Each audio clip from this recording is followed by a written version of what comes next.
Good morning, everyone. Kindly take your seats for our roll call. Honorable Nelson S. Legacion, City Vice Mayor and Presiding Officer present. Roll call on the City Councilors. Honorable Cecilia Vidiasis present. Honorable Gregorio R. Abunal present. Honorable Jose Serranyola present. Honorable Elmer S. Baldemoro present. Honorable Mila S. Dirakid Arroyo absent. Honorable Julian Silabadia Jr. present. Honorable Joselito S. A. Del Rosario present. Honorable Vidal P. Castillo present. Honorable Ray and Cedric G. Rentoy present. Honorable Salvador M. Del Castillo present. Honorable Tomas Ramon A. Sanchez Jr. present. Mr. Chairman, dito sa quorum.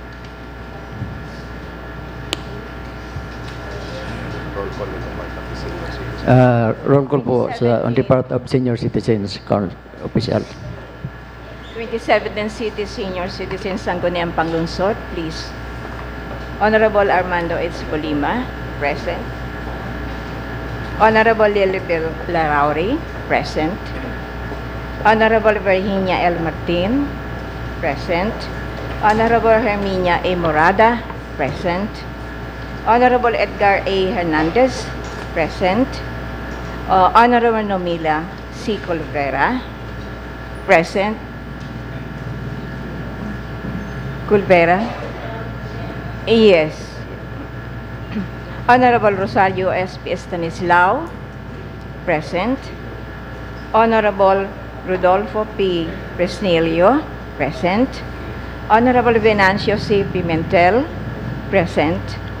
Honorable Dante M. Belen, present. Honorable Salvador Arnaag, present. Honorable Herminia R. Arroyo, present. And Honorable N. Borok, present. All are present. There being a quorum, the 67th regular session of the 12th Sangguniang Panglungsod, jointly with the 2017 Naga City Senior Citizen officials, is now formally called to order. Prayer.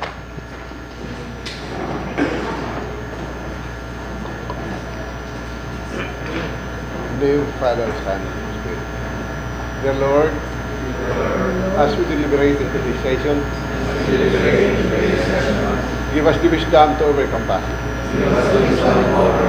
Give us that understanding heart to do our will with you.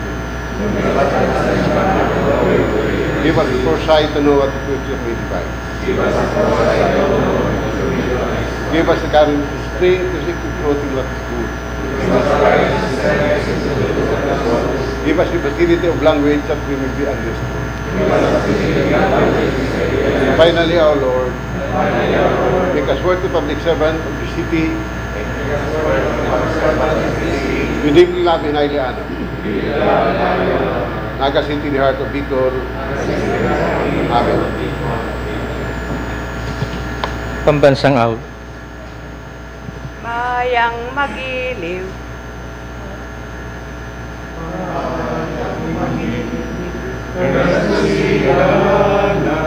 Alab ng puso, sa mo'y buhay, lupang hinirang, duyang ka ng magiting, sa manlulupi, di ka pasisi, sa dagat at bundok, sa simoy at sa langit bumuhaw, may nilagang tula at awit sa paglayang minamahal. Ang islap ng watawat mo'y tagumpay na naglilinig. Ang bituin at araw niyang kailan pa may magdidilim. Lupa ng araw ng lalhatik pagsika, buhay ay langit sa piling ko. Aming ligaya na may mga api, ang mamatay ng dahil sa'yo.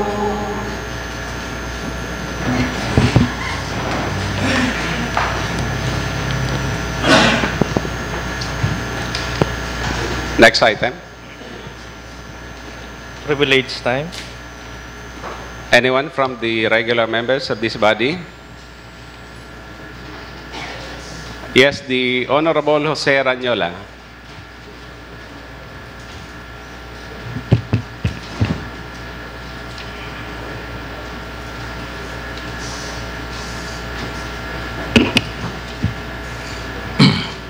The Honorable Presiding Officer, Vice Mayor Nelson Regacion, and his counterpart, Vice Mayor Armando Molina, my esteemed colleagues and their counterparts, ladies and gentlemen.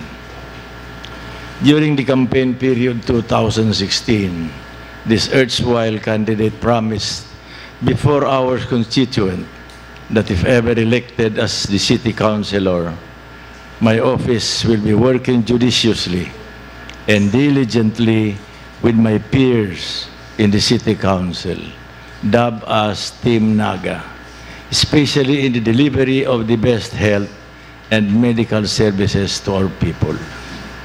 Right there on the first month since we took office, this representation, along with our city mayor and city hall personnel in the medical service, convened the local health board into a more dynamic and receptive health department and its related units to address the basic health needs of the community, especially those that need the most, the poor and marginalized sector of our society. There had been improvements and innovative procedures since that time.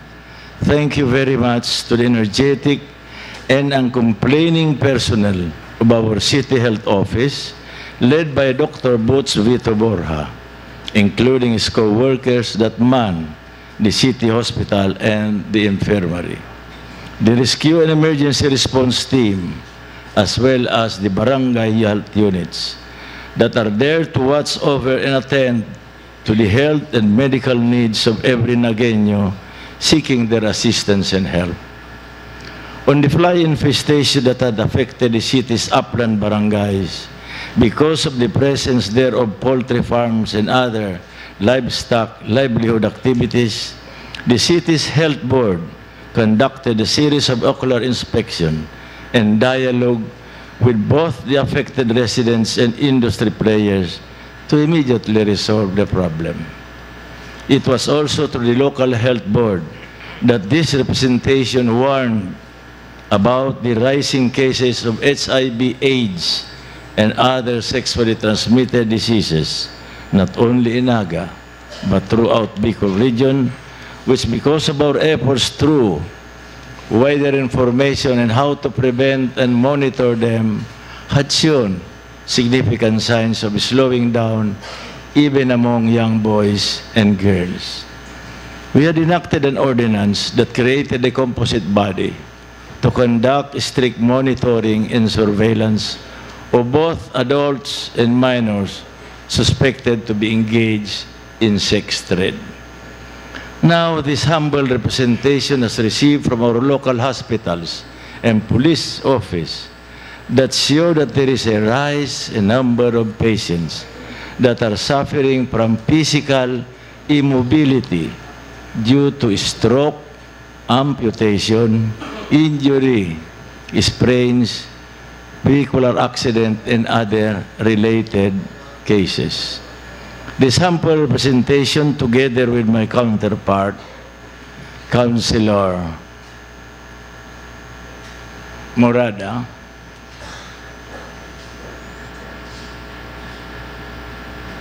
is hereby proposed that we pass an ordinance establishing Naga City Physical Therapy and Rehabilitation Center, creating for that purpose the Naga City Physical Therapy and Rehabilitation Committee that will see the coming into reality of this ambitious proposal.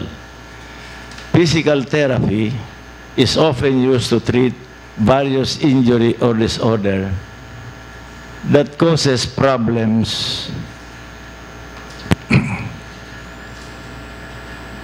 with movement and various other physical conditions. These include multiple sclerosis, cerebral palsy, Parkinson's disease, etc., that may require physical therapy in order to restore and sustain mobility. In the whiteboard, you will see all the diseases that can be remedied and find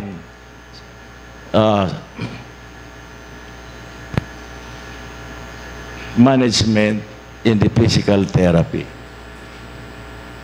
Post-fracture amputation, prosthetic replacement,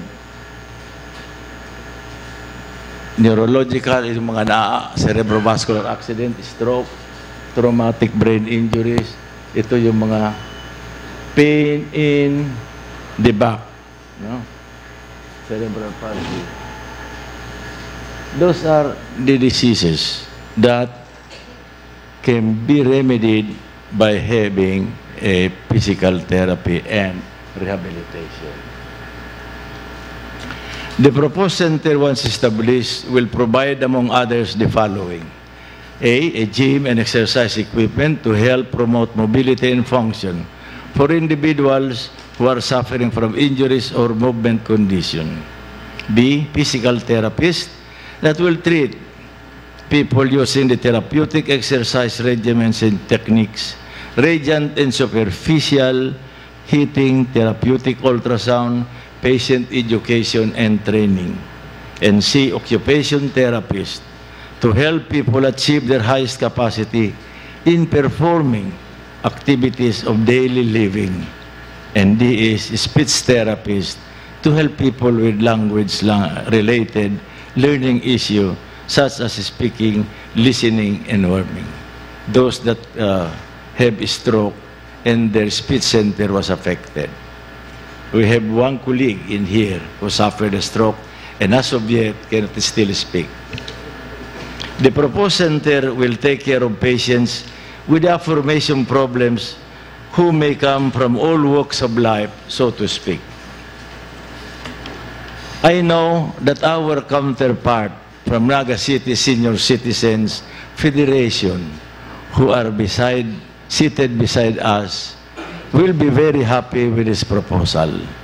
The city-operated center will be very important to them and to you, future senior citizens, who intermittently, if not always, complain about low back pain, cervical or neck pain, scoliosis, arthritis, frozen shoulders, myofascial syndrome, and other musculoskeletal disorder.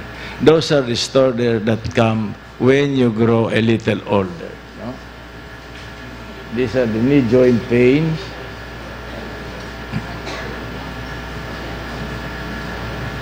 Plantar fasciitis. This is very, very painful. I suffered on that for 2 years, 2 consecutive years. And there are times that I cannot walk, and that is plantar fasciitis. And the best remedy is still physical therapy. Cerebral palsy, this is an inborn disease.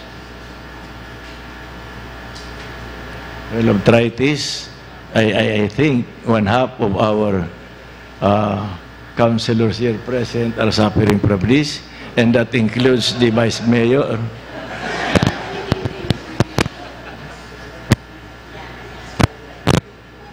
Spinal cord, multiple sclerosis are pain all over the body. Poliomyelitis.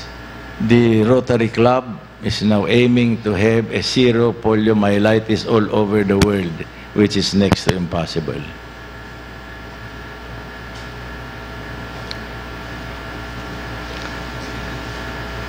The proposed ordinals will also cater related services to persons with disabilities or PWDs. Although we can see that the city government of Naga, under the able leadership of Mayor Jam Bongat, has been doing great service and assistance to our PWDs. It started with the opening and operation of the Person with Disability Affairs Office, which is now the most dynamic and responsive office of its kind throughout Bicol, if not in the entire country.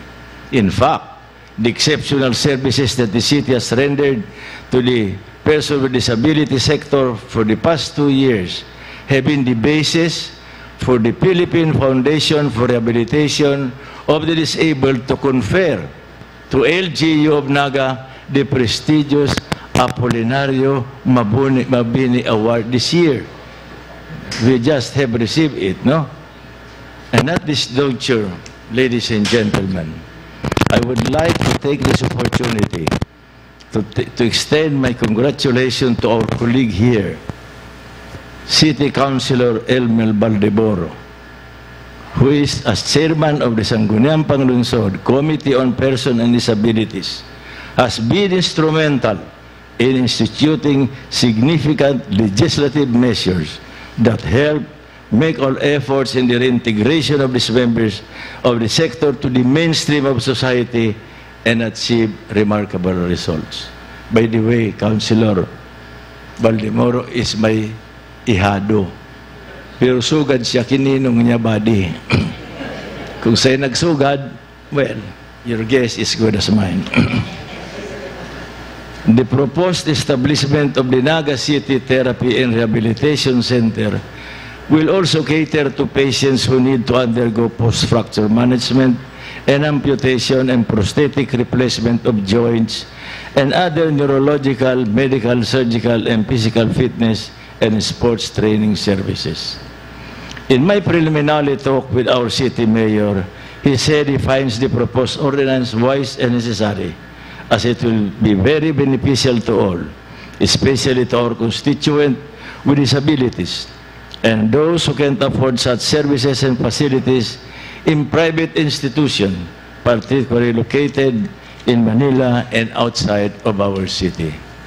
I'm also extending my gratitude to Dr. Greg Diaz for assuring me that he is more than willing to share his knowledge and expertise and help expediting the establishment and operation of the proposed Physical Therapy and Rehabilitation Center. Dr. Diaz, by the way, being a physiatrist, is currently working at the NICC Doctors Hospital as head of the Hospital Physical Therapy and Rehabilitation Center.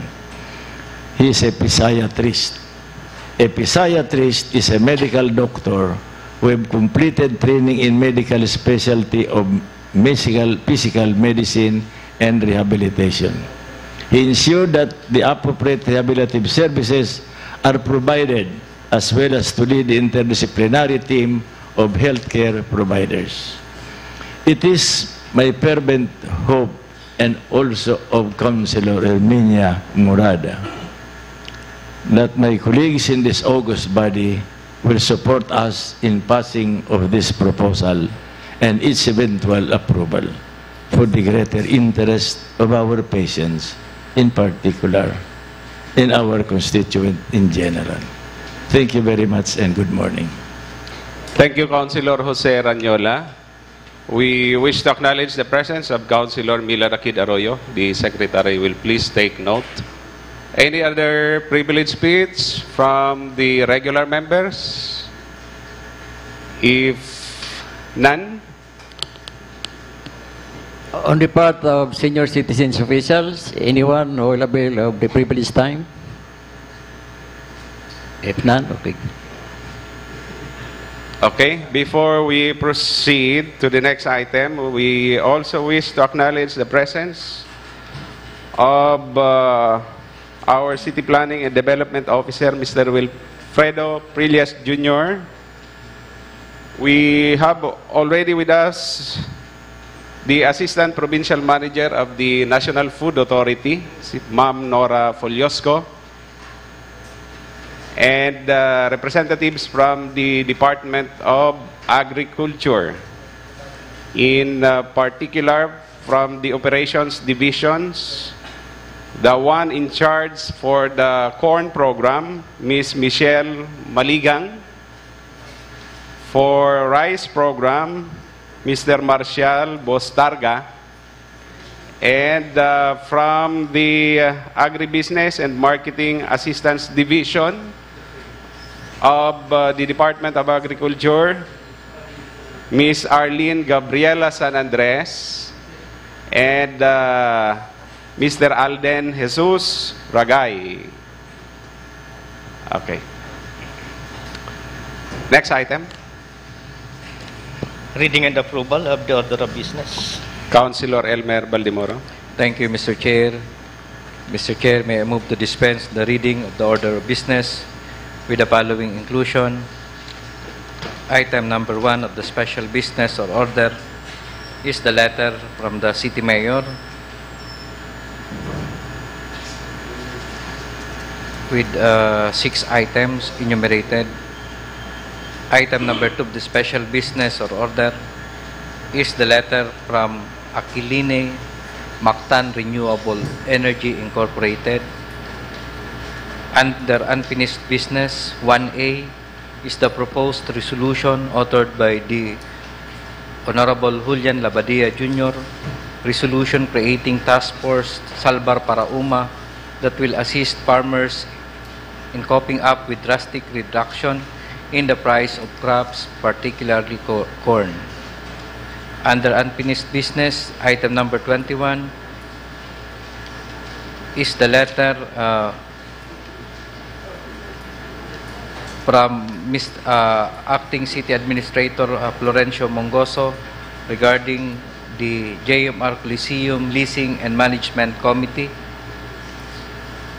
Under unfinished business, item number 2 is the letter from Mr. Henry Kalumag pertaining to his Trimobile franchise. Item number 22 of the unfinished business is the letter from One Naga Platinum Spear E-Gaming Corporation regarding the application for mayor's permit. Item number 23 of the unfinished business is the letter from Engineer Rolando Campillos pertaining to the property of Maria Cristina Mercado. Under new business, Mr. Chair, item number 17 is the letter from the City Mayor submitting the composition of the Human Resource Merit Promotion and Selection Board.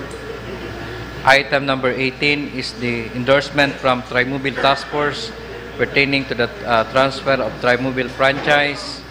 Item number 18 is the endorsement from the City Budget Officer endorsing the supplemental budget of Barangay Concepcion Grande. Item number 20 of the new business is the endorsement of the City Budget Officer endorsing the annual budget of Barangay Carolina for the year 2018. Under other matters, item number 2 is the letter from PLEB submitting the third quarter report. Item number 3 of the other matters is the letter from the City Assessor submitting the third quarterly report of real property assessment. And item number 4 of the other matters is the letter from the City Mayor to Father Primitivo E. Biray Jr. I so move for its approval, Mr. Chair. Without objection, Mr. Chair. Councilor Joselito Del Rosario. Before the approval of the agenda, Mr. Chair, I would like to manifest that as under item number 17 of the unfinished business. 17. Yes. I'll be requesting as my resource persons, Mr. Chair, Engineer Rolly Campillos, Engineer Nate, City Engineer Palmiano, and Mr. Rene Gumba of PSO as my resource persons when we discuss item number 17. Noted, the Secretary is instructed to invite the subject individuals. So we are now approving our order of business as modified. Next item. Special business or order, the letter is on the City Mayor requesting support for 6 items mentioned in the said letter.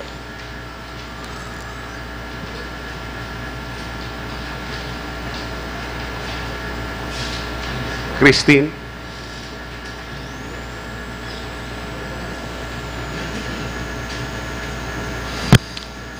Any comment?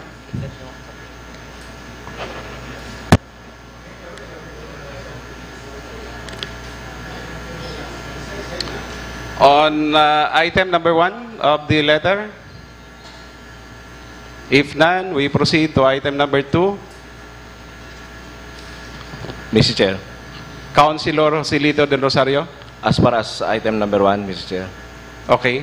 the mayor is inclined in the last sentence of item number 1. The mayor is inclined to recommend for permanent appointment as City Director, Senior Superintendent Jonathan Panganiban. Mr. Chair, being the chairman of the Committee on Peace and Order, I am moving that we pass a resolution supporting the move of the city mayor in having Colonel Panganiban as our permanent city director. Okay. Any other comment on item number 1 or in the motion made by the Honorable Joselito Del Rosario? In addition, Mr. Chair, in addition to that, as far as his track record, Mr. Chair, we noted, based on the report of the PNP in the Peace and Order Council, we noted a decrease of 34% or 254 of the total crime volume for the month of July 2017 as compared to the same period of 2016. And also, Mr. Chair, there was a substantial decrease of 76 of the total crime volume for the month of August with 431 incidents as compared to the previous month of July with 507 incidents. And moreover, Mr. Chair, Senior Superintendent Panganiban has already served in various capacities in the regional office, in Bicol, and as far as Tawi-Tawi and the ARMM. And based on his service, I think he deserved to be the permanent city director of Naga City Police Office. Thank you, Councilor Del Rosario. Councilor Abonal, you were raising your right hand. Is that in connection with item number 1? Yes, Okay. Mr. Chairman, but also in connection with the second to last sentence. But in the case of number 1, Mr. Chairman, but no, let's first go to that second to the last sentence. He says, "I will apprise you of my other concerns in due course." In other words, Mr. Chairman, the mayor is in the process of giving us more information. I'm just concerned about item number 1, when as a matter of fact, what was it? In less than a month, there was public disagreement, in fact, bowling out by the city mayor of the new station, of the new chief of whatever you may call him now. And then, just the other week, he was here. Short na lang sabi yung nanginginutan ka. I'm not citing these as objections, Mr. Chairman, but let's just call attention to the shortcomings as well. Despite the negatives, siguro, sige, kung baga siya na, might we ask the regional commander whether or not the others are just as, the other nominees are just as capable? Thank you, Mr. Chairman. Thank you, Councilor Greg Abonal. Councilor Del Castillo. Thank you, Mr. Chairman. Much as I want to support the manifestation of the Honorable Del Rosario, but under the PNP law, in the rules of the DILG, Mr. Chairman, there's no need for us to pass any resolution because the power to recommend who will sit as the city director of the Philippine National Police in Naga is vested solely with the mayor. We thank the city mayor for consulting us on that particular aspect. Thank you, Mr. Chairman. Thank you, Councilor Del Castillo. Any other comment? Councilor Ray Anrentoy and then Councilor Rakid Arroyo.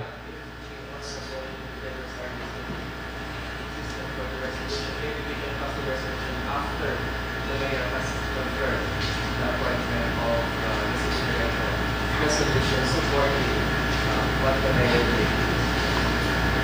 Councilor Rakid Arroyo. Yes, thank you, Mr. Chair. I agree with the points raised by Honorable Del Castillo and Rentoy. I believe the action that would be prudent for us to do now is to note this particular matter brought to our attention by the mayor, so that if we have any objections, then we should register it now. But expressing our support, I believe, would be premature. It would be enough that we have been informed, so that if there's any information that we wish to convey to the mayor, we would convey it to him. So I think the prudent action would be to note this information.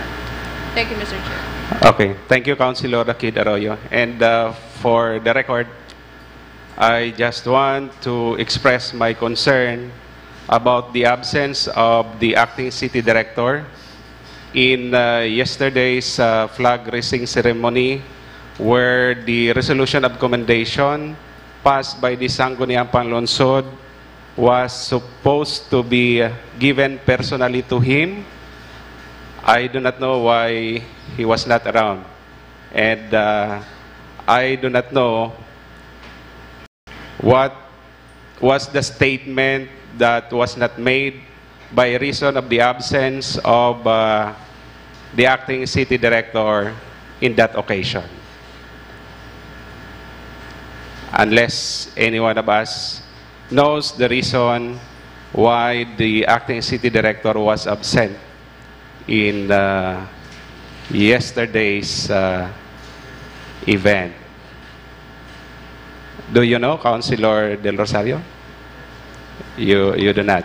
Mr. Chair, I yield to the suggestion of the Honorable Councilor Rentoy that after the confirmation of the city mayor, we pass a letter of resolution of support to the appointment of City Director Panganiban, Mr. Chair. This has been our practice since the time of the late Mayor Jesse Robredo. Even if the Sangguniang is not really authorized to there is no need to consult the Sangguniang, but in Naga City, we always practice participatory democracy, Mr. Chair. Okay. Thank you, Councilor Del Rosario. Will it be all right to all the members of this body that we make known to the city mayor the manifestations made by the Honorable Abunal, as well as what I have just stated, if that is all right? Okay. In which case, we leave item number 1 of the letter and proceed to item number 2.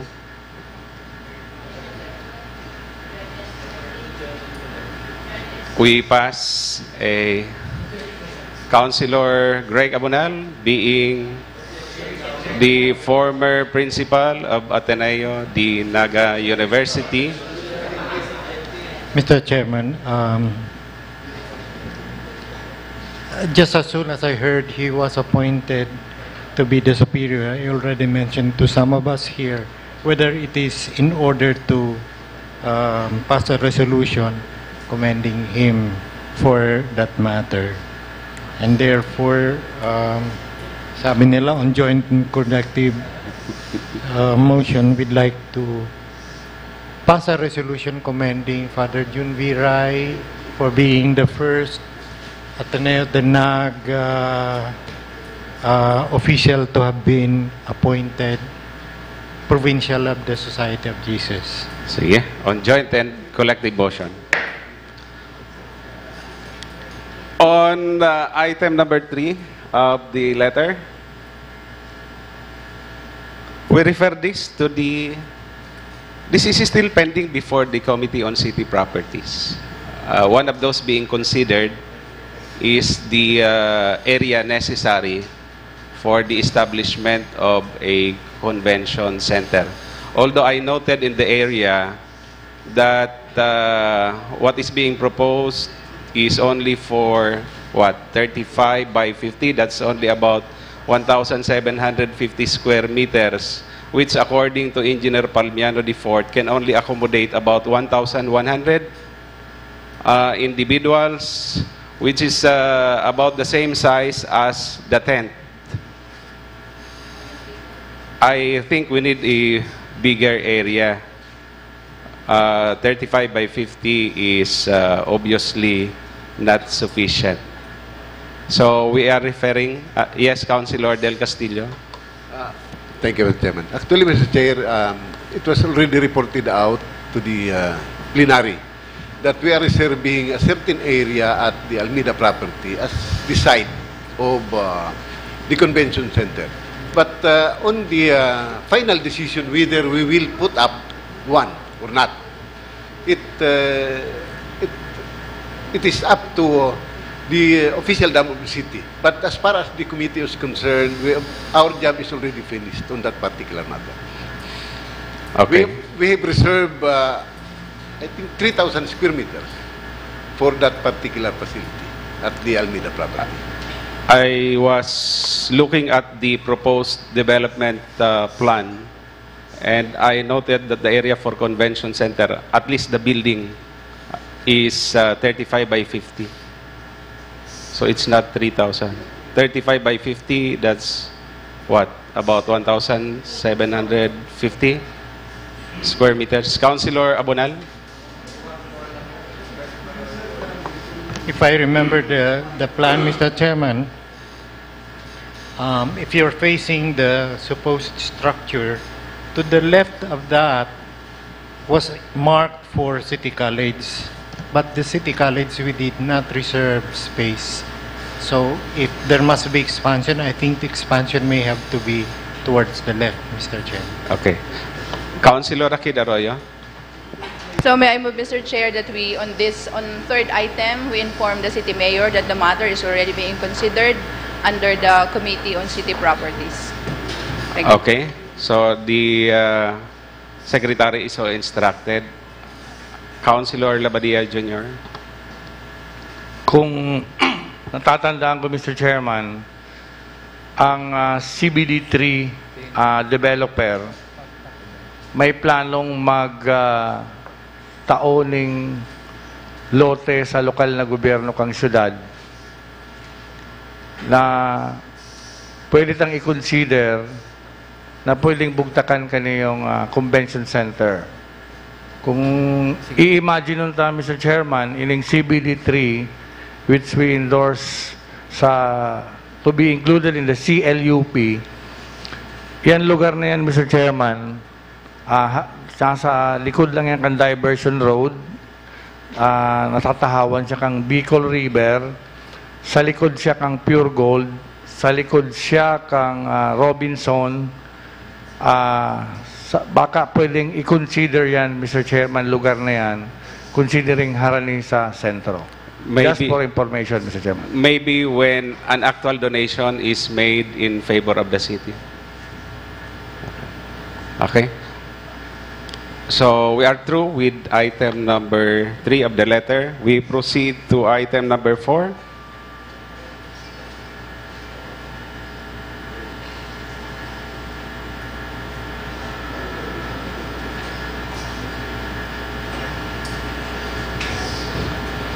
Councilor Rakid Arroyo and then Councilor Del Castillo. Yes.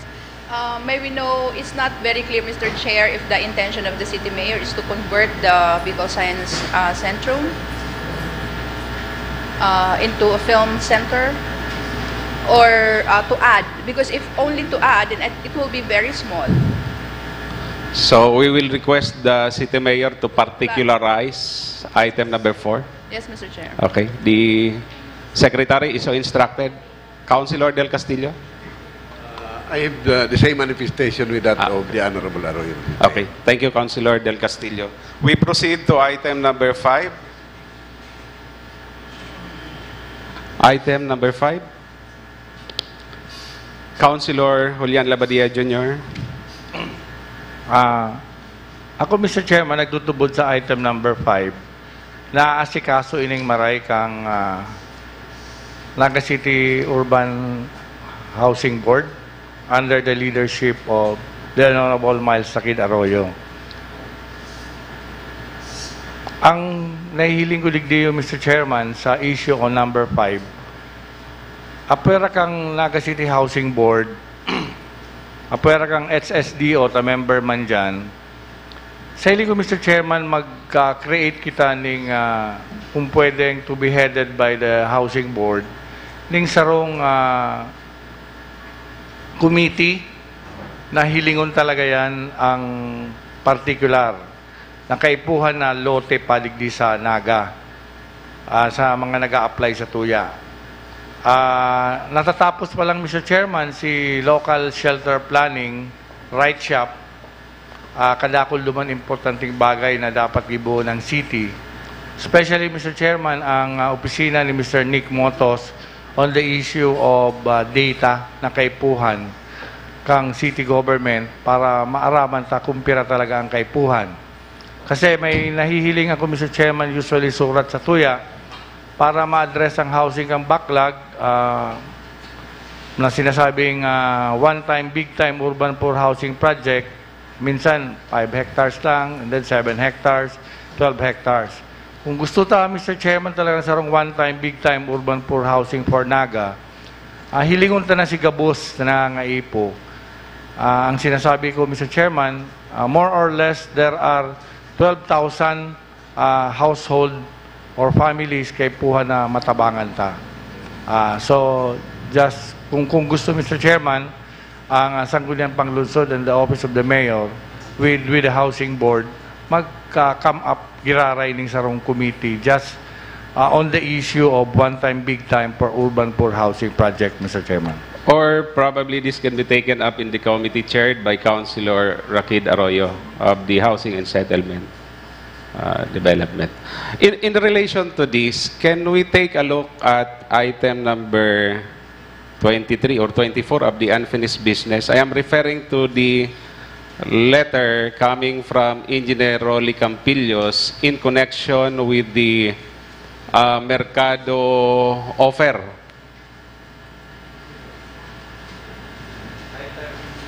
Item number supposedly 24. Item number 24, the October 10, 2017 letter from Engineer Rolly Campillos with the attachment thereon.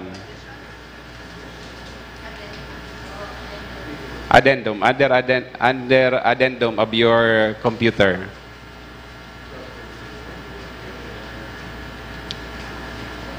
Previously, I was told by Engineer Rolly Campillos that there is an unbuildable portion within the 7.6 hectare property being offered to us by the Mercado family.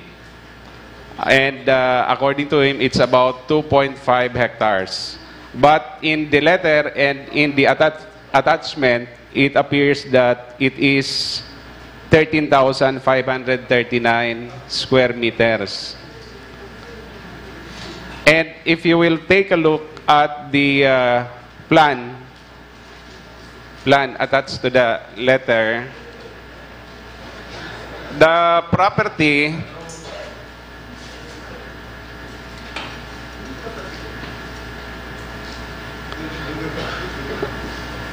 that is being offered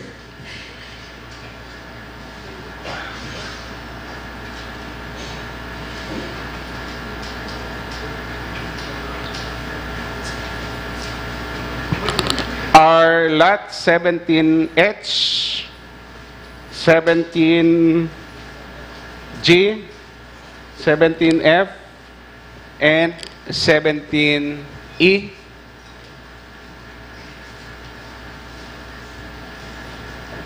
Apparently, there is a need for us. If we are going to buy the entire property, there is a need for us to construct a bridge towards the bigger portion of the property. And we are well aware the possible cost of constructing a connecting bridge to the bigger property. In other words, we will be spending not only for the purchase of the entire property, but also for building a connecting bridge. So from 7.6, we will deduct the unbillable portion consisting of the creek and legal easement. So what do you think about this offer? Councilor Del Castillo? Garo, malulugi kita dyan, Mr. Chair. Why? What I'm thinking is, the 7.6 hectares is a flat land na mayo ning kali. But in that case, igwang unbuildable area na haros saro may kabangang hektarya. So, we cannot make use of that property. Dahil halangkaw patian, halangkaw ang pangpang duman sa lugar na to. Siguro mga more or less mga 10 to 15 meters ang langkaw kan hali sa creek. Pasiring duman sa flat na lugar. So dahil sa mga gamit yan. So we might as well look for another area. In this one, be referred to the Committee on Housing. Baka pang ibang area, Mr. Chair, na mas dakula, as the Honorable Abadia is saying, baka igwang 10 hectare, one block, 10 hectare property na mayo ning kali. Para mas ma-maximize kan syudad ang pakinabang. Okay. Thank you, Councilor Del Castillo. We will go back to your suggestion. Councilor Akid Arroyo. Yes, thank you, Mr. Chair. I understand that this matter was brought up or is being brought up by the Chair in connection with item number 5. That's correct. But if we are considering this, Mr. Chair, as a possible one-time, big-time, I believe this is too small. Okay. Thank you, Mr. Chair. Thank you, Councilor Rakid Arroyo.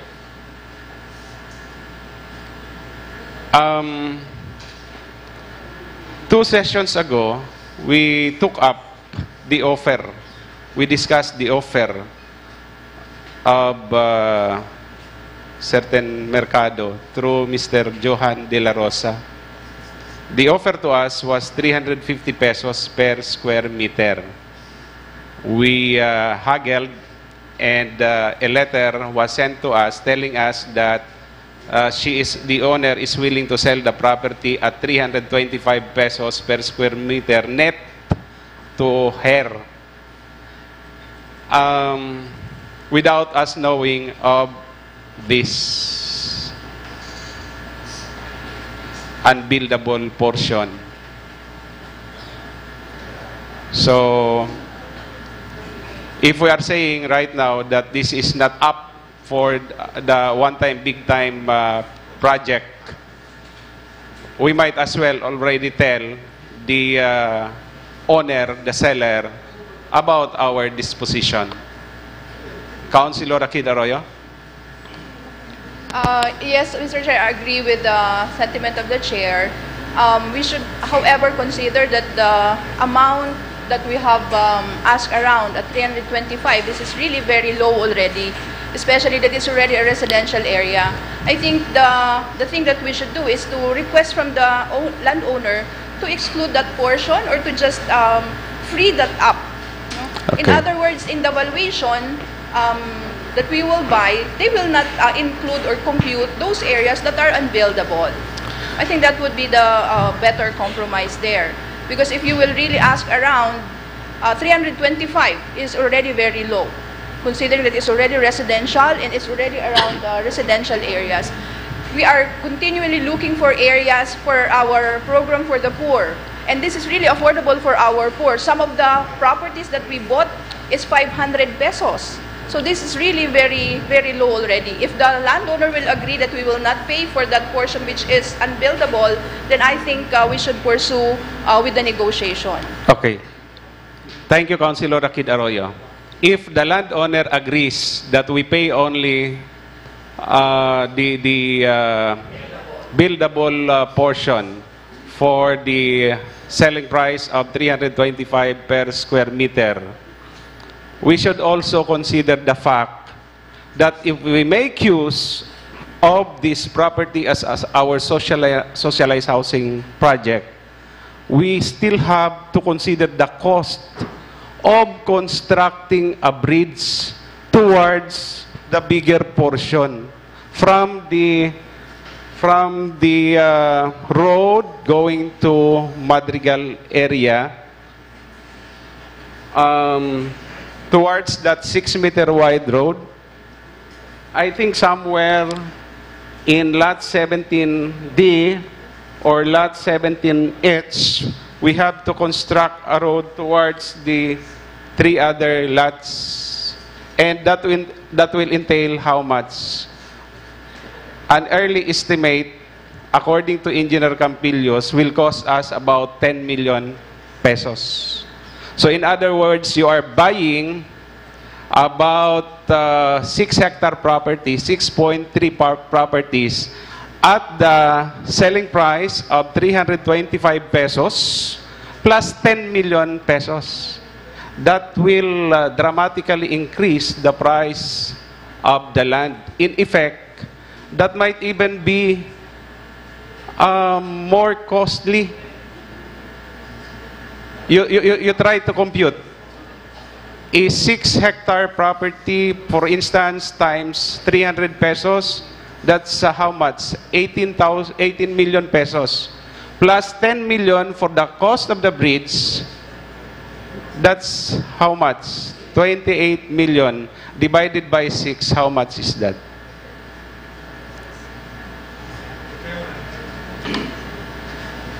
Mr. Chair. That's about what? 500 pesos already per square meter. If there is a property in the area selling at about 350 pesos per square meter or even 400 pesos, that might even be cheaper than this one. I think that's my... Councilor Labadia Jr. Mr. Chairman, I would like to request the Secretary that the computation which was given by our Honorable Presiding Officer during the committee hearing, because I would like to move, Mr. Chairman, that this particular item be referred to the Committee on Housing, Housing Committee. Okay. And directing the Secretary that the computation be included on the issue of the bridge and some expenses, Mr. Chairman. Okay. Thank you. But by the way, the amount of 10 million for the cost of the bridge is only an estimate. And this figure was provided to me by Engineer Rolly Campillos, who is present right now. So we are referring item number 5. Is this item number 5 of the letter to the Committee on Housing and Settlement Development? Okay. We go back to the letter, Christine. Item number 6. Any comment on item number 6? Mr. Chair, Councilor Del Rosario, and then after you, Councilor Baldemoro. in relation to item number 6, siguro we ask the city engineer to come up with a detailed cost estimate regarding the renovation of the track oval. Okay. Councilor, we will go back to that. Councilor Baldemoro. Thank you, Mr. Chair. I think it is timely to renovate the track oval. I understand that it is already 20 years old. And for information, Mr. Chair, the National Council for Disability Affairs would like to hold the regional elimination of the National Para Games in Naga City. So kung ma-repair po ang track oval and the repair of the Metro Naga Sports Complex, pwede siyang i-held in March or April next year. And the winners of this event will compete in the National Para Games, Mr. Chair. Okay. Going back to the motion, suggestion of Councilor Joselito Del Rosario, the Secretary is so instructed. Okay.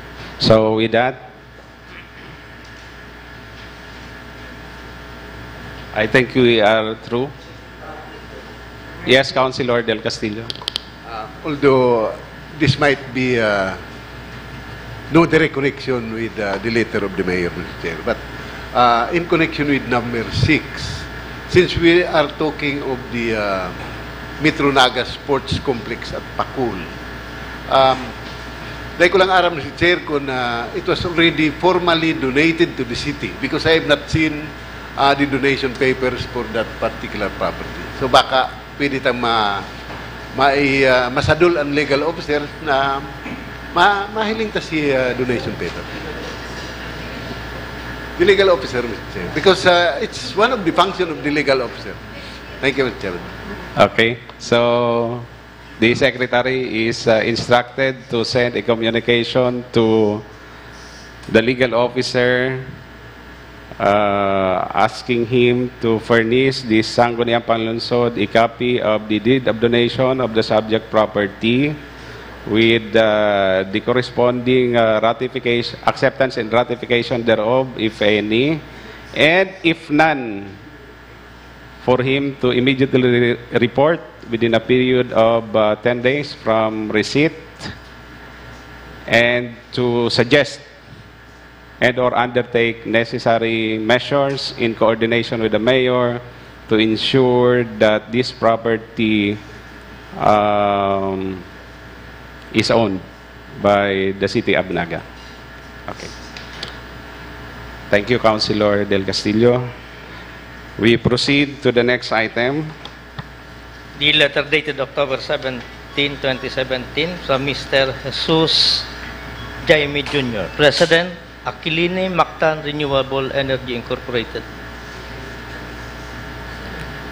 Christine, again, kindly flash before the screen the letter.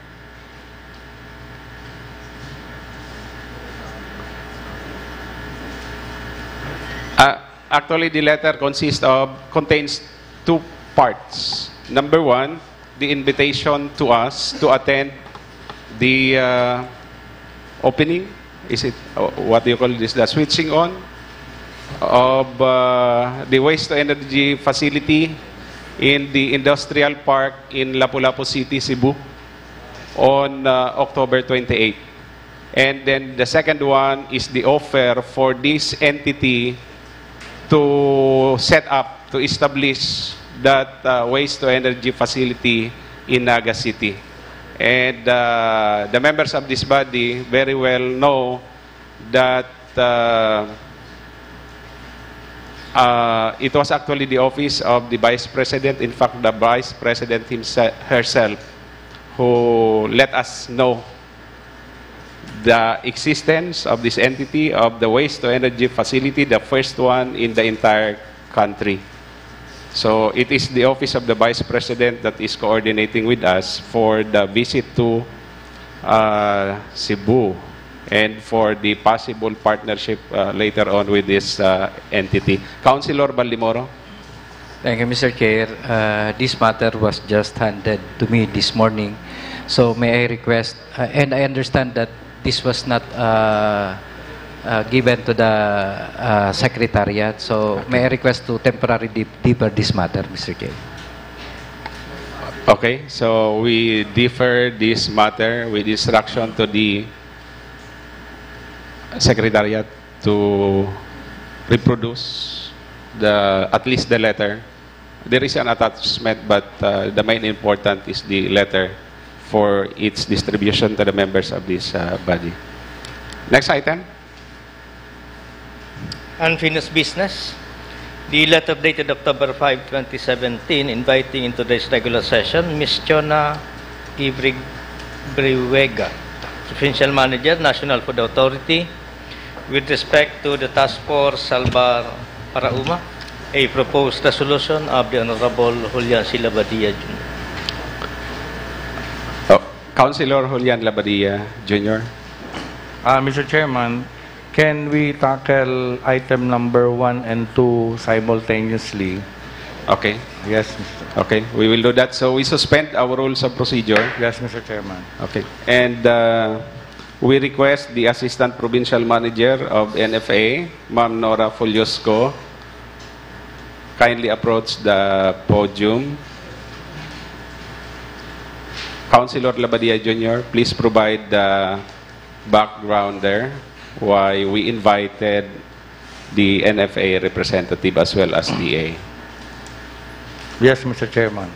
Primero, Mr. Chairman, gusto tanang magpasalamat tulos-tulos sa presensya kang NFA manager, si Ma'am Nora, sa pag-onra kang sa tuyang imbitasyon na magkatender digdiyo sa regular na sesyon, including the group from the Department of Agriculture, at yan nakamusaro-saroon. Madigdi na muna po kita sa NFA, Ma'am Nora. Okay. Mr. Chairman, mga pag-iriba, big imbitaran mi po Ma'am Nora, dahil sa agrangay kang mga tataw ka po magbikol? Ayo po. Ayo po. Agrangay po ka mga parauma digdi sa siyudad ng Naga na nag-i-expect sinda na babakalon ang sa indang tinanom na mais ng 1350. Ngunyan po nagluluwas garo 950 o 10 o 1050 na lang. So sa kalugihan po kang mga parauma, yun po yan si dakula nindang agrangay. Kaya iyuman yan si gustong matawanan ning solusyon kang lokal na gobyerno kang syudad kung paano ta po matatabangan si mga parauma na almost 1,320 hectares na mga taga-Naga na nagtatanom ning paroy. Mr. Chairman.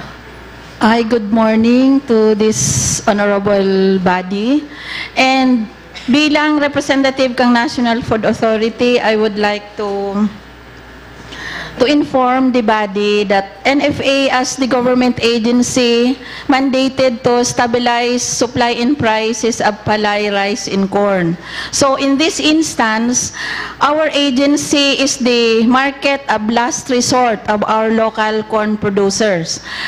Since we are mandated to stabilize prices and supply, as early as August, we already informed our national office that we might expect a corn procurement for the province of Camarines Sur and Naga City and Iriga, since this area is corn producing area.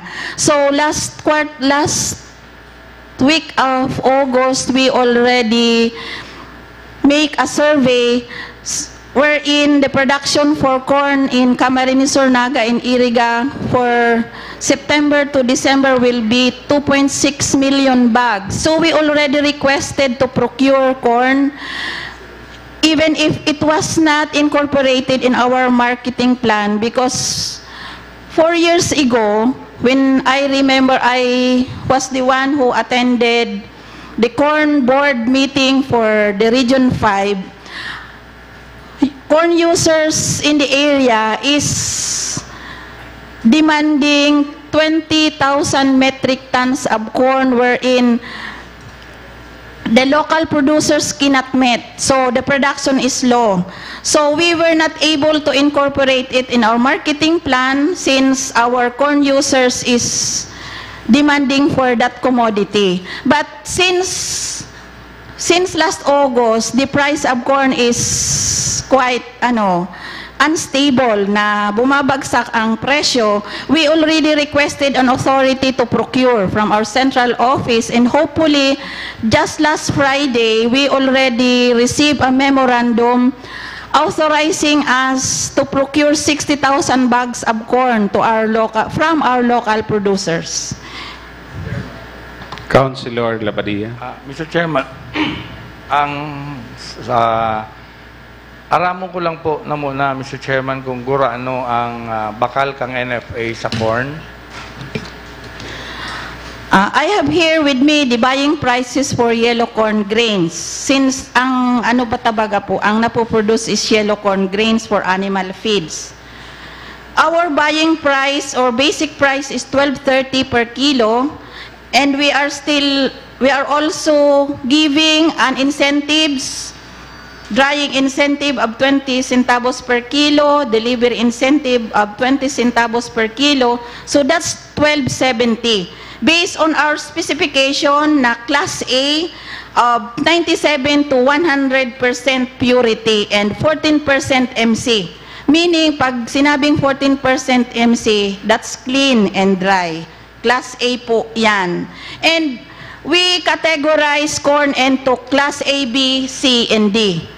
Wherein ang Class D is being priced at 11.07 plus the 40 centavos incentives.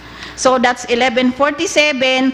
But if it will be delivered by a farmers organization, a cooperatives, or an association, we are still giving a 30 centavos incentive for their cooperative development incentive fee. Yes, thank you. Mr. Chairman, another one. Sa sarong hektarya po, more or less, maybe from DA o from NFA, ang sarong hektarya po, more or less, averaging, piraang gusi ninda, mga pirang kilo of corn grits. I think the Department of Agriculture has the data in terms of production.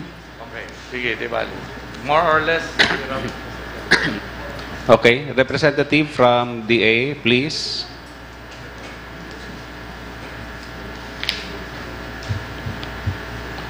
Ma'am Michelle. Good morning. Averaging of 2.5 to 3 metric ton per hectare for yellow corn.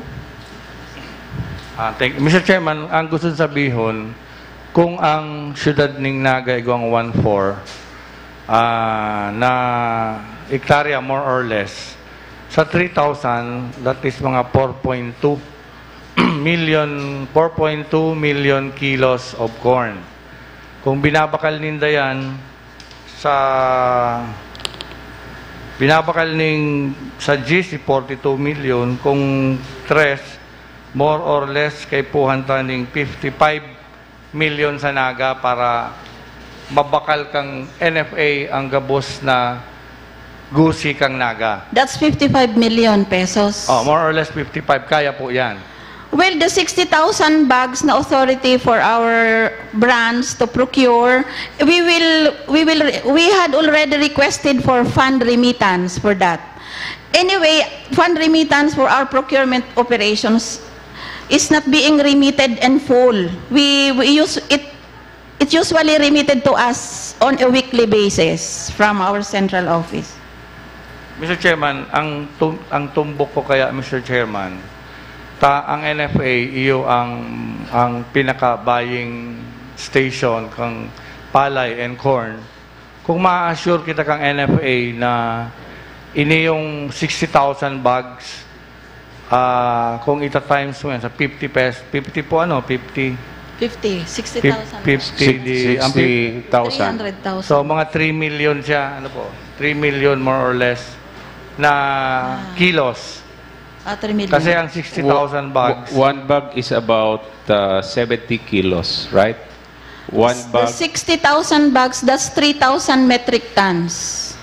Okay. So, ang sinasabi ko, Mr. Chairman, kung i-assure ko na kang NFA na ini yung gabos na gusi kang Naga City na mga 1,400 hectares, i-assure ninda na babakalon ninda sa presyo sa amount na yan. And then at the same time, susunod dun man si pigahagan nindang quality. Saro yan kaya, Mr. Chairman, sa posibleng solusyon na pwede tang matabangan na halit kang parauma. Iyo yan, Mr. Chairman, pasiring kita duman dahil sinda ang Market authorized. of last resort po kami. Okay. And we will assure na we are already authorized to procure 60,000 bags corn only this cropping season. That's October to December. So nakalipas na po si September, so this month until December. And actually po, gusto kong ipaaram sa body na kung itong mga corn producers ang buyer nindo, the users, ang buyer po kang sa tuyang corn producers kung direkta po na nagpapabakal to those mga feed millers. And iyan man po ang buyer kang NFA. So we will just only store the corn we procured and we will also sell it to the feed millers in the area. And actually, our other branches in the country has so much of inventory of corn na daipo ngunyan nababakal because there are so many production wherein ang mga feed millers nagbaba po ang demand. Mr. Chairman, on the issue kang NFA, ang sa solusyon na pwede Mr. Chairman gibuhon, pwede tang i-direct na maghagad kitang tabang sa opisina kan City Agriculture's Office na sindana mismo mag-coordinate sa NFA kung paano masisettle ang problema sa Parauma given the statement of Ma'am Nora kang NFA tungkol duman sa issue na nagluluwas kay Mr. Chairman, ang barakalan ko niyan more or less na malangkaw sa 10 pesos. Kung 12.70 o 13 pesos o 13.50 dati, kung 3 tons per hectare, ang gusto sabihin, Mr. Chairman, nawawaran ang Parauma ng 9,000 dahil sa pagbaba kang presyo per kang mais tigdiyo sa satuyang lugar. Ang 9,000 is 9,000, Mr. Chairman. Dakulaon niya na maray. So, iyo yan ang issue, Mr. Chairman, ipapatabang between City Agriculture's Office and NFA base sa indang sinasabi ngunyan para matabangan si Parauma. So, number 2, Mr. Chairman. By the way, may I interrupt Councilor Julian Labadia Jr.? The Secretary is instructed to require the presence of Mrs. Edna Bungalonta. It's better that she is around and will be able to listen to our discussion. Please continue. Mr. Chairman, ang nagluluwas palan, Ma'am Nora, pag binakal nindo, ang mabakal malang sa indo, si mga big player. Iyo po, kasi ang corn po is very different from palay. Wherein palay, pwede ming i-process into rice na ipapabakal ta sa mga consumers, but not for corn. Ang corn kasi is for animal feed. So, ang end user kayan is the feed millers. And based on my research with the feed millers of Camarines Sur, masyadong nagbaba ang demand for feeds kasi ang gumagamit ng high ratio ng corn is those na chicken sa mga poultry raisers engaged in chicken production, not more on hogs. So marami daw nag-close na mga poultries because of non-compliant or the damage of the Typhoon Nina.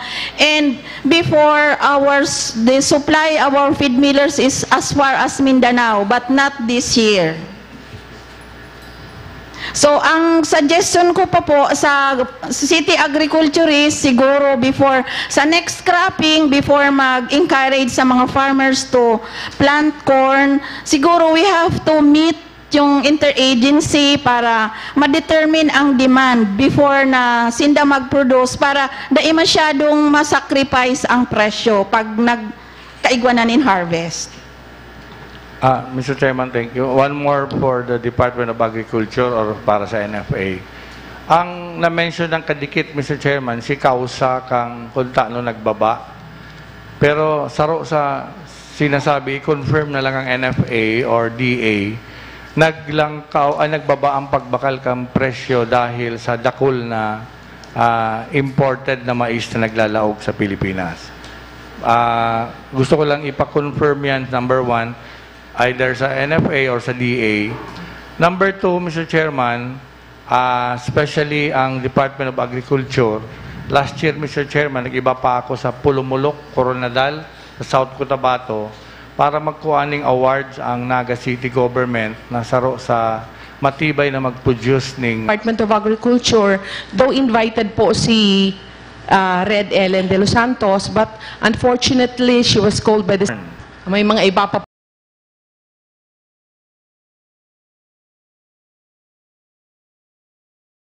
pong yung organic trading post na yaon sa diversion. Yaon pa po ang municipal trading post na yaon po duman sa may nursery. Kadakol naman pong tinaong tabang ang Department of Agriculture sa Naga. Siguro po, ang iba po pong ang tinataong mga tabang kang DA sa mga local farmers actually po, we have igwa po kitang mga rice processing centers. Igwa po ini po pinapadalaga ng mga mga kooperatiba po digdiyo sa Bicol.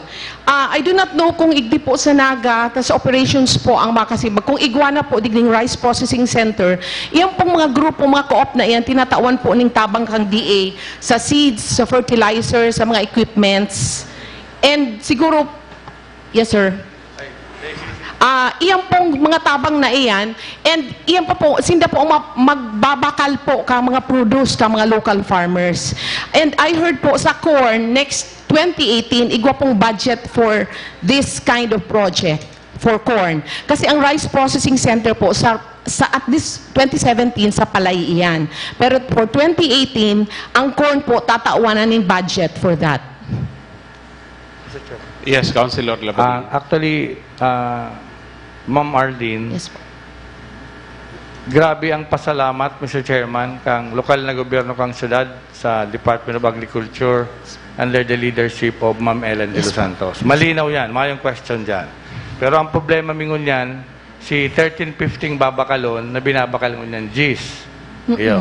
So, may pigmention kang RPC, sa royan nga sa ipapasalamat mita, matao na ang DA. Ngunyan na 2017. Ngunyan, na may na-mention kang RPC for 2018, paki-reserve na lang. Alden, paki-surat na. We will take note po. Paki-take note na ang Naga, Mako Agiraray, Mahagad Giraray. So, anyway, yes, we will do that. Ang pinaka-concern si 10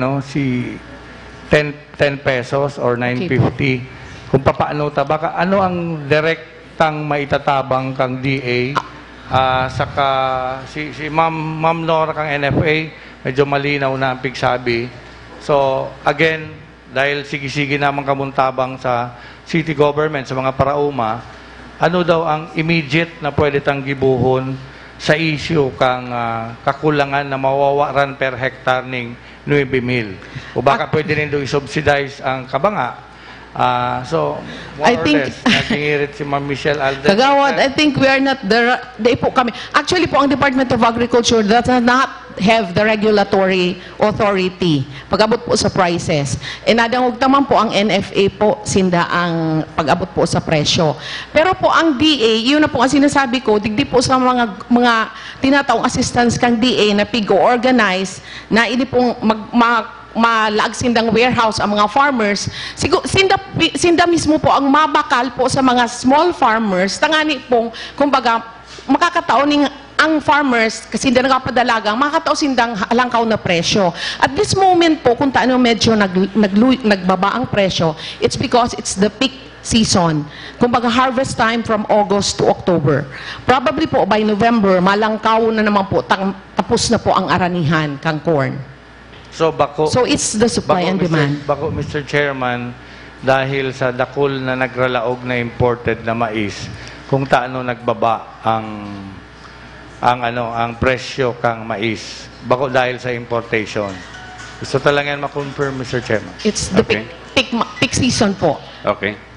Any other questions from the other members of this body? Last na, Mr. Chairman. Please proceed. Para duman sa ki Ma'am Michelle, sa tungkol kaya, Mr. Chairman, we take this opportunity na ang pinaka-regional coordinator or regional officer kang tungkol sa corn ay yaon digdi. Baka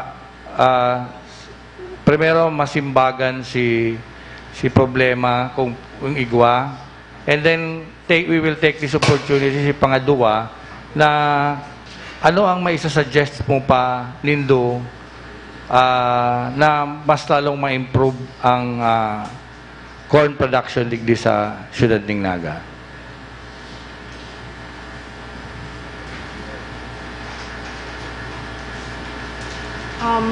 Actually po, ang corn program, ugwa po siyang tigtatao this year and next year po ng mga corn seeds para po sa mga parauma.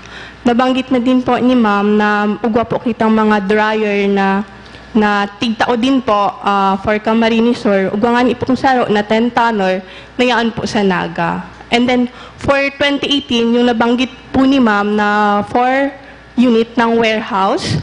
And then po, another thing po na pwedeng makatabang sa mga para umata is makandak po kami for 2018 ng training or capacity building para mailink po ang mga parauma sa mga loans through land bank or ECPC po. Councilor Rakid Arroyo. Yes, thank you, Mr. Chair. Siguro in terms of production, mayo naman question that we are doing it efficiently. That's why nagka-award nga ni kita, one of the best corn producer. It's really not in terms of quantity, but in terms of efficiency, given the size of land that we have. So siguro sa production, mayong gayong problema, saka yung assistance kang DA, talagang namamatayan kang city government. Concern lang ako kasi garo dahil gayo na simbag directly, how many tons of corn have we actually imported for this year?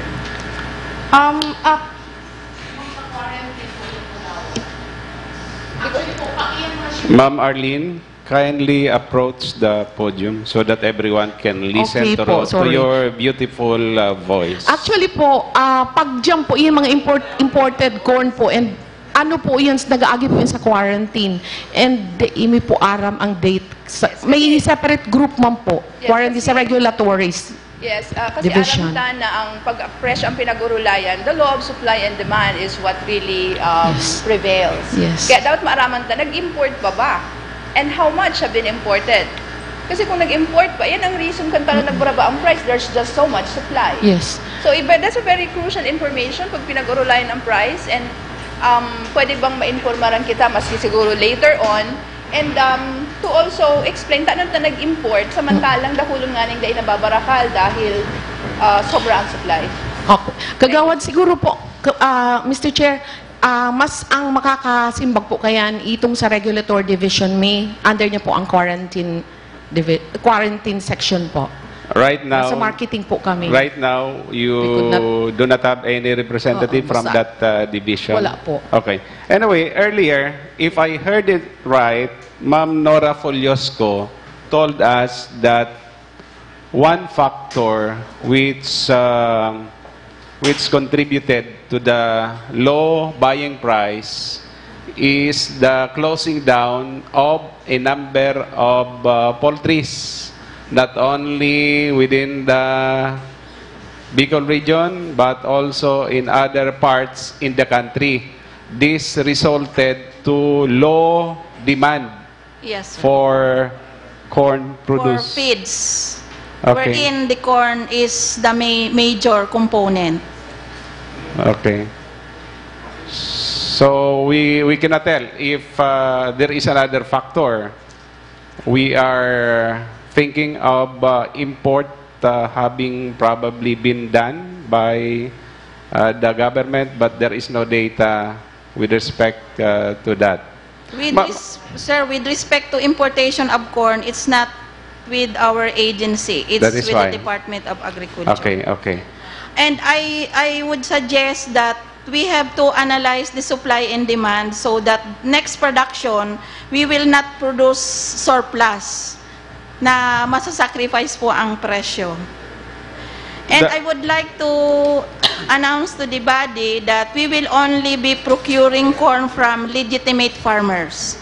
So we will supply the city agriculturists with the requirement of the farmers so that they will be qualified to deliver their corn production to NFA. Okay.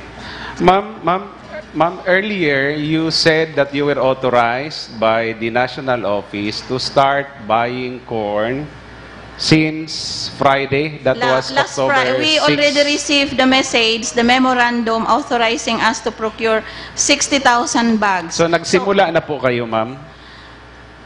Our office is already open to receive deliveries from our farmers. So, meaning we can disseminate this information to our corn farmers here in Naga City. Yes, they can coordinate with our office, or I would suggest to the City Agriculture Office na if they can conduct meeting with the corn farmers, so we will attend.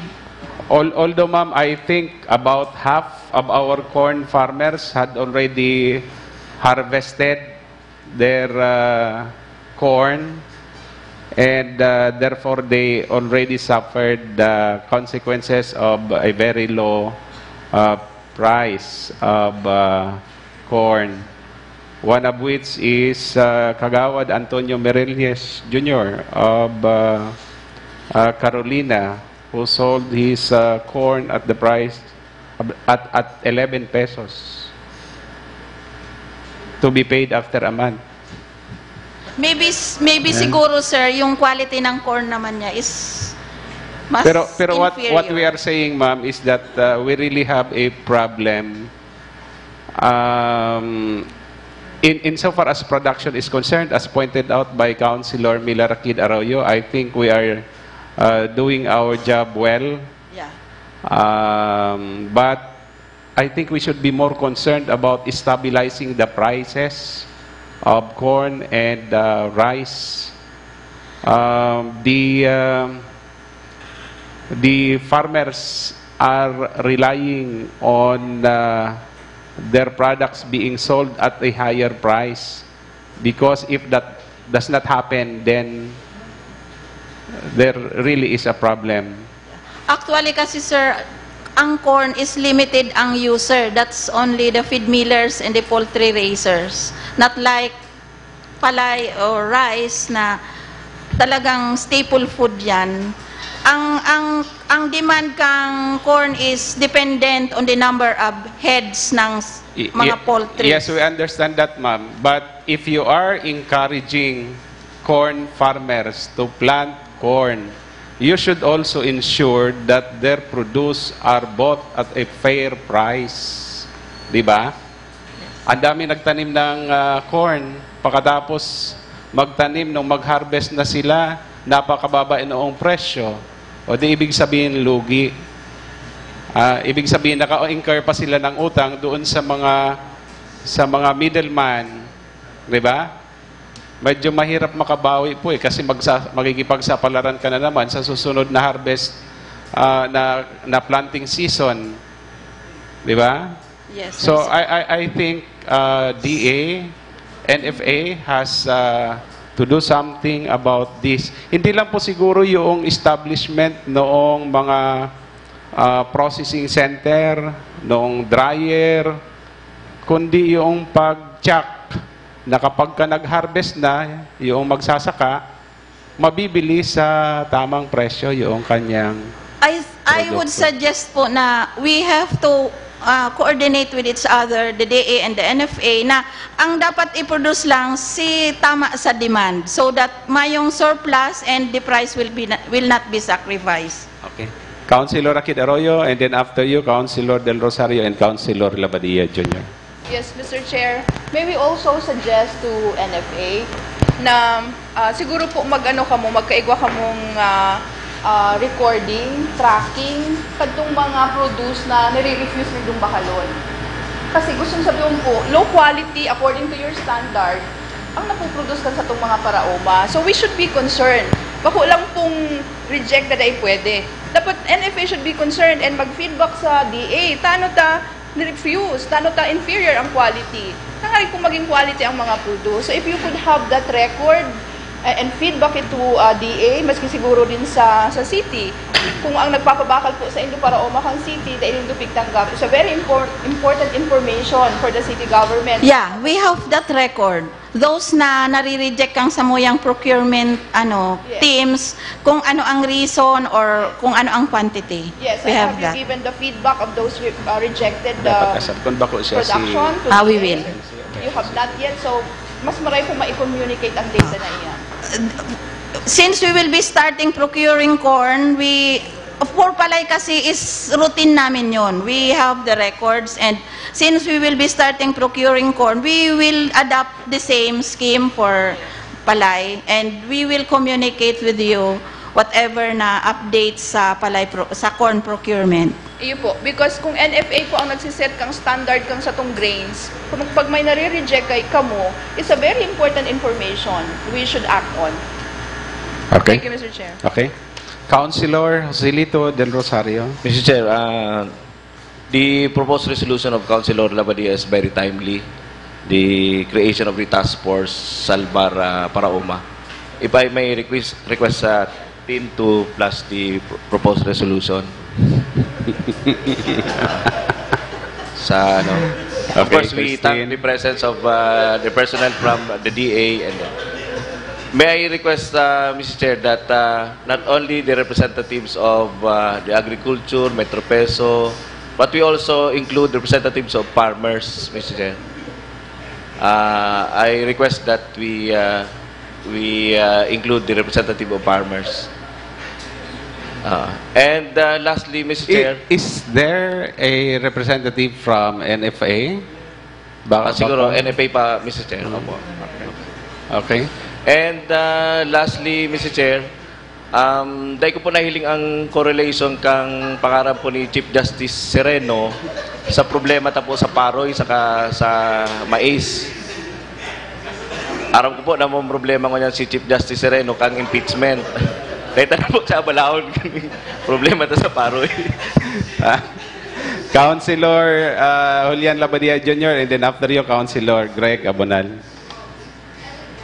Mr. Chairman, stand corrected na pasala lang si pag-type. Okay. Thank you, Councilor Lito, and I love it. So you are agreeing to the proposed modifications of Councilor Yes, Joselito Mr. Del Chairman. Rosario? I want him, Mr. Chairman, to be my co-author. Lastly, Mr. Chairman, hindi na lang doon ang concern ko.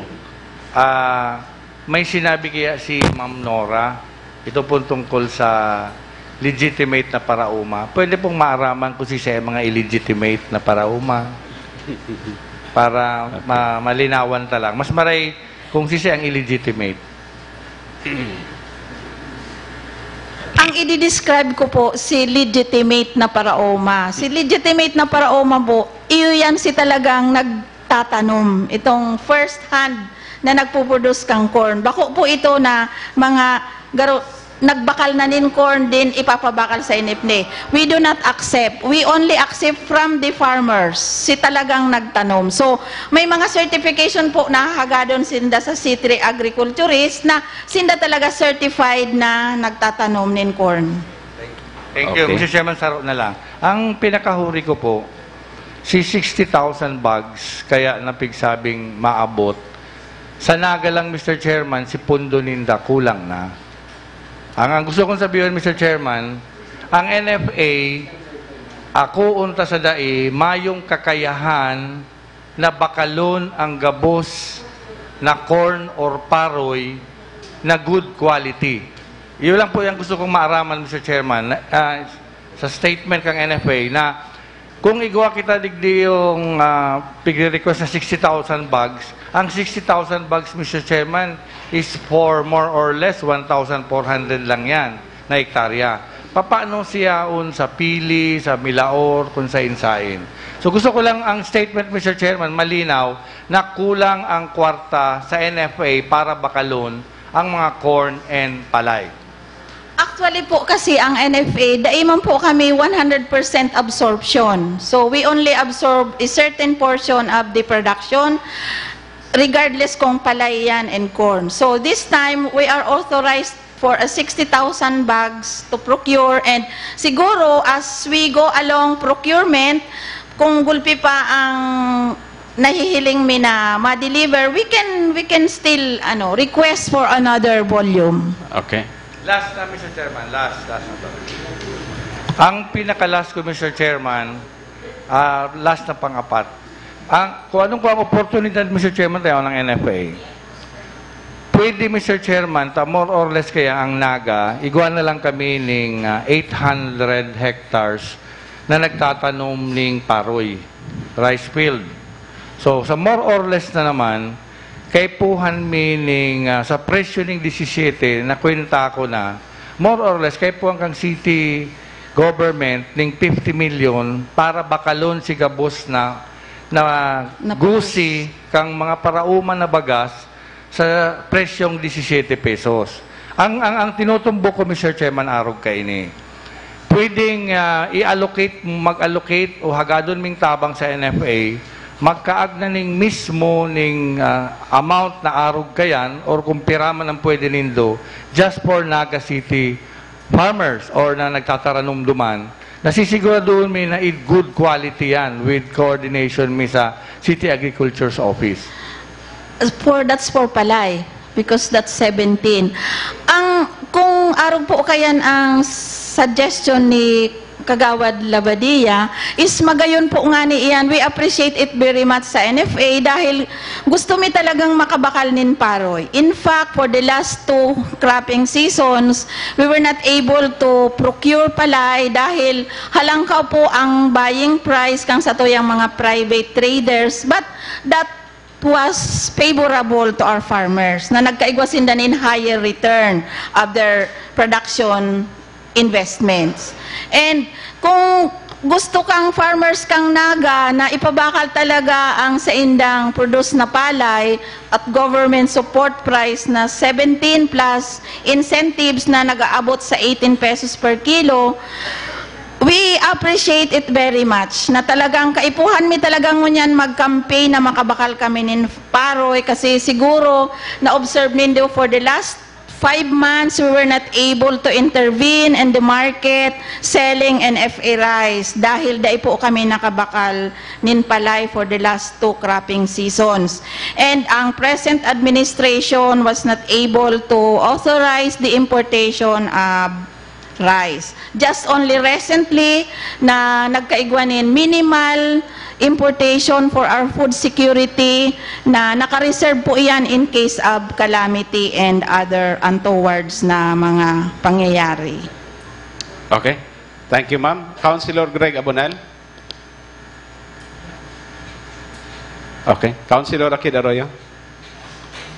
Mr. Chair, if the author would agree, may I move that we also include representative from the National Food Authority as member of the task force. Okay. In which case, we already passed the proposed resolution. Yes. With the modifications. Dahil pa man na-approve.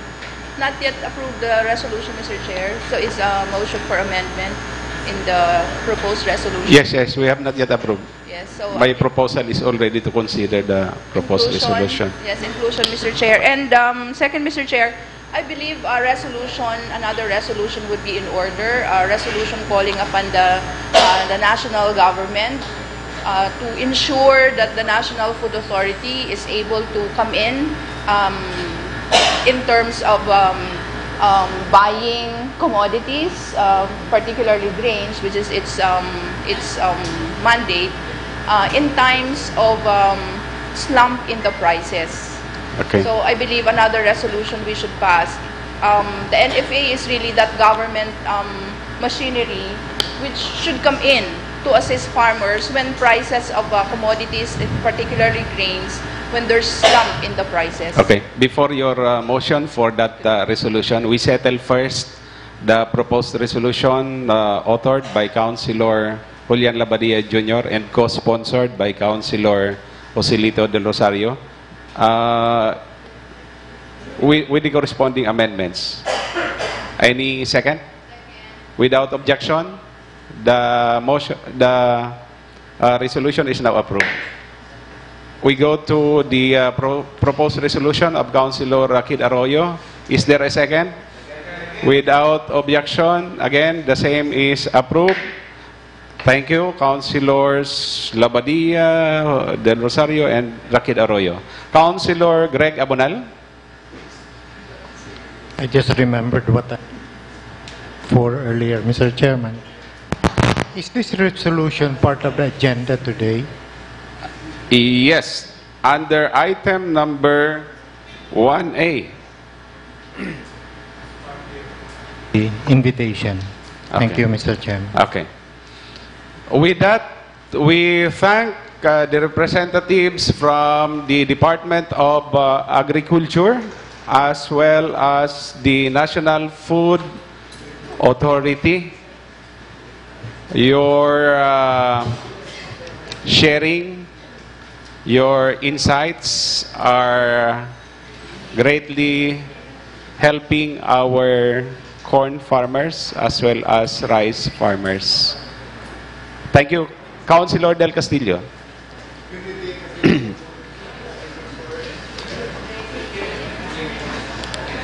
Makita ang mga... Okay. We take a break.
mula ng kanyang pagkamatay noong 2012, ay bubuksan sa buong Pilipinas ang isang importante at napakahalaga pambihirang museo. Ito po ay ang pinakaunang governance museum na patatakbuhin ng National Historical Commission of the Philippines.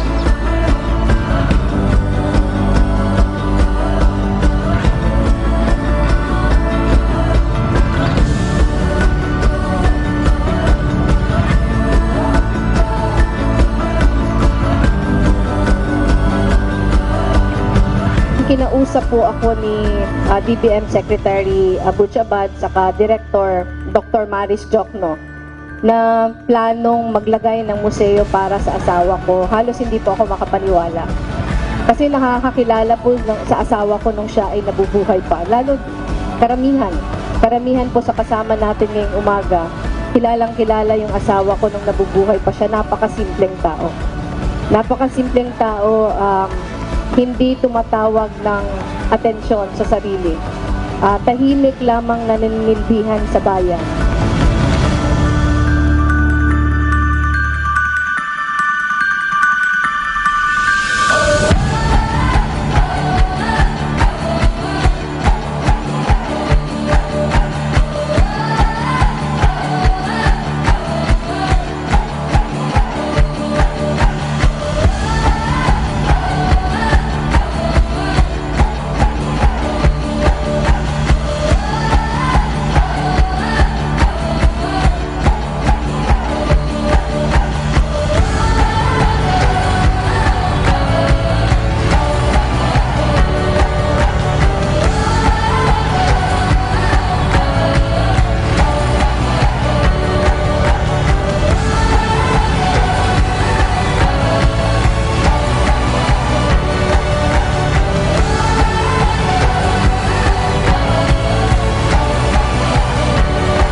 And be a part of our hopes, of our dreams, of our new beginning. We will make a different start.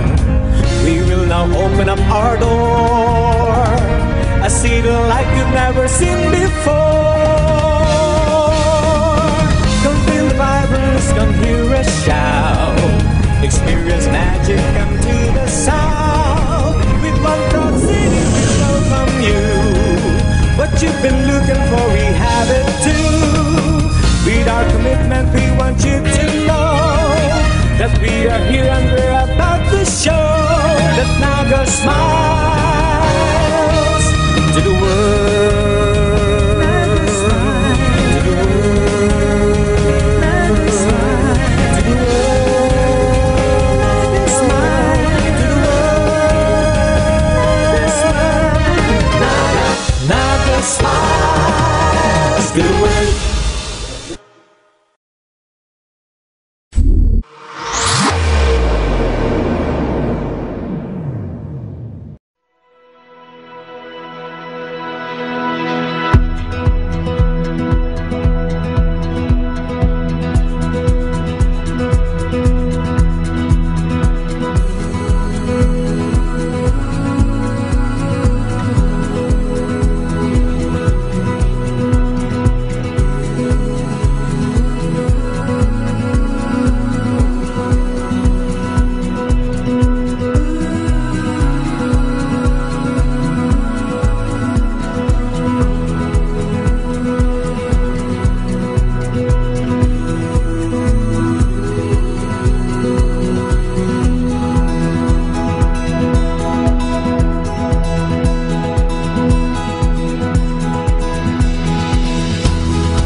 simbahan.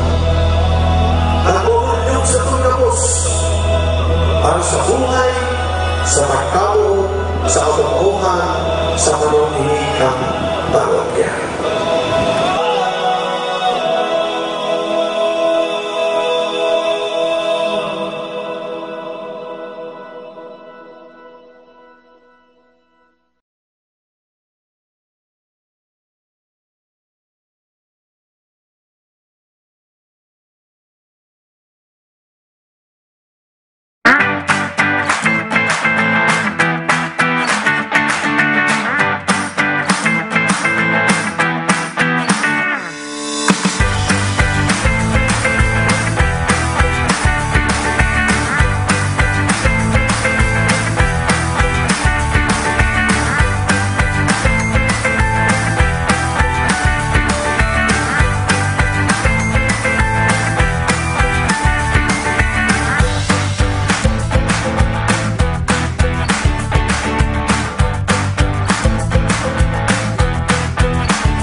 simula ng kanyang pagkamatay noong 2012 ay bubuksan sa buong Pilipinas ang isang importante at napakahalaga pambihirang museo. Ito po ay ang pinakaunang governance museum na patatakbuhin ng National Historical Commission of the Philippines.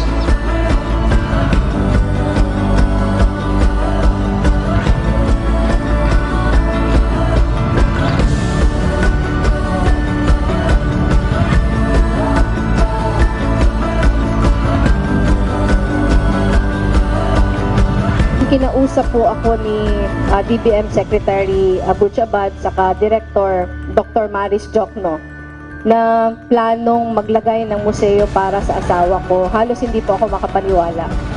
Kasi nakakakilala po sa asawa ko nung siya ay nabubuhay pa. Lalo karamihan po sa kasama natin ngayong umaga, kilalang-kilala yung asawa ko nung nabubuhay pa siya. Napakasimpleng tao. Napakasimpleng tao, hindi tumatawag ng atensyon sa sarili. Tahimik lamang naninilbihan sa bayan.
Session is now resumed. The Secretary, please. The letter dated October 4, 2017, inviting in today's regular session Mr. Roberto Orsua, City Human Resource Management Officer, to render a report as to where certain job order and contractual employees are actually assigned and to submit proper listing of those assigned to the Sangguniang Panlungsod. Councilor Rayan Rentoy. May we know whether the letter addressed to Mr. Orsua is being received by him personally?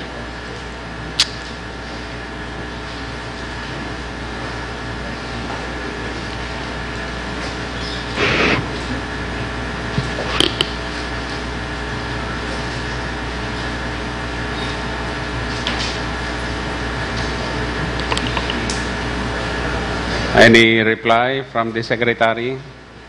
We cannot confirm, Mr. Chair, if this initial is the initial of Mr. Orsua. You know, Mr. Chairman, I am already afraid we have we might or we have become laughing stock to Mr. Orsua.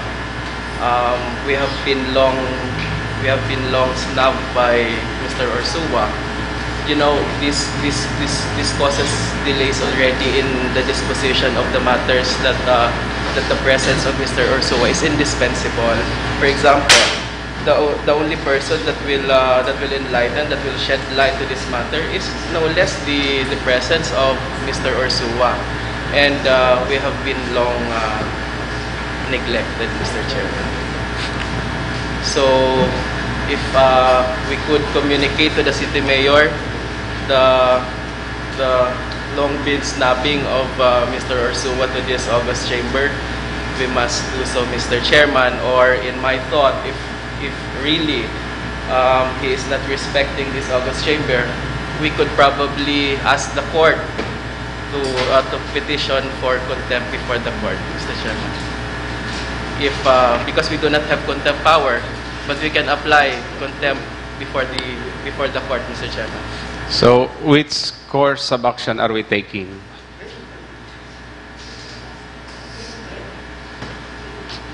Well, I would go to the first that we communicate to the city mayor, and then we invite again the next regular session.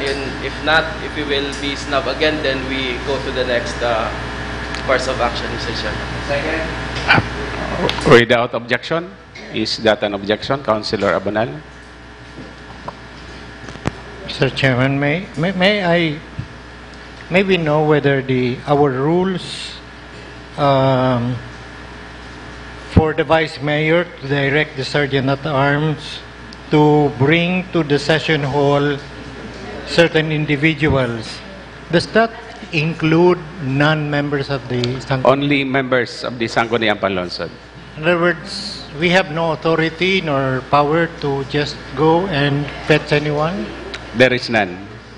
Thank you, Mr. Chair. Okay. So, there being a second to the motion, without objection, the same is approved. The Secretary is so instructed. Next item. The letter invitation to the City Legal Officer to render an update on the acquisition of the road right-of way for Cararayan San Isidro Road, Calawag San Felipe Circumferential Road, the San Felipe Magarao Road, and to submit copy of respective expropriation complaint.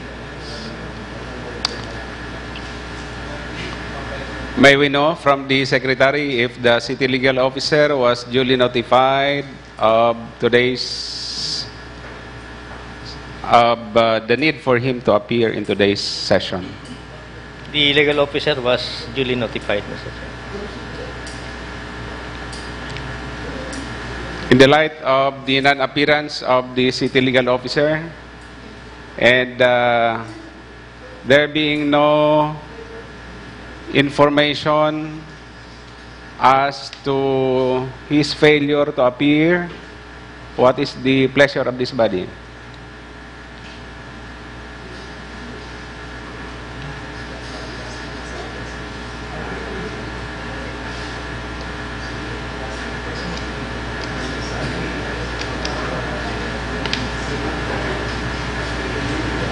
By the way, we have previously instructed the Secretary to communicate to the Mayor about the need for the City Legal Officer to act immediately on certain instructions of this body that was concurred by the City Mayor.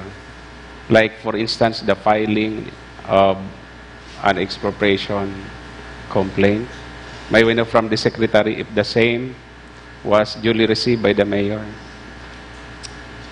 The letter was received by the Office of the City Mayor, Mr. Chair, on October 6.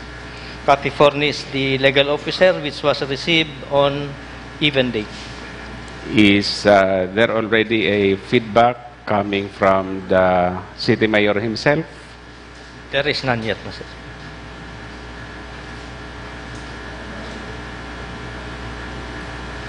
Maybe it's best that communications of this nature be posted in our chat group.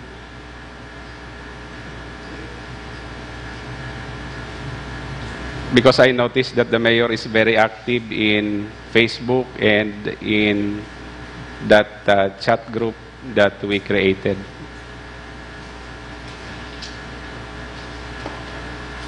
Councilor Del Castillo.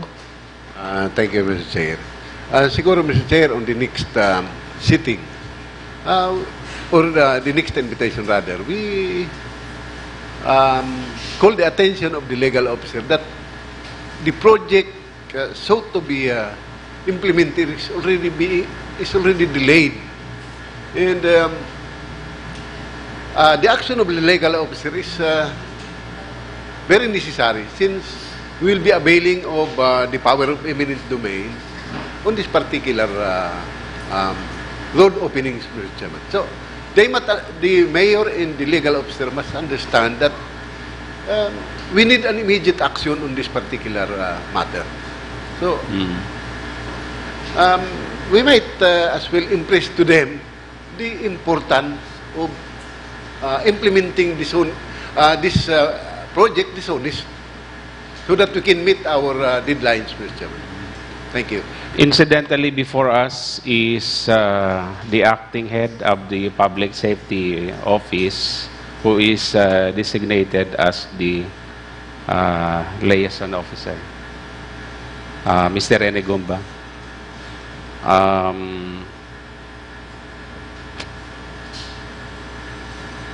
You are supposed, one of your function as liaison officer is to bring to the attention of the mayor such actions that this body needs, in the same way that you are supposed to communicate to us immediate legislative measures that the executive branch needs. May we know if this is a matter that have been brought to the attention of the mayor? And in the case of the city legal officer, may we know if there is something that is being done to speed up the filing of the expropriation complaint and the obtaining of writ of possession so that the project could already start? We are suspending our rules of procedure.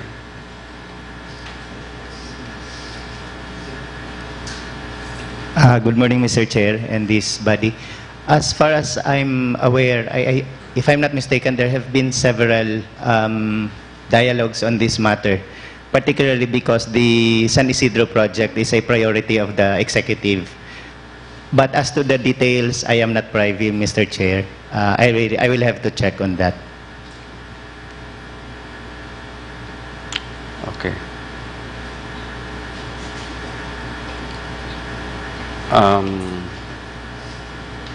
This is the priority project, not only of the executive but also of the legislative. And we are expecting that everyone is moving as a team, meaning everyone should do their respective assignments. As mentioned by Councilor Del Castillo, we are very much delayed in some aspects of the project.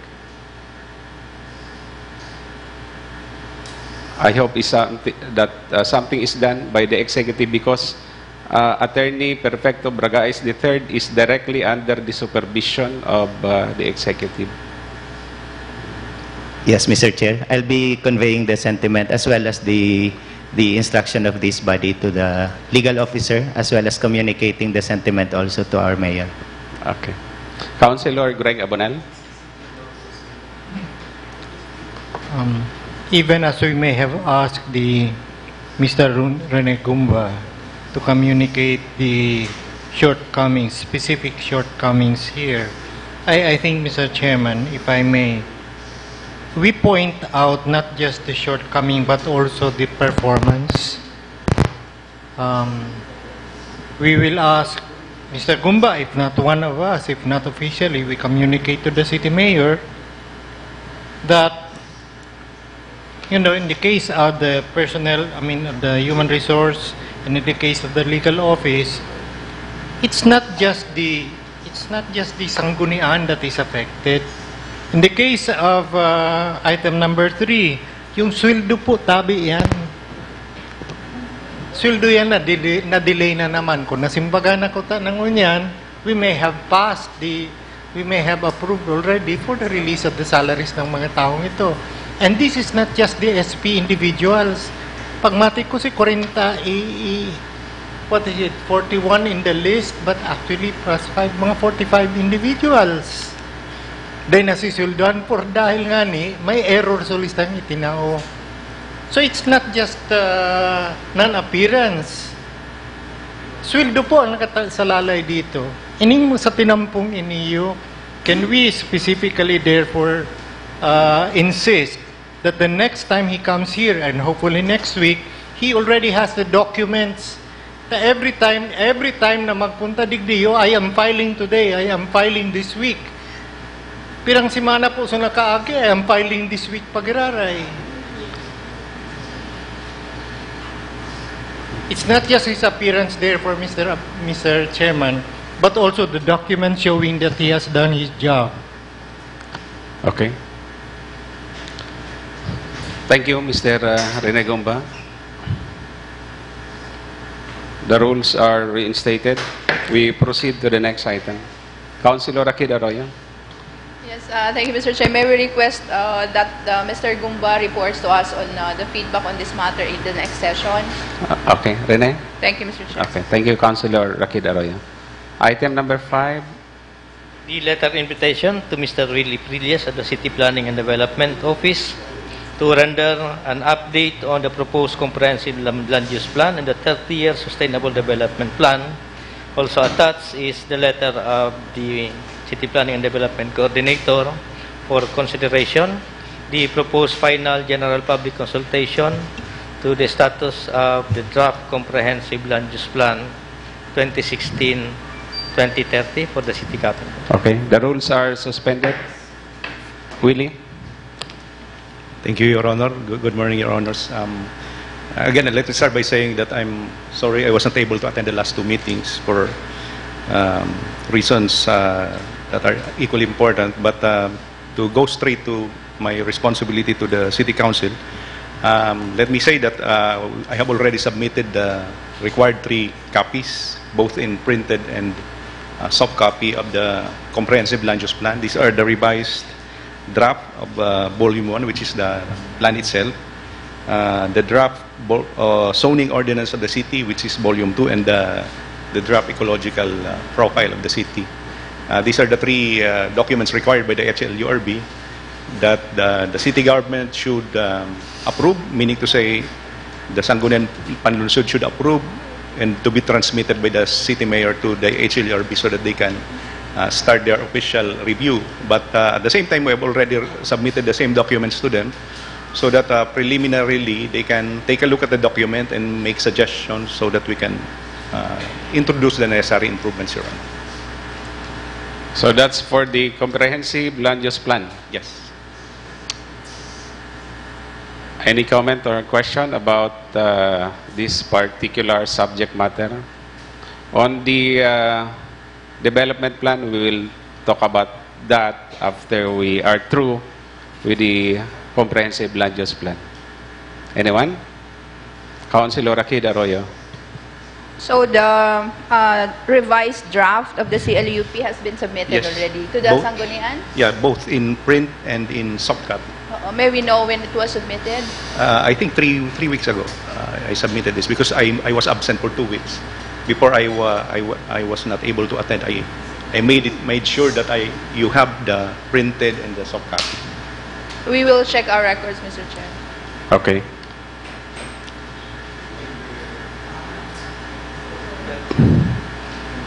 Willie? Yes. Let me just invite your attention to this very important data or information that reached this representation when we were invited by the city mayor at his office, I think about 2 sessions ago. Certain documents were presented there, one of which is Two of these are the the acceptance of donation, duly signed by then City Mayor Jesse Robredo, and the corresponding technical description, title of the supposed property donated to the city, together with a plan. When I checked this, by the way, the subject matter of the donation is a 6-hectare property, supposedly considered as road lots in that large parcel of land previously belonging to the Mercado family. Almost, I think 70 or 80% of which are already cemented. And I am assuming that this was undertaken by the city government of Naga. I noticed that this was not reflected in the plan submitted to us. In fact, I was in your office last Monday and last Friday, together with Engineer Rolly Campillos. And Engineer Nate was made aware of this. So this is for possible consideration. We'll take note of that, Your Honor. In fact, that is the reason why we have this process. The fact that this is just a revised in reference to Volume 1 and draft in reference to Volumes 2 and 3 means that these are not yet final, and we can take that into consideration. Okay. Is there a time frame by which we are expected to have already favorably considered the approval of the comprehensive land use plan as well as the corresponding zoning ordinance? In a certification I made in reference to the seat of good local governance, I made an argument that because the current land use plan and zoning ordinance was approved only by the HLURB in 2002, it is going to expire this month, later this month, October 2017. But there is a guidance by the HLURB that so long as there is no replacement adopted yet, the current ordinance and plans are in effect. But in that same document, I mentioned that we should be able to have the document approved by the HLURB over the next 6 months. So it can be possible for us to move at our level so that the same can be submitted to the HLURB, hopefully by the first quarter of 2018. So we are expecting that this CLUP as well as zoning ordinance is approved within the next few months. Yes. No later than December. Preferably by December. Okay. So we are, if this is not yet referred to the Committee on Land Use, we are referring this to that committee. The Secretary? Was this already referred to the Committee on Land Use? The CLUP?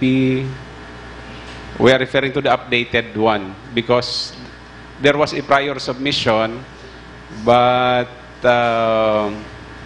this was returned back to consider certain suggestions. And now, Mr. Prillius Jr. is telling us that the updated CLUP had already been submitted to us. Yes, Mr. Chair, the updated CLUP was received by the office on September 22. Okay.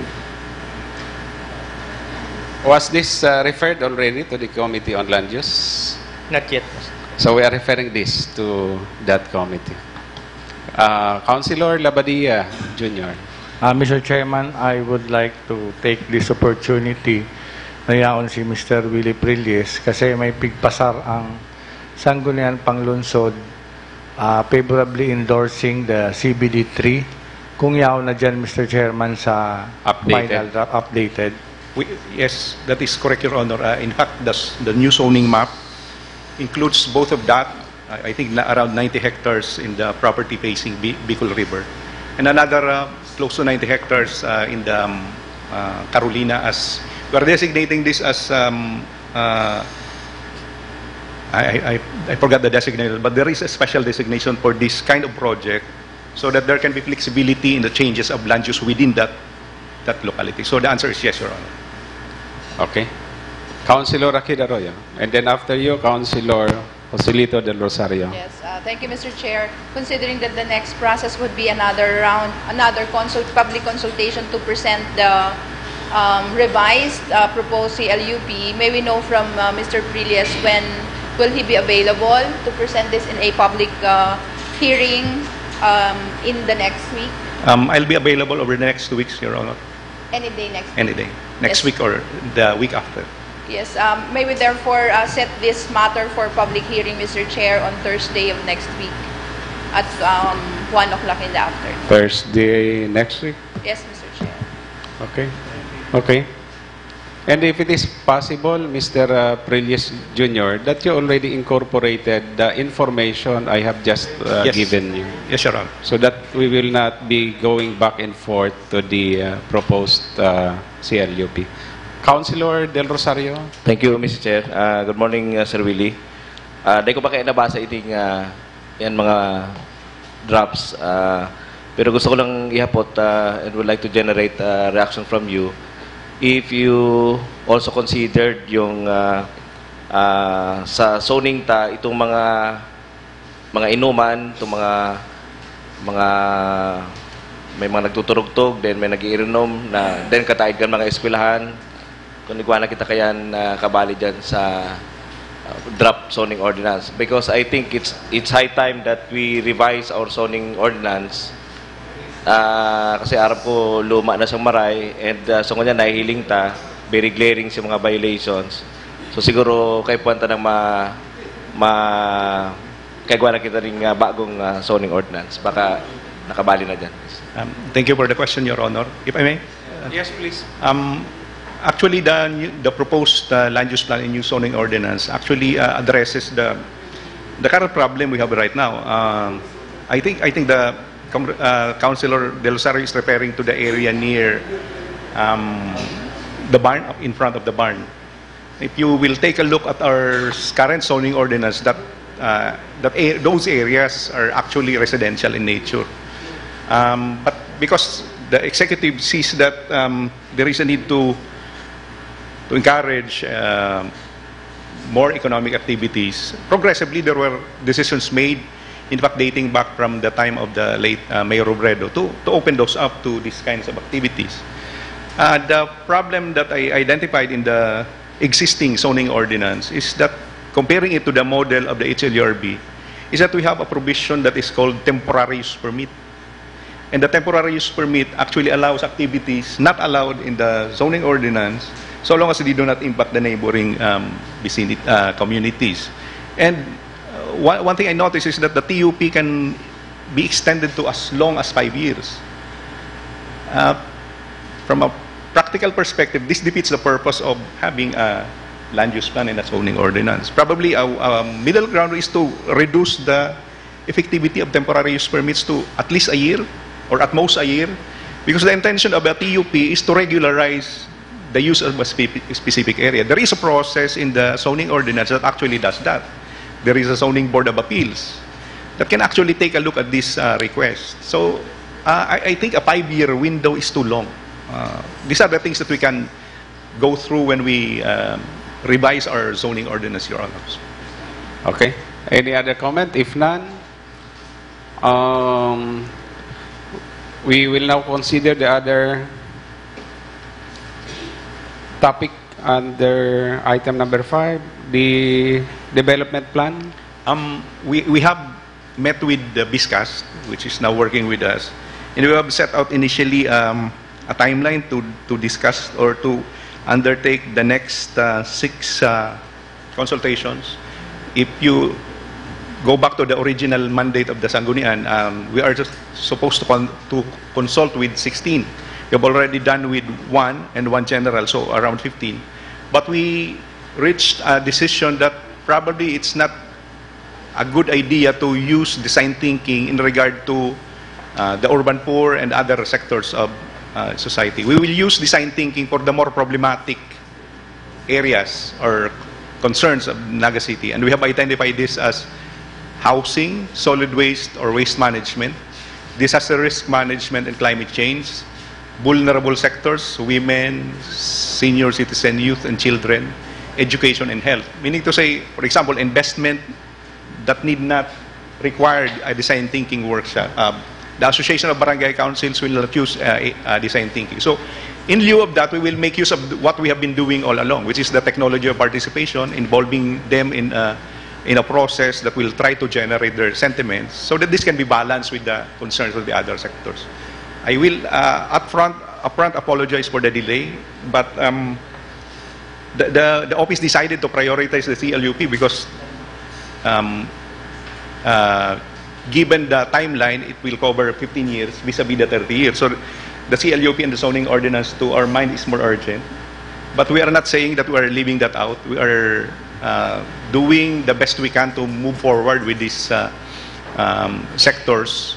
So we will slide down the housing to October 30 because we will not be able to do that on the 13th, as our team will be in Manila to do the presentation before the Galing Po. But by end of November, we should be able to complete the 6 consultations that we have scheduled. And there are still how many sectors that we have to convene? Taking out 7, we will only be dealing with around 9. That we don't have to make use of the design thinking. When are we going to do that? That should follow December and January, Your Honor. Meaning by February, you are supposed to be already in the process of consolidating, writing up the whole document, making the initial computations, because what we were able to generate are rough estimates. So we intend to make full use of the City Engineer's Office inputs so that this can be properly considered. Can we therefore expect the final output on or before March 31? Yes, that is our new target, Your Honor, first quarter of 2018. Okay. Councilor Julian Labadia Jr. On the scheduled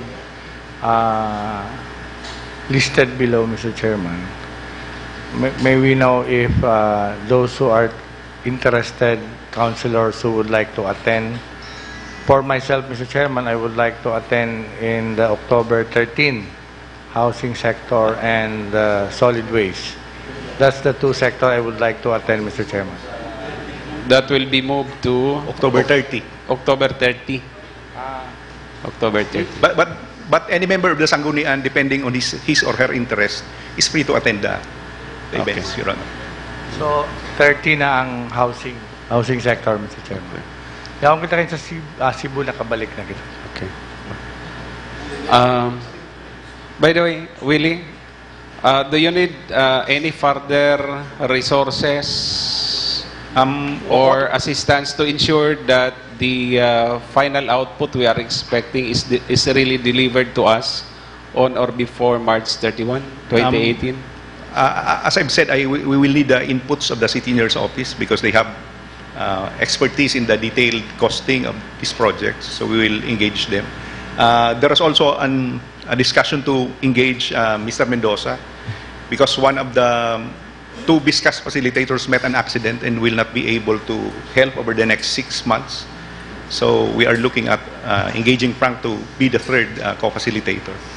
We're also going to seek the help of the BAC to bid out the 2 external consultants that we are going to use, the land use planner and the transportation planner, so that they can also input on the concepts and projects that we are going to generate. But those are at the moment our pressing need, Your Honor. Okay. Councilor Rakid Arroyo? In the thinking groups, thinking workshop, the design thinking workshop, where will the concerns involving agriculture and trade and industry come in? We in are these not sectors? we are not going to use design thinking for these sectors, but we will go back to our original technology of participation. But where will they come in? They will come in after November, when So there's going to be a separate sessions for them. Thank you.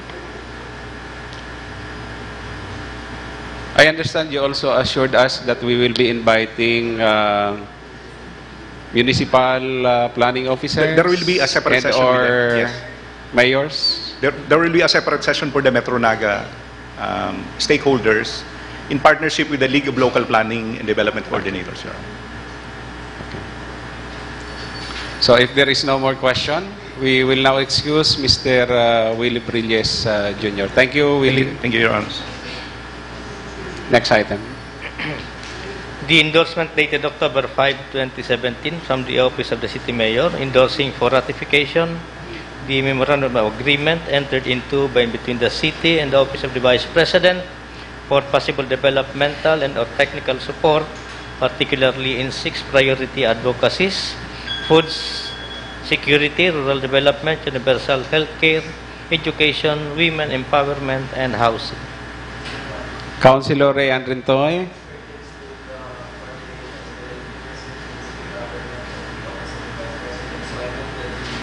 Pass a resolution confirming and ratifying the Memorandum of Agreement. I understand no authority yet is given. Or, We already passed an authority. okay. So just for ratification, Mr. Chairman. Any second? Without objection, same is approved. Next item. Letter dated October 4, 2017 of Ms. Maria Milagros Lim Solis, Board Secretary, Metro Naga Chamber of Commerce and Industry, following up the request for office space at the ground floor of the GMR Coliseum. We refer this to the Committee on City Properties where the matter is pending. Next item. The letter dated September 29 of the City Engineer submitting updates and comments on the requested documents. Yes, Councilor Ray Andrintoy.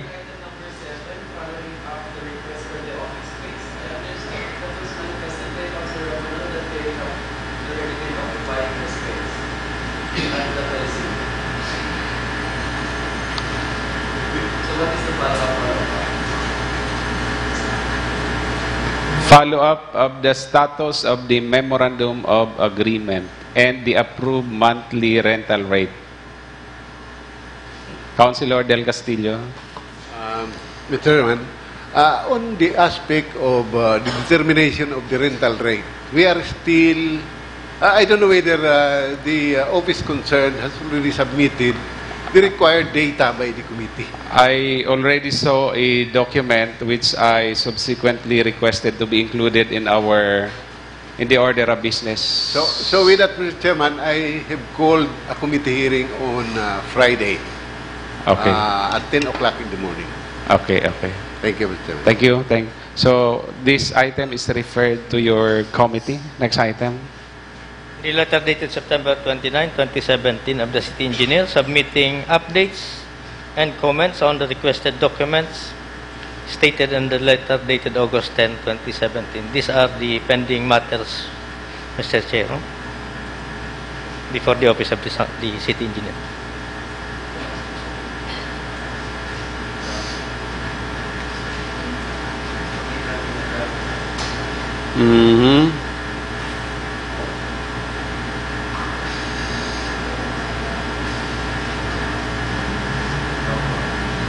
Sa inyo na pa din.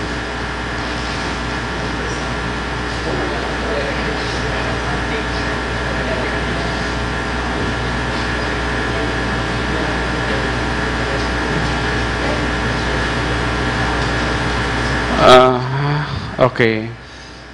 I understand that this is per information of the Secretary. This is in connection with matters pending before certain committees. So the same is correspondingly referred thereto to the concerned committees. Okay. Next item. The letter dated October 2, 2017 of Jail Superintendent Mitch Melton Plasencia, District Jail Warden, submitting the list of items that are deemed contraband and the list of allowable property for male and female residents of the Naga City District. Committee on Public Safety. Next item. Letter dated September 29, 2017 of Architect Andrew Almeida of Cane Ridge Investment Incorporated with respect to SLURB requirements for socialized housing compliance. We refer this to the Committee on Land Use. Yes, Councilor Rakid Arroyo. Yes, Mr. Chair. Actually, there's no need to refer this matter to the Committee on Land Use. We have already issued the development permit for this project. The only concern is, Mr. Chair, is they are requesting that the compliance for this project, which is located in another another region, be also noted in the development permit, because what we put in our development permit issued is their compliance in the city. So they also want that compliance in another region noted in that development permit. I think there's nothing wrong with that, Mr. Chair. So we just need Insofar as their project in the city, the compliance was made also in the city. Yes, Mr. Chair. Okay. But they're also submitting as their compliance also for that project, a project located in another region. For the same project that they have here in the city. They just want that included in their development permit. To note that their compliance is both in the city, which complies with our ordinances, and also they have another compliance in another region. Do we have proof of their compliance in another region? Yes, Mr. Chair, they submitted it. In fact, that was their first proposed compliance. We rejected it because we want their compliance to be in the city. Okay, for as long as there is that proof? Yes. We just need to put it in the development permit, just to note it that they have also submitted it as compliance, as their compliance. So it's just a matter, yes. So, actually, sobra na. It's just a matter of instructing the CPDO to also include that first submitted compliance, to note it in the development permit. Okay. Do I hear a second? In which case, the Secretary is so instructed. Next item. The letter dated October 4, 2017 from the City Budget Officer submitting copy of the transmittal letter of the City Engineer presenting a list of remaining civil works and corresponding costs totaling 4,490,100 pesos and waiting for the result of canvass for the equipment requested by the head of the abattoir and those from the deputized NMIS inspector. This is pending before what committee? Committee on Appropriations? Councilor Del Castillo? Actually, Mr. Chairman, this matter was taken up at the Committee on Appropriation. Appropriation. But, during the committee hearing, Mr. Mendoza manifested that the amount that will be needed for the renovation of the Naga City Abattoir will be taken out of the continuing appropriation for Economic Development Fund, which will only need to be reprogrammed and approved by the City Development Council. So, in other words, there will be no corresponding legislative measure required from us. Mr. Chairman. So we just take note of this? Yes. I propose that we just take note of this matter. Okay. So item number 11 is noted. Next item. The letter dated October 2, 2017 from Engineer Rolly Campillas of Housing and Settlement Development Office submitting report with respect to the Consuelo Heights subdivision, Madrigal property in Barangay Pacon.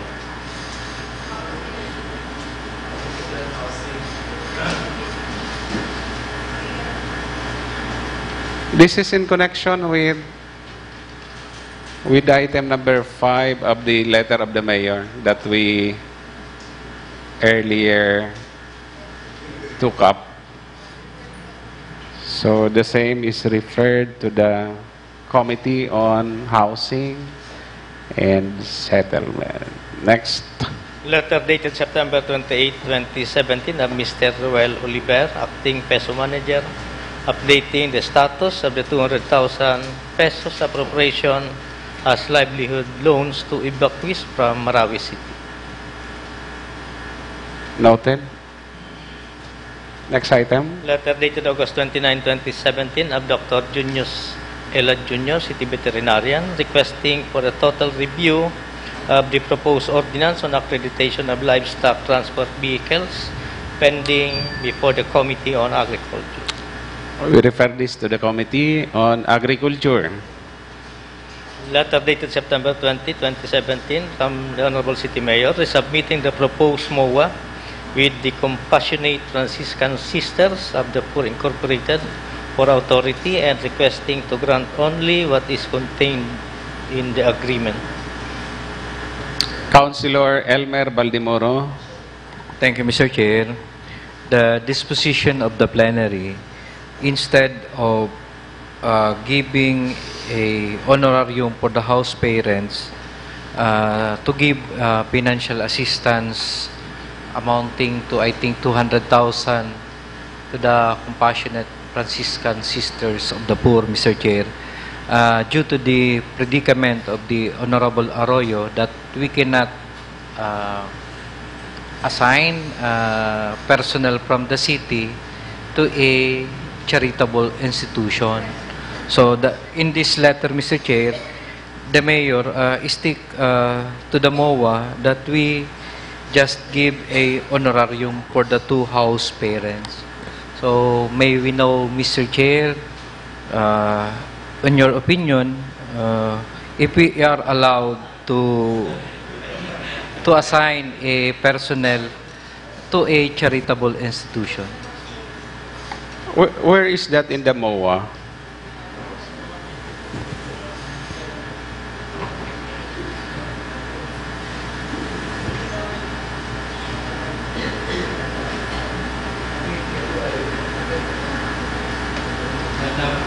On number 3, Mr. Chair.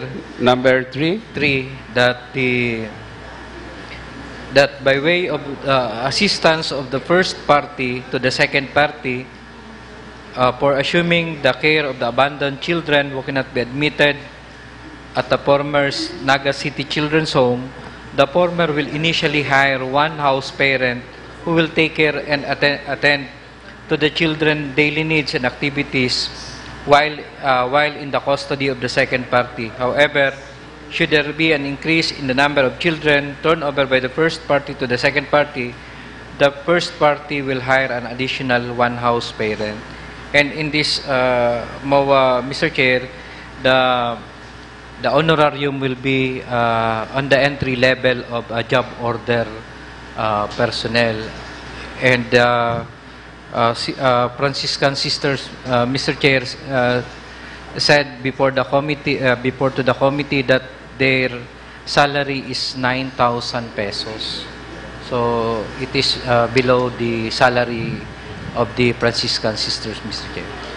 So meaning we will be assigning before the second party an employee of the city with the salary corresponding to a job order. That will be 6,000. And probably next year, there will be an additional amount given the recent wage order issued by the Regional Tripartite Wages and Productivity Board, which is a factor in the determination of the compensation. Mr. Chair, willing man po ang Franciscan Sister whether na kita ang pasweldo, but then they requested na iparehas man duman sa tinataon nindang salary duman sa mga other house parent. How much? 9,000 pesos, Mr. Chair. So instead of 6,000, 9,000. Yes. But then, just want to clear, Mr. Chair, if we are allowed ba, as the Honorable Arroyo said, na di kita pwedeng mag-assign ng personnel to an institution. Private institution. Yes, this is a private institution. Yes, Attorney Cecilia De Asis.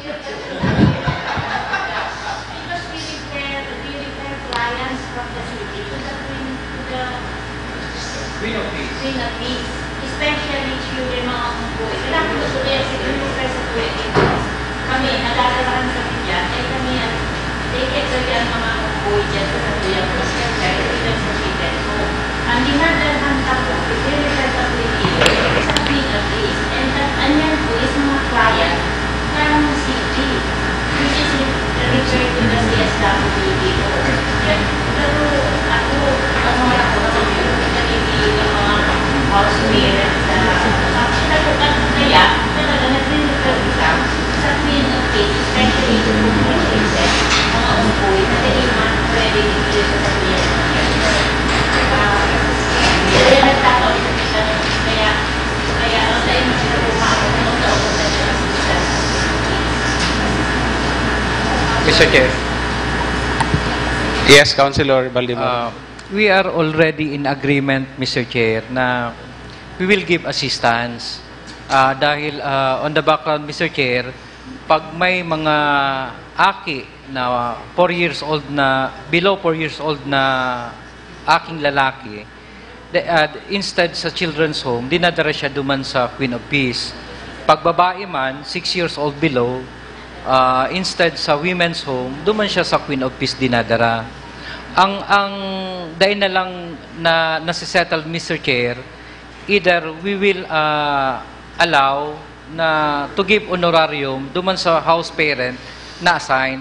So ang disposition po as recommended by the committee and was affirmed by the plenary, magtaon na lang po tang financial assistance duman sa Queen of Peace instead to pay honorarium to the house parent. Okay. However, in this letter of the Mayor, Mr. Chair, na-stick siya duman sa MOA na instead of giving a financial assistance, just an honorarium to a two-house parent. Okay, Councilor Del Castillo? Mr. Chairman, I will stick to what the plenary have agreed, that we just extend financial assistance to the Queen of Peace instead of assigning a personnel of the city to that institution. How much is that financial assistance? I believe 200,000. 200,000. Yeah. And that will already account for the supposed compensation of the two house parents. Yes. Diba? Okay. So, what is our disposition? Councilor Greg Abonal, any motion? Before any motion, Mr. Chairman, let me just share the pattern adopted by the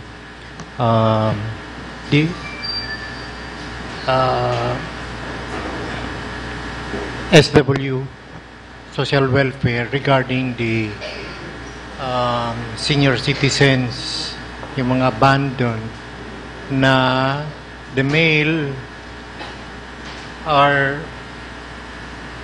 brought to MOP, the female yung dito sa may Concepcion. The pattern, Mr. Chairman, is we board them. For every person, there is a computed amount as boarding fee. So if we send in only one, we pay only so much.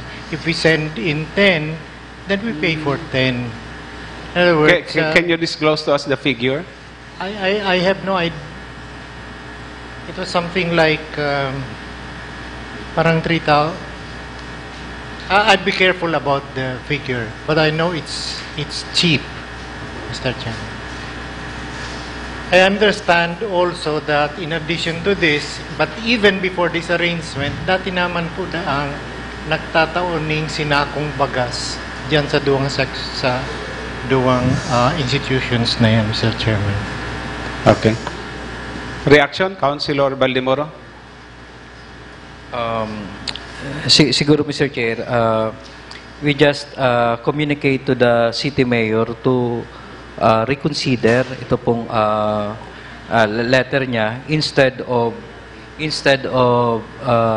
giving honorarium to the house parent, i-reconsider gerara itong proposal of the Sanggunian to give a financial assistance to the Queen of Peace just like po the Help Learning Center, we give an annual financial assistance to the Help Learning Center. So, sa liko po, dahil naman hindi bago.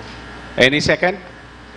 Without objection, the same is approved. The Secretary is instructed to communicate this position to the City Mayor. Councilor Rian Rintoy and then Councilor Labadia Jr. Of financial assistance to the Queen of Peace, Mr. Chairman, we advise the sisters managing the Queen of Peace to register before us for accreditation as non-government organization for us to be able to facilitate the giving of the assistance. Okay. The Secretary is instructed to communicate that matter to the Franciscan sisters. Okay. Councilor Labadia Jr. Same concern with Honorable Rintoy, Mr. Chairman. Okay. Thank you, Councilor Labadia Jr. We proceed to the next item. The proposed ordinance of the Honorable Mila Esther Kid Arroyo, co-authored by City Youth Councilor Junel Jade Paredes. Further strengthening transparency and people participation in governance in the city by establishing the processes and procedures that shall govern the preparation and approval of the annual budget and other appropriation ordinances of the city government and of the barangays within its territorial jurisdiction to ensure that public expenditure truly responds to the needs and aspirations of the people and for other purposes. Councilor Rakid Arroyo. Yes, thank you, Mr. Chair. If there are no more questions, considering that this matter was submitted for approval last session, only that the Honorable Baldemoro requested time to further read it.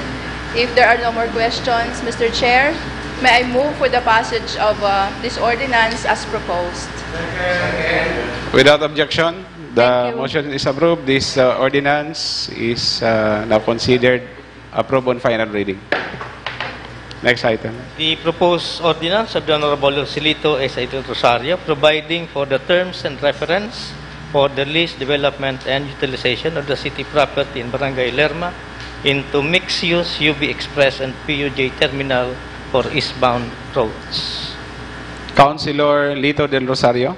Good morning again, Mr. Chair. I've requested the presence of 4 key personnel to help me in explaining this proposed ordinance. But before I proceed, Mr. Chair, I'd like to request Christine to show in the PowerPoint presentation Resolution 2015-320, previously adopted by the Sangguniang Panlungsod. 2015-320. 320, okay. This resolution, Mr. Chair,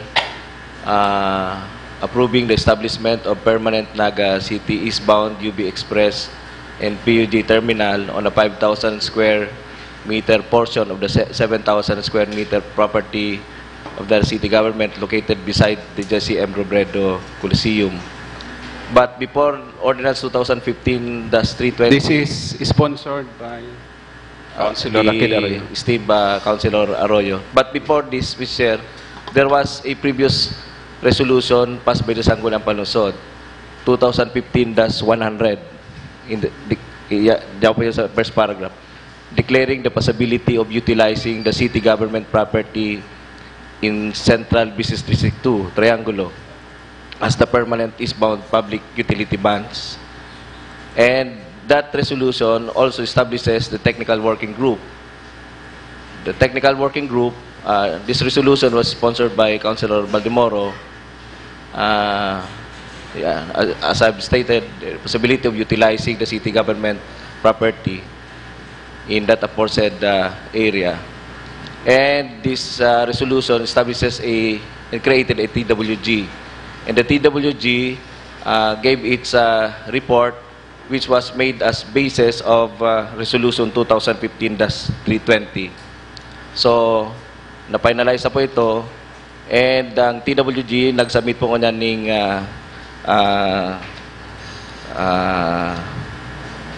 report na feasible ang lugar bilang maging eastbound van terminal, Mr. Chair. But, however, may mga concerns pong nagluwas. By the way, yung pong Resolution 320, Christine, pakibaba mo. Yeah po, yan next whereas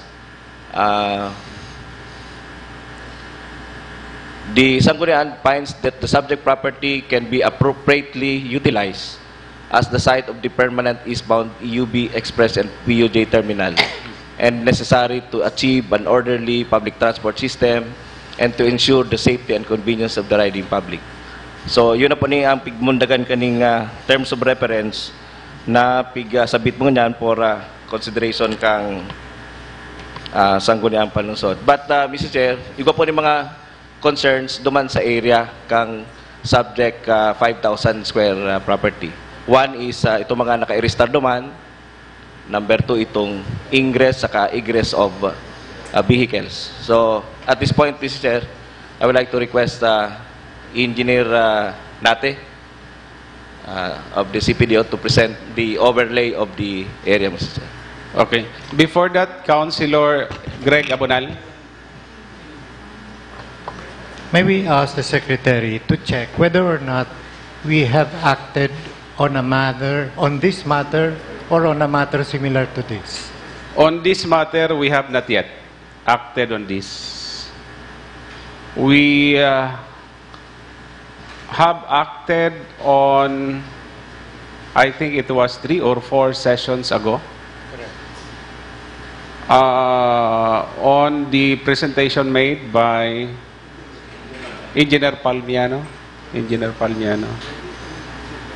So we can probably refer back to that if you want a clarification as to the action made by this body. May we know what action we took? The Secretary, please. There was a vote. That's correct. That's correct.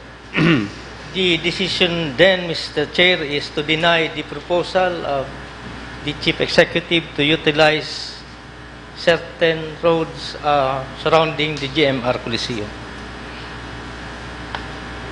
So not this one? Not this one, Mr. Chair.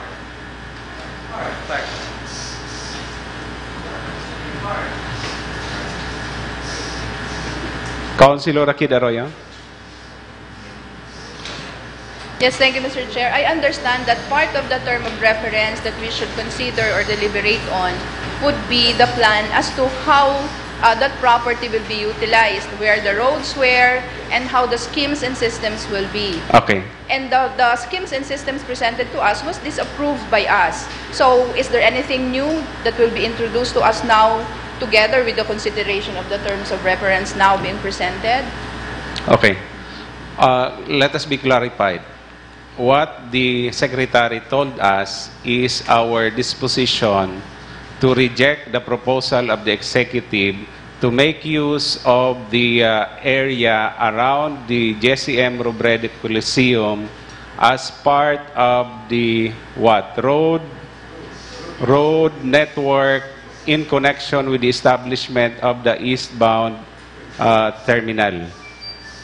So that's our decision.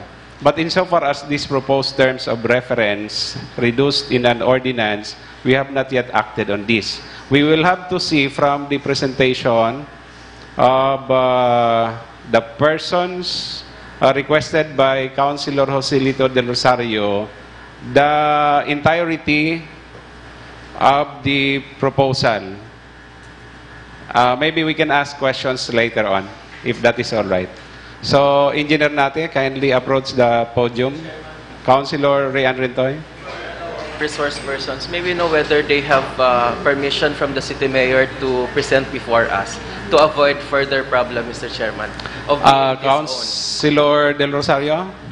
Yes, Mr. Chair, we had an initial discussion and this was part of the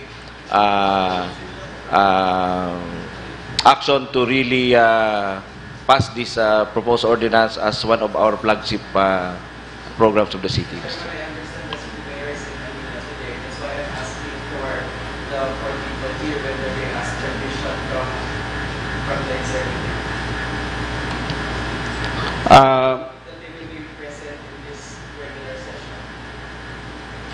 Chairman, during the past, we have experienced that that members of the executive department come before us and then later on they will tell us that these people did not ask permission for here.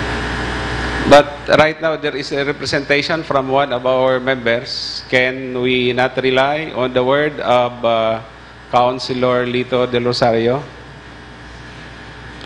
Yes, Councilor Akid Arroyo and then Councilor Greg Abonal.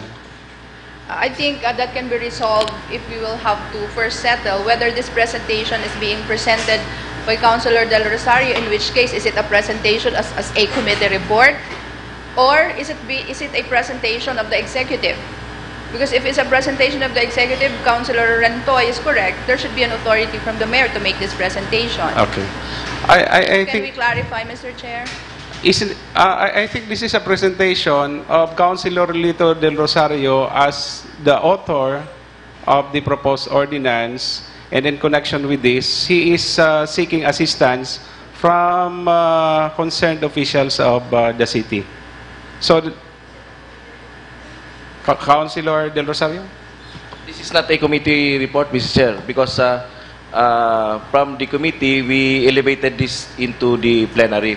And this was with us for quite, actually more than, more than 8 months. Councilor Greg Abonal? Earlier, Mr. Chairman, the Councilor Del Rosario said that this was discussed, the presentation was discussed with the city mayor. May we know when that took place? Councilor Lito? I had a meeting with the mayor, Mr. Chair, and again, I asked him if he's pursuing the project, and he readily answered that he is pursuing this project, Mr. Chair. So I asked for his authority to discuss this with the executive people, the 3 engineers, and he acceded to my request, Mr. Chair. Okay. My question was when that took place.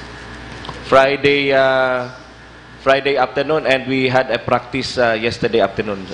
Thank you, Mr. Chair. Okay, so we allow? Mr. Chairman, I asked that question because in the last Tuesday's meeting with the mayor in his office, this matter was brought up. And he was saying, that's not what I said. That's not. In other words, what was presented to us was without his authorization. For which reason, I think it was easy for us to simply say 5-4, the vote was negative. Iba man kaya palang supig present sa to. Baka iba na naman ini, hopefully not. Okay. So, we allow the presentation. Okay. Engineer Nate?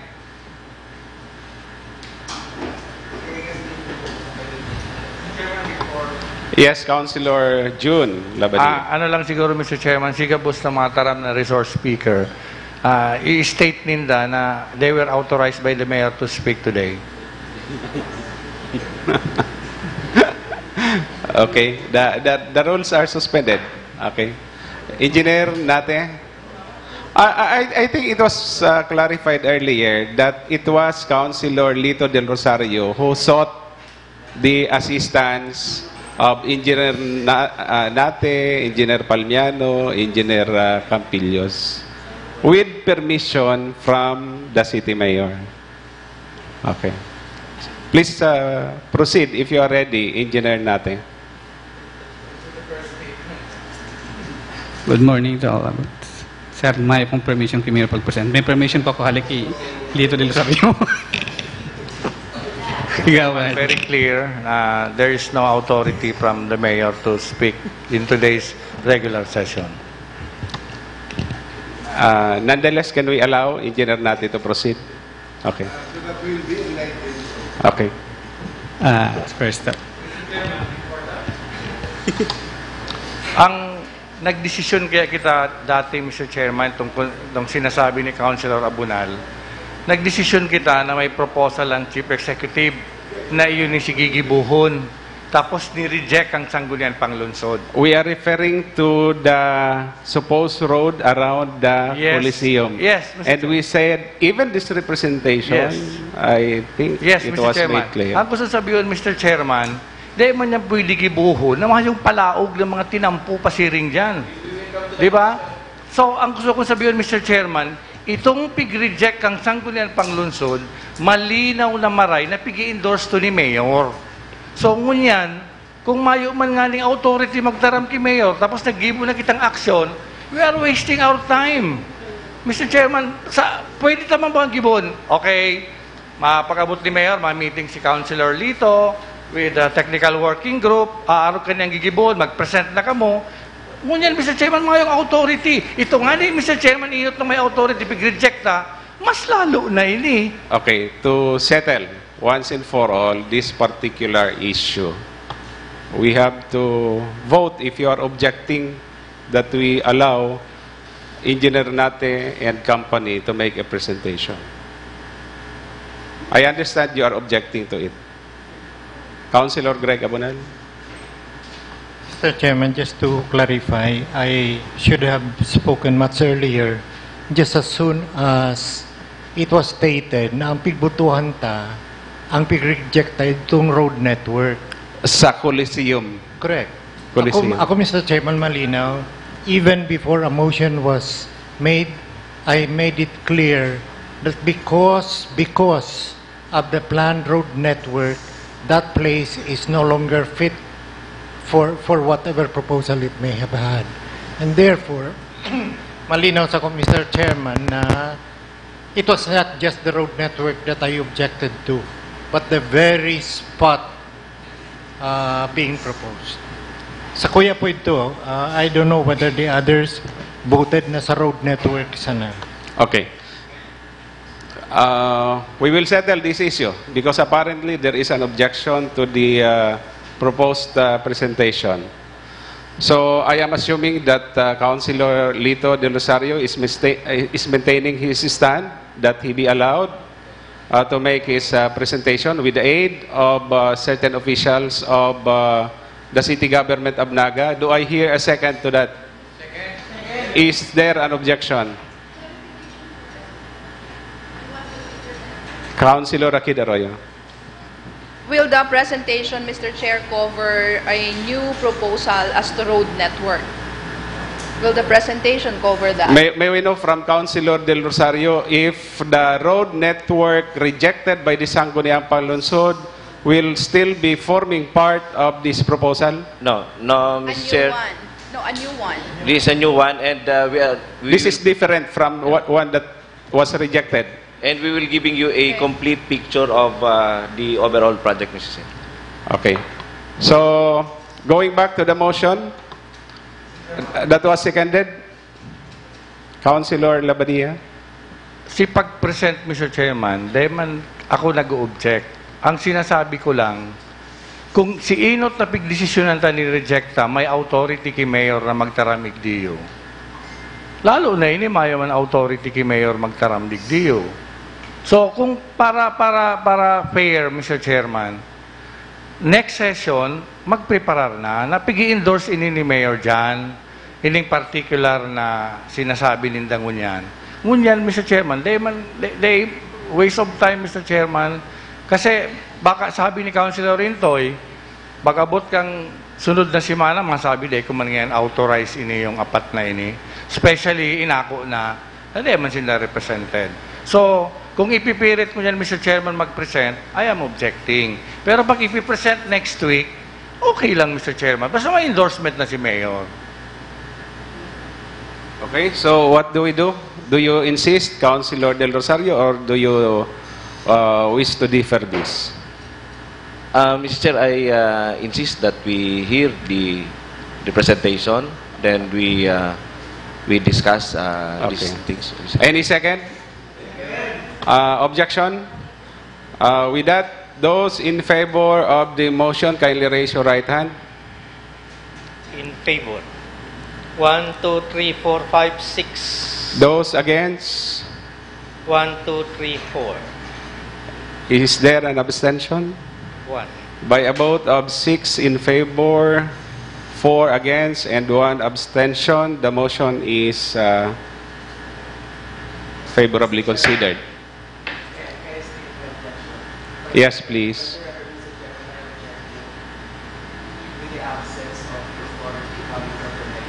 Okay. Okay, noted, noted. Okay, noted. We proceed, Engineer Nate, please. Sir, thank you. Ini po mo, sir, mapa, an aerial view of CBD2. May specific naman po yan IBM, yung bagong construct na IBM. Within the other left side of the IBM is the proposed band terminal and proposed settlement project of the madi-displace ng mga squatter po. Ay, okay po. Okay. Ngayon po, ma'am, si IBM, ini po si area yung proposed ng band terminal. Tapos duman sa taas. Pakitaas po, ma'am. Baba. Yan. Ini po si proposed na resettlement area katong mga madi-displace ng mga pamilya Igdio. Taas pa po. Baba na lang po. Baba. Yan. Ini po si existing na road. Ini po si Coliseum ta. O yan po si mga abot ang road ta po kay abot di ma'am. Pag overlay ko po, mailing na lang po siya ulit. Ini po si aerial view pa man lang siya. I-overlay ko po itong mga parcel sa sublots na nag-represent di sa mga boundary kang mga lote di sa CBD. Okay. Yes, sige. O yan po si, hindi pa rin naka-overlay. Ini po si Coliseum, tapos yan po si subdivision kang CBD2. Yung mga parcel sublots are owned by private individuals, tapos ini po si Coliseum ta. Ini po si tulong loteng composed of 3 titles na total of 7 hectares.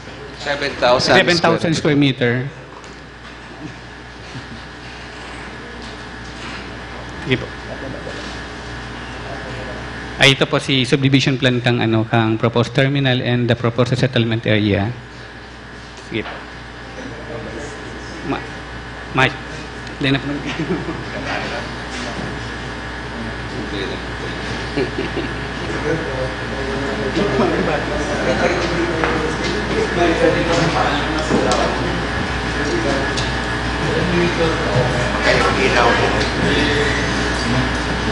Noy.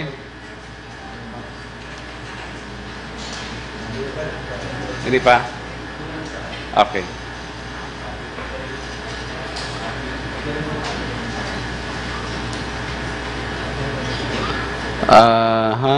Please proceed, Engineer Nate.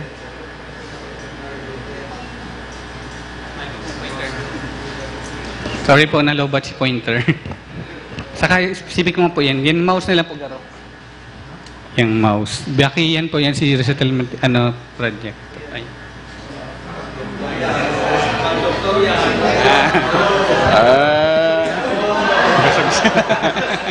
Garo si ginagamit yan sa pasyente, Sige po, ulit po. Oo, iba. Kulay green. Okay. Sige na, okay na. Taas mo na sa may paki sa left po itong sa hidden parte. Sa taas po. Sige pa po. Ayan po. Yan na po yan si proposed ng band terminal. Yan po ang specific location niya. Yan na po ang schematic subdivision prepared by the City Engineer's Office ay Jennifer Architectural ba po. Sige, taas pa po. Ay, baba na po. O yan po si Coliseum, ta? Hindi duman sa taas. Sige pa po. Sige pa. Sige pa. Minimize mo lang. Christine, paki-zoom in. Yan. O yan po si sinabi ko sa bago, si project site na po. Kasi lalag ko po si kaso bagong pigay pahiling kong na aerial view, i-overlay ta po siya dyan para at least mas visual sa number 2. Yan po. Naka-overlay na po dyan si mga parcel sa block saka si aerial view. May link na po dyan si mga lote na propose based pa actual saka based by plan sa plan po. Specific man po siya. O yan po 16 road pa duman sa taas sa IBM. Paki-blow up po. Paki-zoom in po. Ini pong portion na paki-dakula. Ini. Yan, ini. Ang road lot ta po based duman sa subdivision plan isabot po siya igdiyo. Yung area ini. Ibig sabihin si entrance ang existing pong road is from this point pa lang po. occupied pa po iyang gabos kang illegal settlers di sa taas. Kaya po kung makonstruct kita, abot pa lang po dyan si proposal, si in and out po kang ban terminal, yun pong area iniman lang. Yun man lang po sisipig paano sa po ni Kagawad Lito de Rosario to overlay the lot parcels based from the aerial map. O yan po, si the base po. Okay. Given this, do we have questions? Councilor Greg Abonal. Yung pick point po na existing road, in fact, ang property extends all the way.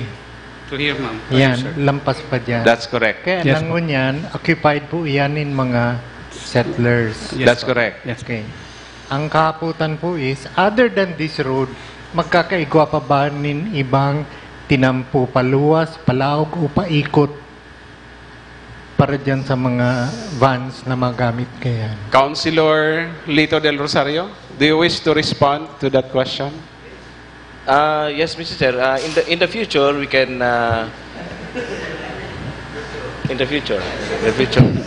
we can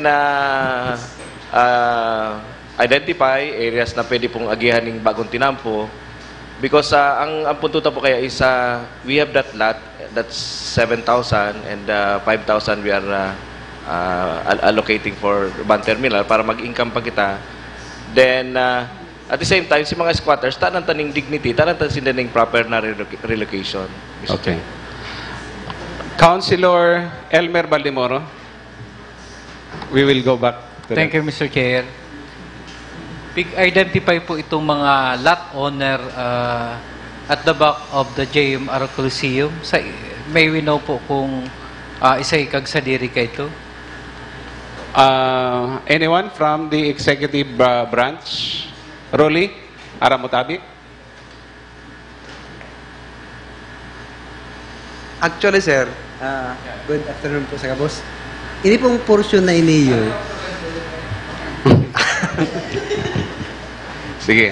Dahil po ako nag-agad ng authorization kay Mayor.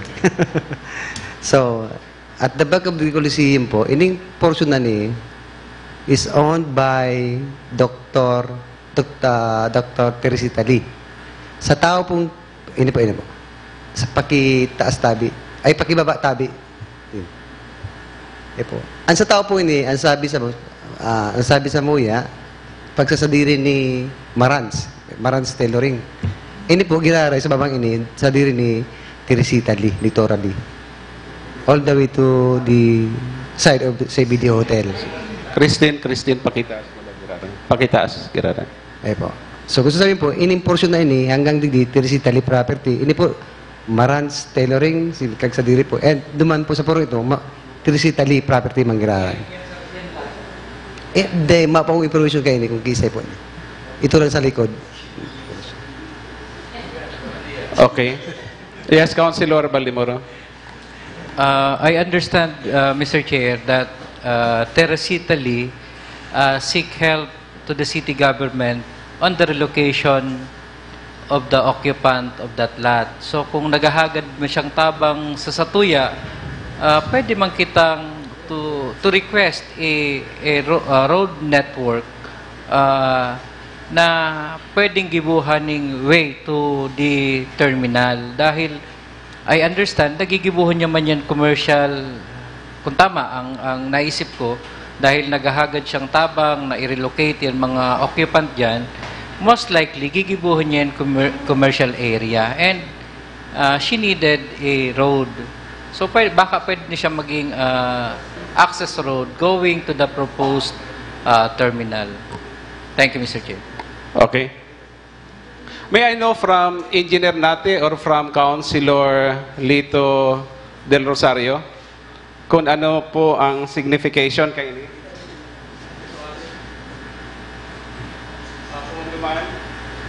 Still looking. Baba, patabi. Ano gusto sa field kayo? Yan po si pig-construct ang project ang NGO po kadto na storm drainage po. Ining line na ni. Storm drainage. Yan po, storm drainage ni. Yan, Paduman. And the city property is until... Yan po. This one? Yes, sir. And there is a road here up to here. Yes, sir. Concreted road na po siya. Sa may market po. Market. Mini market. So in case we want to build a road from there up to here, this is the only property that we do not own. This one. Is that correct? Yes, sir. Any other question?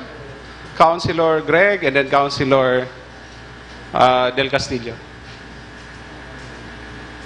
According to the design, ito po point out na anong tawag niyan, storm drainage. Tapos garubaga may simentadong portion. Yung in between na space, is that city property or part kang si Marans, kay D or whatever? Yan po, sir. Yung spasyong iyan between the storm drainage and what appears to be the wall, the fence kang Coliseum, kisay pong property iyan. Yung taas-taas na yun. The fence of the Coliseum is here. Yeah. The question therefore is, yes. City property pa po yan, sir. Log pa po yan duman sa ni Kang Coliseum po, boundary. In other words, our fence is not situated in the boundary line of the property of the city and of the adjoining owner. Is that correct, Engineer Nate? Yes, sir. May gap po yan na mga at least 7 to 8 meters pa pong gap. 7 to 8 meters. Ano po, from the edge of the storm drainage po, from the fence up to the edge of the storm drainage po. Which we can use as road. Road right of way. Okay. So, Councilor Greg Abonal. Ay. Kang nakaagi po, sabi 3 meters na sa naman yan. Kaya nga ni part kan si proposal, ina-knock down so fence, tanganin pati itong space na ito, kikibong tinampo. Mr. Chair. Iba na naman nun yan. Mr. Chair. Okay. Can you explain to us this seeming discrepancy in the representation? Councilor Del Rosario? That's why, Mr. Chair, we are making this presentation and overlay purposely for us to view or to appreciate kung ano talaga itong kwentuhan. At least ini po factual ining ano talaga. Okay. Councilor Del Castillo and then Councilor Labadia. Thank you, Mr. Chair. Actually, yan ang gusto kong ihapot. Dahil, araw kan sinabi ni Councilor Greg, during the previous presentation, we are made to believe that hali naman sa Kudal, mga 3 meters na lang ang property kan siyudad. But now, Engineer Nate is saying that from the storm drainage, mga 6 to 7 meters pa ang lakbang kan city property. Did you conduct an actual survey, Engineer Nate? Si surveyor tapos si instrument po kung pina-check out ko kaniyo, si Cardo po, si Bermundo po ang pina-check kaniyo sa ground. Who is that? Si instrument man po kang ang pina-check map kani sa ground. Pero di pa siya pig-layout. Pero based po sa technical description kaniyo, almost po kayo magiging kayan. So, Mr. Chairman, with that information, dahil nakita kaipuhan magbakal ng daga para gibuhon tinampo. Correct. But that is only as to that portion of the property beside the fence going out towards the drainage. But up to that, only up to here. Yes, Mr. Chairman. Understandable. Dahil si Sapuro, bako tanang property. Correct. Yeah. And my second query is for Engineer Campillos. Anyway, so bago malinaw man na nagsabi na maayusin ng authority, but I want to know from the Housing Settlement office, development office, because it's now clear that under resolution number 2015-320, the Sangguniang Panlunsod declared that 5,000 square meter area as the proposed site of the eastbound terminal. May question dyan. As possible. Okay. So, following on that premise, Mr. Chairman, papaharaliun ta si mga tao dyan sa lugar na yan.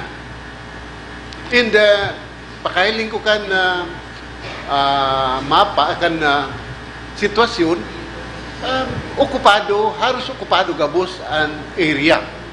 And kung dahil man ko napapasala, iyan mga tao pating iyan dyan, pigtaraanan ta ng luti sa ibang relocation site kan syudad. Sa inta na naman, itatarapok yan mga tao iyan pag nadagos ang proyekto. Okay. That's addressed to Engineer Campillos. Engineer Campillos, kindly approach the podium. Salamat po. First, with respect to those occupants of our 7,000 square meters property. Bako ng 7,000, Mr. Nabawasan na dahil may dukanang 4 or 5,000. Actually, what do we do with them? Si iba po dyan na occupants pa ko niyan, natawan na po sa Uswag Balatas, and nagkakapera po sa inda, ang dahil po nag-ako kan si relocation site duman sa Balatas, and yaong pa po sinda sa lugar na yan. And si proposal po, talagang na nag-ako ka itong relocation sa Balatas, itatransfer po sinda duman sa 2,000 square meter area na pigibuhan talaga po ng 22 units na row house. Ito po sa likod. Pakikwenta bitin. Pakitaas. So, ito po may si point ulit. Okay. So, ini pong area ini. Actually po may mga ining color red na yun. Yun na po si row house na na-construct duman. So, ang remaining area due for construction of the row house, ini pong area ang iniyo na lang. Plus, ini pong 2 lots digdiyo. So, ini po ang area kang si 2,000 square meters na pigigibuhan kang si row house duman. 2,000 malang po sinabi sa kuya kato ni Mayor na so, ini pong 5,000. Yun po si area for the proposed van terminal, eastbound terminal. Okay. Again, Councilor Del Castillo. I have so many follow-up questions actually. Sige. Okay.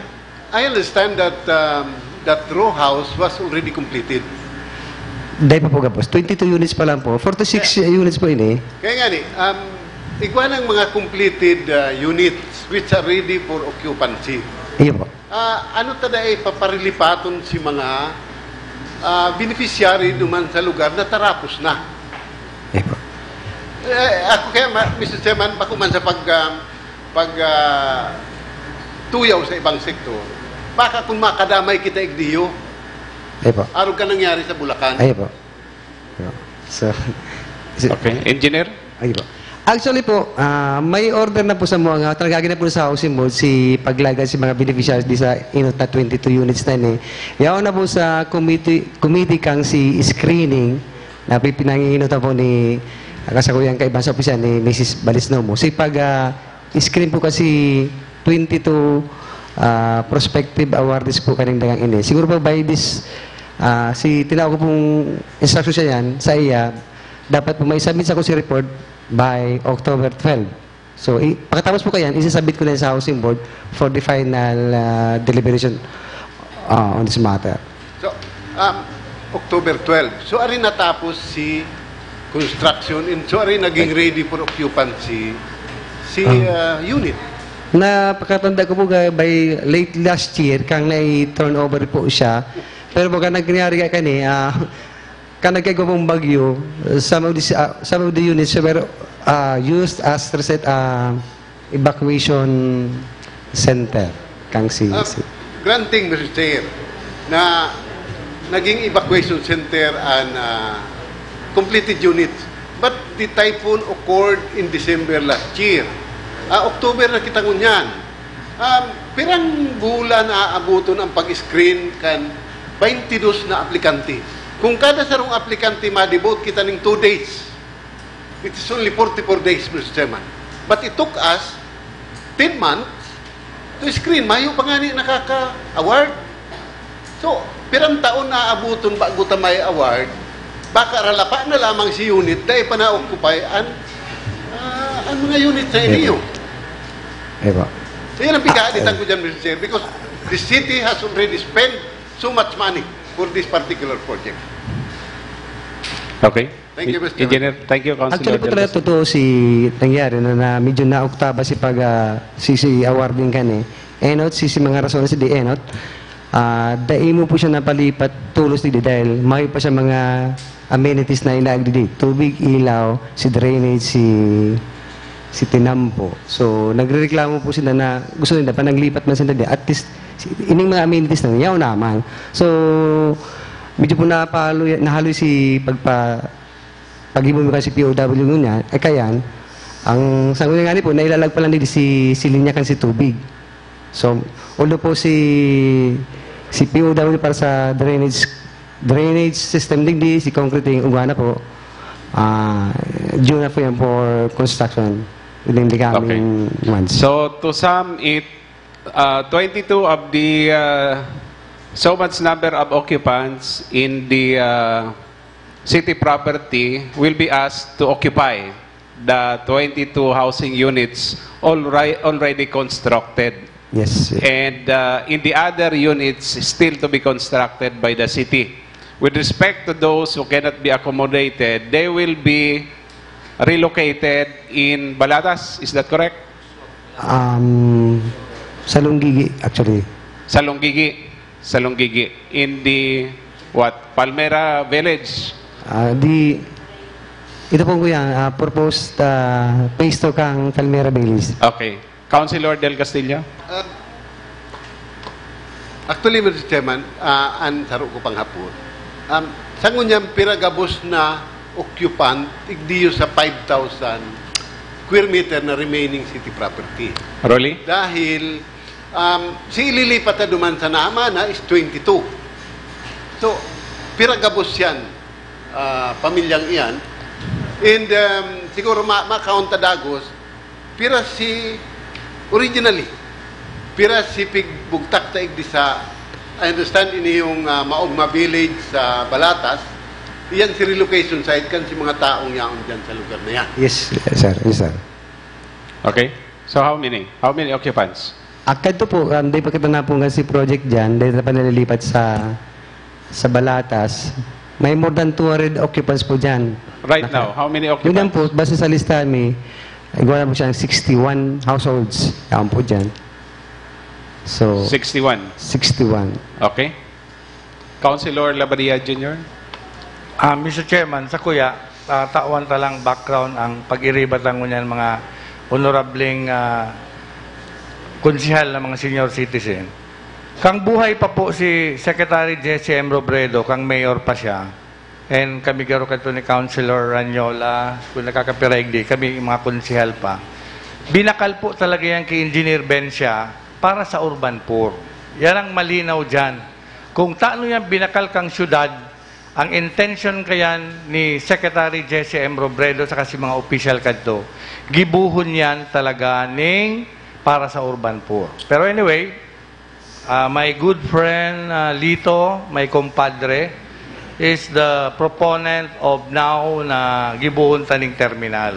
Actually, kadakol problema kung gigibuhon tayong terminal. Dahil ko naman sa saroon, dahil man official si mga nagpipresent ko niyan. Pero sarong bagay lang, Mr. Chairman, ang masasabi ko niyan. Sasabi sa bago, may mga bagong ipipresentar. Mayo pa ko nahihiling na may bagong pigpresentar. Puro man lang, Mr. Chairman, mga luma. Kaya nga sabi ta, mas maray mag-urulay kita, tawana mo na kita ng mga blueprint, kung ano, mahiling ta na, sa kita mag-discuss. Ngunyan kita, Mr. Chairman, ang nangyayari ngunyan, nagdidepende kita sa mga nagpipresent. Kung anong sabihin nila, haralat kita. Pag sabihin naman, haralat naman kita. Ma-action. So, mayo kita, Mr. Chairman, pinangangaputan kung pasain ining urulay na ini. Gusto ko lang Councilor, sabi, Mr. thank you. Councilor Del Rosario, are you through with your presentation? There is a concern pa po sa regarding traffic, Mr. Chair, kaya I've invited Mr. Rene Gumba.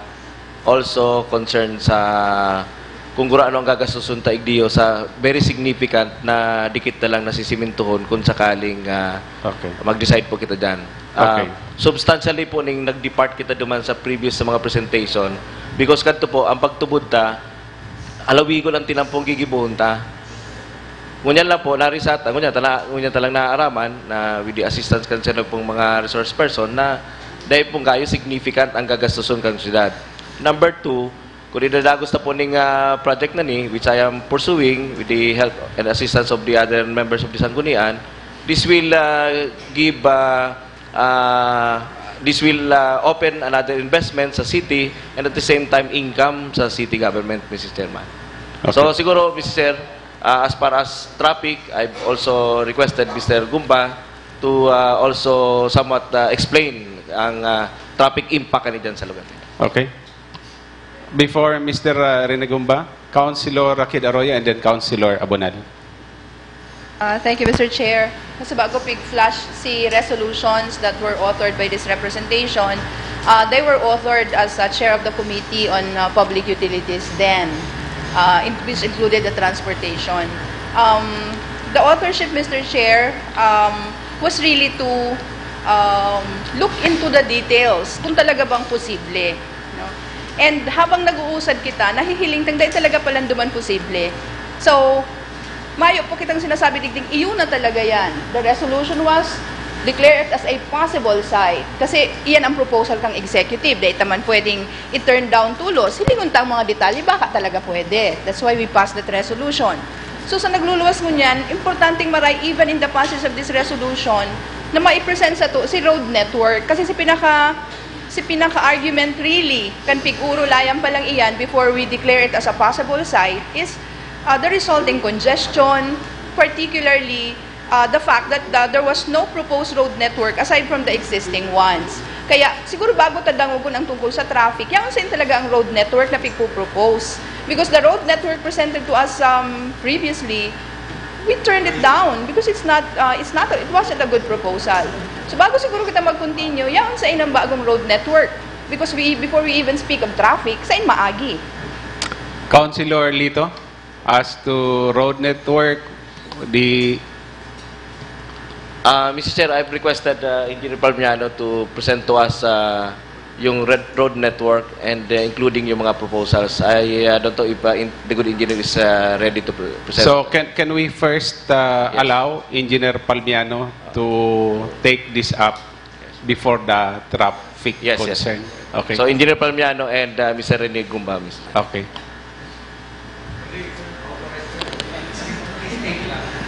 Mr. Chair, by the way, before that, Councilor Abonal.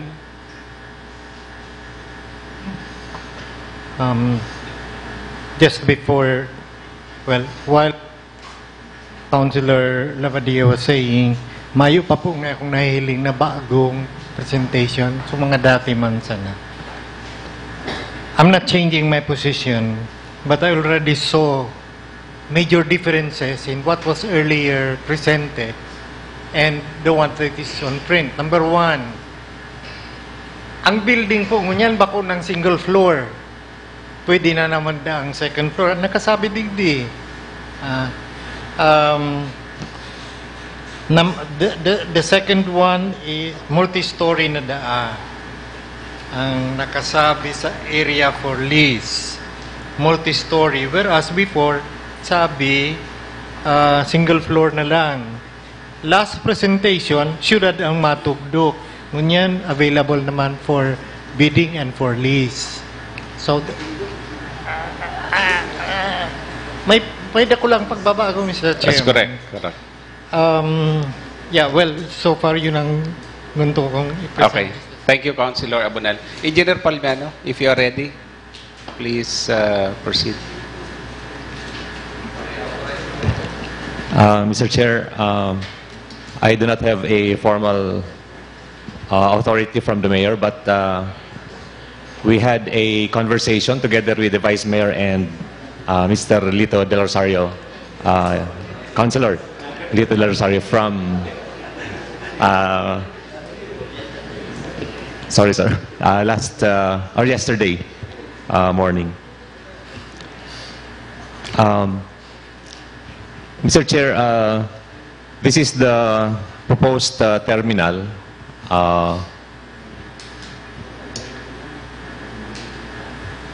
And the new road network, Mr. Chair, is that we will be utilizing the existing road, the entrance road from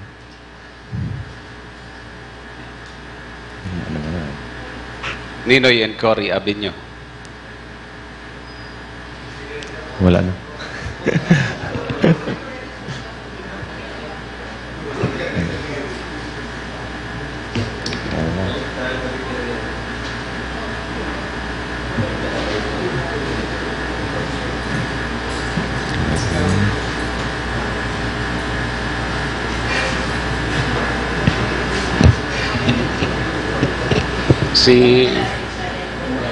Itong gamit ni Doc. Mr. Chair, we will be utilizing this existing road from the Ninoy Aquino, Ninoy Cory Road going to the terminal, to the proposed terminal. And we propose that we widen this road instead of the existing road now, which is utilizing only about 8 meters. We are going to widen this to use the entire width of the road, which is about 12 meters, Mr. Chair, so that the entrance and exit of the vehicles getting into the terminal will be utilizing the same road. Although we still have the option of using also the road along the JMR Coliseum. If you look at the configuration now of the terminal and the Coliseum, this is the proposed width of the road now, which is much wider than the existing road right now. But aside from that, there is still a circumferential road within the Coliseum, which can also be used as an alternate road, just in case there will be congestion within this main road in front of the Coliseum. Next slide, please. This one is the site development of the terminal. Next slide, please. Next. This is the proposed widening of the road. On the left side, Mr. Chair, the shaded portion is the road widening. And then we will also be providing drainage on both sides of the road. This is the section of the drainage. And it will cost us about, next slide, please. This one is the cross-section of the road, Mr. Chair. It's a 12 meters road now, which will be the main entrance and exit to the terminal. And this will cost us about 3 million to construct, Mr. Chair, including the road and the drainage, Mr. Chair.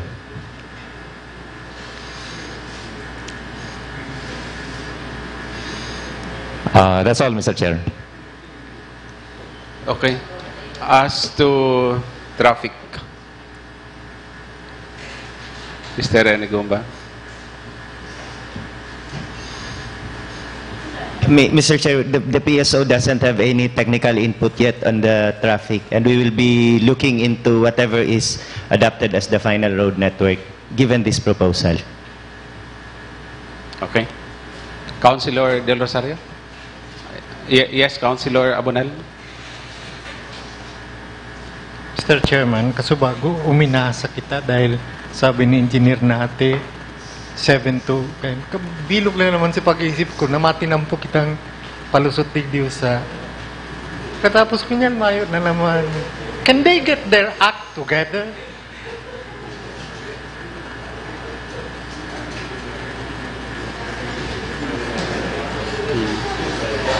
Councilor Del Rosario.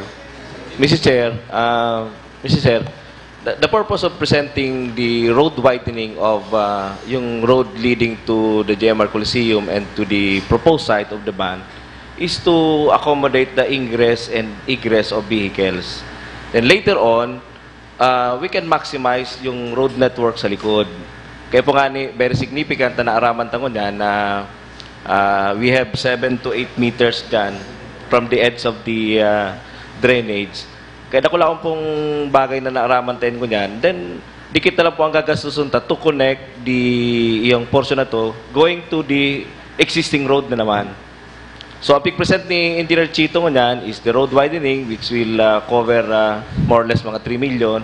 And siguro subsequently, Mr. Chair, itong road connection duman sa acquisition and the cementing of the portion sa ano. So, basically, we can imagine the road network of that proposed ban terminal. We cannot, malaman kitang ibang iisipon kung arin yan mga road networks yan. Because, ngunyan, we are being presented with the datos na nagpapahiling kan si proposed road network. So, later on siguro kung aprobanta ni ngunyan, then, mahihiling ta po yan dyan. Pwedeng mahihiling ta na po si mga final na details kani, Mr. Chair. At least po ngunyan, tinanan mo po kamuning idea kan si mangyari dyan, including the road networks na ano ta. In other words, you are not excluding the construction of a road beside the Jesse M. Robredo Coliseum to connect that towards the road going out to the beside CBD Plaza Hotel. Yes, Mr. Chair, because we want to maximize that road. Pwedeng pakitaas mo, Tin. Pakitaas mo. Bako, taas mo.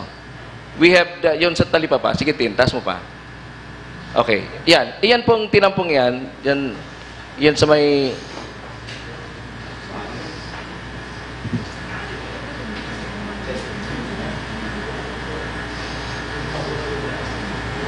Ini po, Mr. Chair, existing road yan. Existing road. Medyo lobat na ining ano ni Doc yan. Existing road. And data po na ma-maximize yan. Pero hindi ko po sinabing lobat na si Doc. Ano? In-pointed ni Doc. Existing road yan, Mr. Chair, na dahil kayo po nagagamit. So, ini po, kung i-maximize na ni, we have to build new road dyan to connect pasiring dumansa sa Toyang Ban Terminal. May po kitang problema kani kasi city-owned property.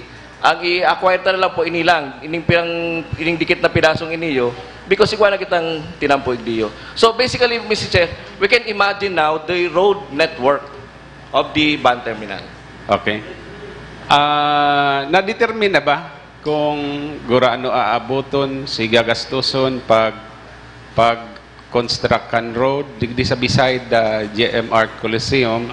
And then, necessarily, because there is a portion that is not yet belonging to the city, that will have to be acquired. So, baad pwedeng i-consider na din. Councilor Rakid Arroyo? Yes, siguro pagramdam lang, Mr. Chair, na si pinaka-enot na pig-reject ng Sanggunian was the utilization of the Cory Aquino Avenue for both ingress and egress. Yan baga si primero tang pig-reject. Dahil pwedeng parehong Cory Aquino ang ingress and egress. Okay lang kung palaog siya, either palaog or paluwas, pero dahil pwedeng both laog and luwas, utilizing the same road. Kaya nga ang sunod na step kang executive is, sabi tabaga, i-check na pero ang affected families kung malag talaga dyan sa alternative route na iyan, ano kadakula, how much will we be spending. Hanggang ngayon mapag-araray ang data na iyan. So, pagpapara-insist talaga, di ba Mr. Chair, pag nagdi-decide kita kung kang gamit kang property kang city, ang dinidecide nanta is, ano si best use kang property na iyan. Baka man dahil ano si kaipuanta ng simbagan. Halimbawa kaipuanta pala na pangangaipo, dahil man dyan pwede, pero dahil yan ang pangangaipo, takaipon magkaigwana kitang terminal permanent, ilaagta na dyan. Bako man arog kayan dapat ang pagdidesisyon. Dapat hilingon kasi property, and ano ang best use ka ini, considering all the needs of the city. Ako ang pagmati ko lang, grabe ang dakulo ng argumento against utilizing it really as a terminal, eastbound terminal. Pero, pag-i-insist na pag-iraray, ano ba ya? No? Samantalang igo kitang nahihiling, ako sa hiling ko, Mr. Chair, ang magayon na nagamit ka iyan is, utubunta si pinakaenot na objective. Kasi ang sabi tabaga ka ito, si mga magkaka-displace, dahil ginibot ang CBD2 ang area na iyan, si mga madidisplace dyan, dumanta ilalaag sa housing area na ito na pigbakalta para sa mga madidisplace. Pero anong ginibota? Si mga madidisplace, lalo tang pick-upon sa harayo. Dahil ano? Dahil very valuable ang property ini. What's happening to our priorities? Pero kung gibuon talaga yung Mr. Chair housing, dyan ta nagibuon itong medium rise, na nahihiling tang iyo na ang trend mo niyan, tangaring itong mga kinapobrehan na ang trabaho ninda, harani dyan sa mga establishments dyan, harani lang sinda. Ano to gusto tang baaguhon, sa pinaka-objective ka iyan, na napaka-noble na maray si objective, kang pagbakal kayan kang syudad, kaya nga niyang pinabakal baratuhon na maray ni engineer siya, dahil ang objective is, itong mga magkakaharali dyan sa areang iyan, dahil pigibot ang CBD2, dumansin da ilalaag. No? Ngunyan, dakulan argumento against utilizing it as terminal, pero ini-insist na pag-iraray. Why can't we look for another property, invite the private sector, mag-offer kung arin ang mas appropriate na gibon talagang eastbound terminal? I'm really confused as to why we are insisting, or why the executive is insisting, and Councilor Del Rosario is insisting that we utilize it as van terminal. No? Kung nahihiling tang may mga disagreements or may mga negative effect, then maybe it's about time na maghiling kita ng other properties. You open ta for private sector participation sa other areas in the city. Thank you, Mr. Chair. Thank you, Councilor Akid Arroyo. Councilor Baldemoro. Thank you, Mr. Chair. Primero po, totoo na binakalyan property iyan intended for the urban poor. But then, Mr. Chair, if I remember right, on the latter part, former Mayor and Secretary Robredo, may pagbabago po sa puso niya. Kaya nga si iba pong occupant along the Panganiban Drive, inalok na maglipat dyan sa Maugma Village on the condition na since harayo na itong nilipatan ninda, dahil na sinda mabayad duman sa piglipatan na lote. Pandua, Mr. Chair, nag-open man baga kita on the possibilities sa ibang lugar. But then, only engineer siya ang nag-submitting proposal, which later on, dahil man nga ni nag-materialize. Pirang, I am on the second term, Mr. Chair. First term pa, pinag-uurulayan na ini. And, mayo man, kung dinagos na ni kadto, baka nag-i-income na ang syudad. Haluin na po kitang diskusyon. Totoo, halawig ng diskusyon. Pero mahapot ko po duman sa mga dainggayo gusto na dyan ilaag. Arin po ang alternative. As of the present, iyo po nahihiling ming posibleng lugar. And haloy na po bagang problema ta itong eastbound terminal. Kadakol ng complaint ang mga pasahero na mayo kitang kinamumugtakaning maray na terminal. So, with that, arap ko po, dahil man yan magiging pinakamaray na terminal. But then, sailing ko po, pwede niyang punan, i-develop na lang later on. And ang saro pa pong concern ko, Mr. Chair, with the establishment of the eastbound terminal near the JMR Coliseum, iyon na po yan itong pupunan para maging ang JMR Coliseum maka-generate naman ng income. Thank you, Mr. Chair. Thank you, Councilor Baldemoro. Mr. Chair. Councilor Del Rosario, are you through with your presentation? Yes, Mr. Chair. Okay. And I'm ready to move for the disposition of this, unless iwa po pong ibang Mr. Chair, considering that in last April 7, 2015, Naga City Sangguniang Panlungsod adopted Resolution 2015-100 declaring possibility of using that property as an permanent terminal for eastbound van terminal. And on July 10, 2015, the TWG submitted its report, the revised pre-feasibility study, and identified that proposed area. And on August 19, 2015, Mr. Chair, the Sangguniang Panlungsod adopted Resolution 2015-320, identifying that area as the permanent eastbound van terminal, Mr. Chair.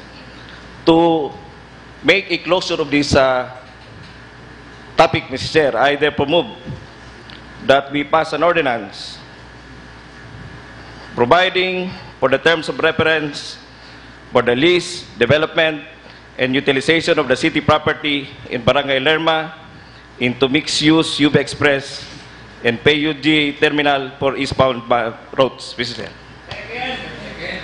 Is there an objection? Councilor Greg Abonel. All throughout the discussion, Mr. Chairman, I have not heard any single word related to the terms of reference. Anintirong discussion ta si lugar.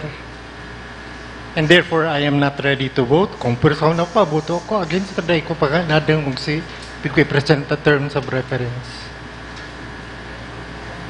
Okay. Councilor Del Rosario. Last 2016, later part, Mr. Chair, I extensively submitted this and defended the provisions of this proposed ordinance, Mr. Chair. Was there any proposed modification on the... Were they already considered? Councilor Baldemoro. Mr. Chair, halina po yan na pigdi-discuss. Napundo lang si Urulay Takaiyan kang may pig-introduce si Engineer Bencia. Kaya, bako po yan bago niya na discussion on the term of reference. Kung magirumduman ta po, kang nag-introduce proposal si Engineer Bencia, pinundo ta iyan, Urulay dyan, dahil pigwe-welcome ta nga nitong possibility. But later on, they man to nag-materialize. Thank you, Mr. Chair. Councilor Labadia. Bago kita, Mr. Chairman, mag-urulay kayan, simbago na muna ning hapot. Kadako lang akong hapot, pero hindi na muna. Pira ang malaog dyan sa eastbound. Pirang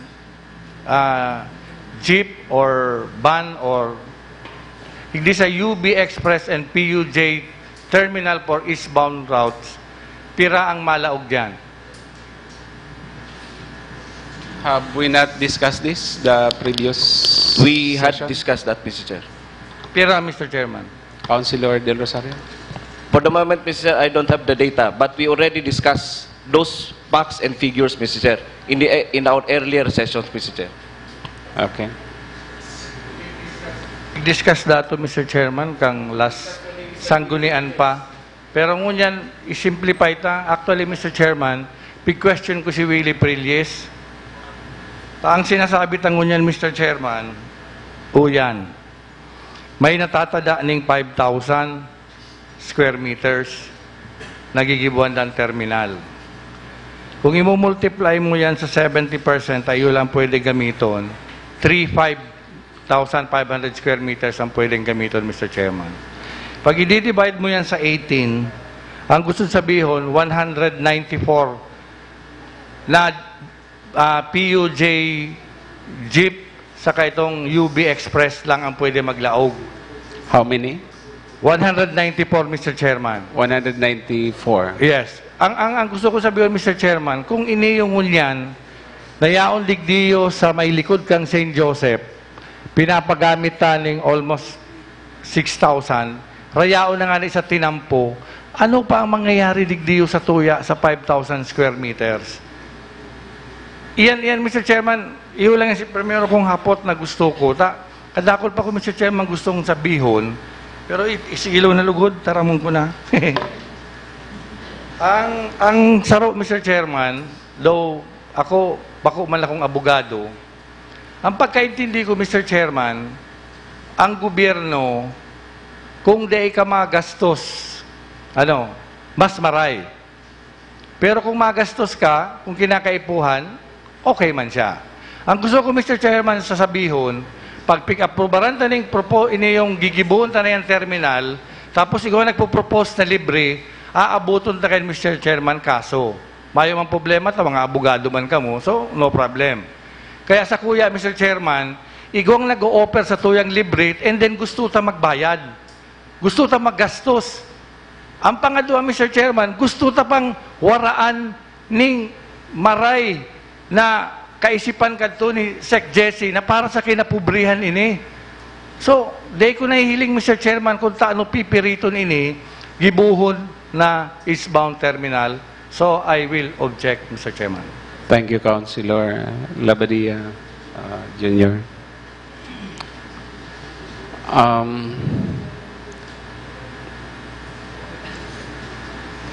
Going back, Councilor Baldemoro. Thank you, Mr. Chair. Open po ba kita to the possibility na day magastos ang syudad? Kaya nga nipig-entertain itong kay Engineer Bensya. In this term of reference, Mr. Chair, si Ringman, ino-open ini sa private investor to lease and develop yan pong 5,000 square meters. So, at no cost manggiraray digdi ang city. I-open ini provided na ang ground floor, iyo po yan itong situated na magiging terminal to be operated again by the city government. In other words, you are telling us that we are not supposed to spend for the construction of the proposed eastbound terminal in the area. Yes, Mr. Chair. If we look at Section 6 of this proposed ordinance,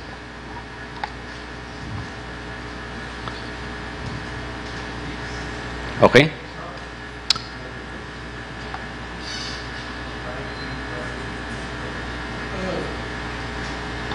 Mr. Chairman, while others are reading, though they magastos, pero siyempre di man matugot si ibang lugar, lalo na si engineer siya, nabugtakan ng urban force daga niya na pigo-offer niya ng maging terminal. Pero ang sa kuya ni Mr. Chairman, ang malinaw, simple. Itataot, gigibun yung terminal para ranta si sinasabi ni Jesse Robredo katong panahon na ini para sa kinapobrehan. Kung ano lang, Mr. Chairman, mga ibang bagong technology, siguro data dapat yan. Pero nakaulay ko si Councilor Miles, kadakol lang ko yan, Mr. Chairman, na technology na nakaulay kang housing board na sa NHA, sa SSFC, sa HUDCC, may mga medium rise na sinda na pwedeng gamiton kang kinapobrihan dyan sa areang iyan mismo, Mr. Chairman. Kaya sa kuya, digdiyo, maski after kay niyong urulay na ini, permi kong sasabihin ini, Mr. Chairman, mas kisain na ang terminal na yan dapat sa kinapobrihan yan. Okay. Councilor Abonel. Mr. Chairman, it is not absolutely true na mayo kitang gagastuson. Si Engineer Palmiano nag-present ng 3 million. That's for outside the terminal. Yeah, pero we don't have to do that. Di man kay po na i-widen tan tinampong iyan. And then later on, in the future, baka ipadagos ta pa tong tinampong itong. And that's not going to be for the bidder anymore. Kaya it's not absolutely right to say na mayo kitang gagastuson. Okay. Noted. If there will be no other comment, Councilor Akid Arroyo. Yes, one other concern, Mr. Chair, that maybe we have not yet considered. There is no proposal from the executive right now that we are considering. Ang worry ko lang is, kung magkaigong problema, it can always be said that there was no proposal coming from the executive, or what are we really considering, since the ball was given to the executive to present the details on the matter. there's no proposal that we're considering right now. The manifestations earlier said that there was no such authority from the mayor. That's another consideration that we have to look into if we have to act on this matter now.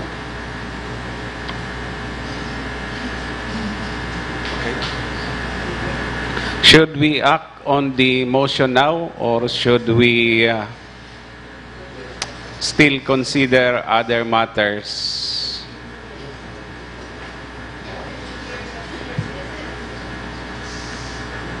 Yes, our senior citizens counterpart are free to express their respective opinion or comment on this matter. If anyone wishes to speak their mind.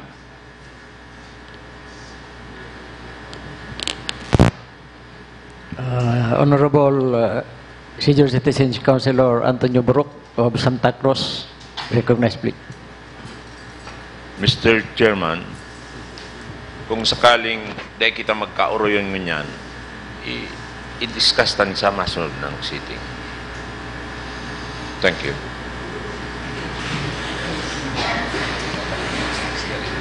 Is there anybody who would like to comment on this matter from Senior Citizens Counterpart Councilor?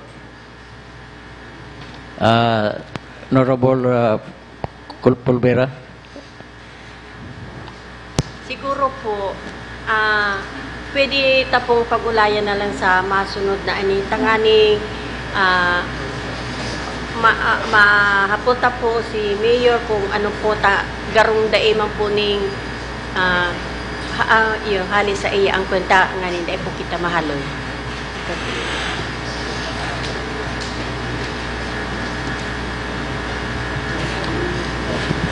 Thank you, Councilor Antonio Borok and Councilor Nomila Colvera. Councilor Joselito del Rosario. Aye. Mr. Chair, with due respect to our city senior citizen counterparts, this representation is willing to move for the recalendering of this matter next session, Mr. Chair, for the final disposition, Mr. Chair. And as requested, Mr. Chair, I'll seek the endorsement of the Mayor, Mr. Chair. Okay. Councilor Abonal, and then Mr. Chairman, in as much as this will be the proposal is to recalendar this. Ang discussion tabagan na haloy na maray duman sa road network. Siguro dapat paghandaan yan. Dapat siguro yan ang paghandaan. Okay. Honorable Councilor Dante Belin of Pacol. Gandang tanghali po sa lahat. So, hapon na pala. Sa parte po ng usaping ito, halos hindi kami benepisyado dito. No? Pero po sa talakayan, lahat ho ay benepisyado. Maging tagalunsod ka o maging tagarong ka sa itaas. Pero ang tinitingnan po kasi natin dito, ano ba talaga yung layunin nung site na yon? Saan po ba nakapokus yung site na yon? Kasi maging kami man ay lito. Hindi namin malaman, ano bang pinagtatalunan ninyo? Income o kabutihan para sa lahat? So doon po tayo pumukos, saan po ba ang nakararami ang makikinabang?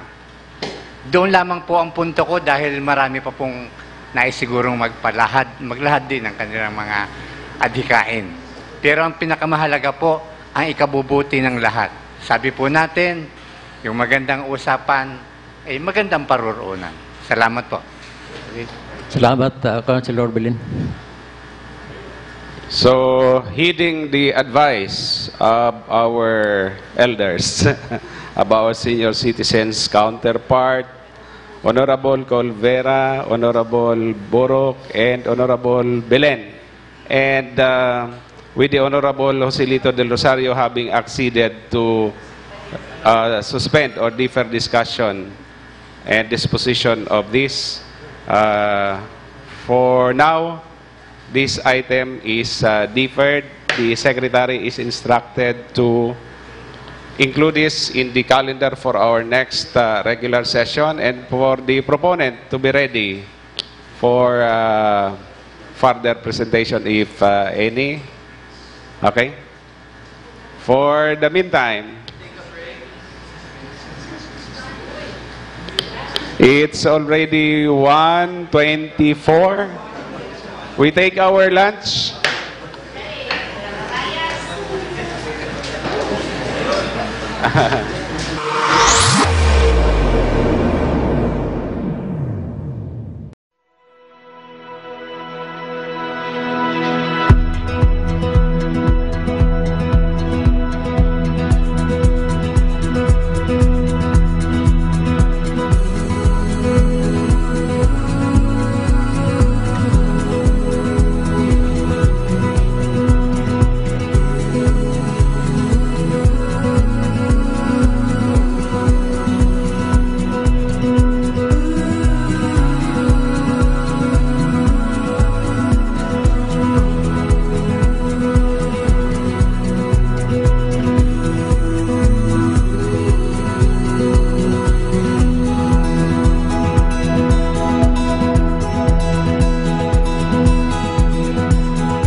para sa buhay, sa pagkabo, sa kabubuhan, sa pamumunikang barangay.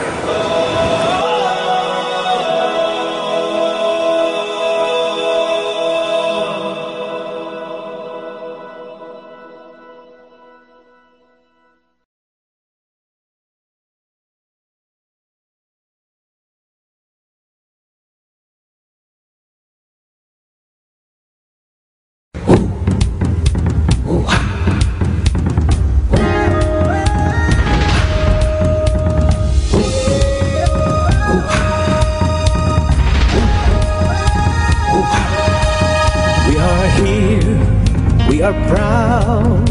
We want the world to come to us and be a part of our hopes, of our dreams, of our new beginning. We will make a different start. We will now open up our door, a city like you've never seen before. Come feel the vibrance, come hear us shout. Experience magic, come to the south. With one proud city, we welcome you.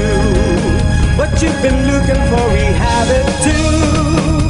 With our commitment, we want you to know that we are here and we're about to show that Naga smiles to the world.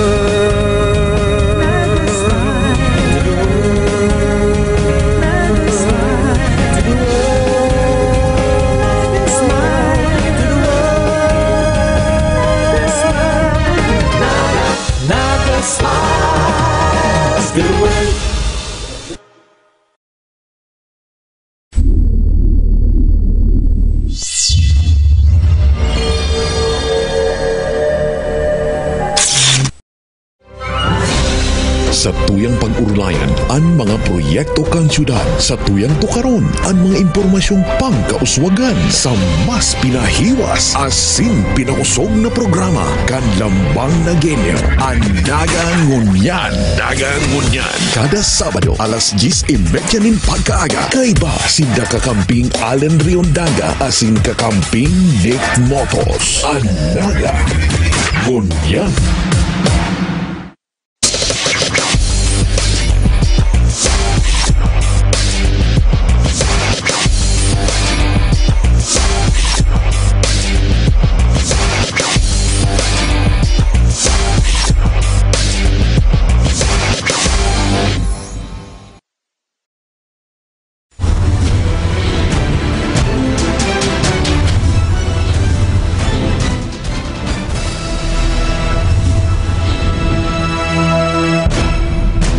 Pasada kan mga bareta.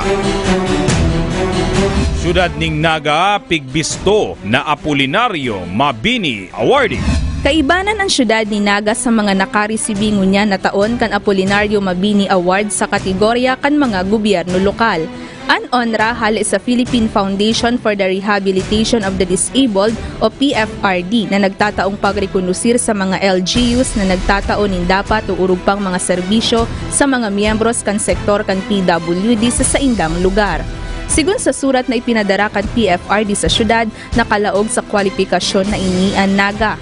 Sigun kay Christopher Molin ang pamayo kan Persons with Disability Affairs Office o PDAO kan syudad ni Naga, dakula nanggad ang suporta kan gobyerno lokal kan Naga sa pagtulod kan mga diretsyon kan mga may kadiinan sa lawas.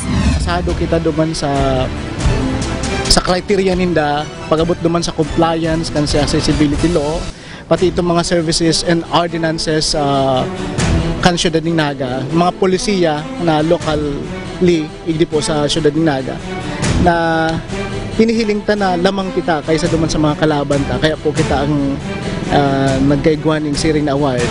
And syempre ang sa tuyang ginagalangan na mayor, iyo po ang trust niya talaga matauaning pagmangno so mga may kaniinan na dai mawalat, kumbaga nothing left behind sa tuyang komunidad, na ang pagmangno dapat pantay-pantay. Kabali digdian pagkakaigwaning Resource Center for the Blind as in mga community-based rehabilitation specialist sa kada barangay. Ang Resource Center for the Blind, duwa kita mga programa duman sa pag-identify ng persons with disability per barangay. Yan po dyan itong CDRS o itong community-based rehabilitation specialists. And then si mga direktamente na naitataon ng mga pribileyo as in benepisyo kan persons with disability na agi po sa tuyang opisina. Yan po, tangible iyan, mga basado sa mga dokumento na sa tuyang si-save dyan sa tuyang opisina. Kumpiraan mga benepisyaryo as in ano ang mga programa kan syudad.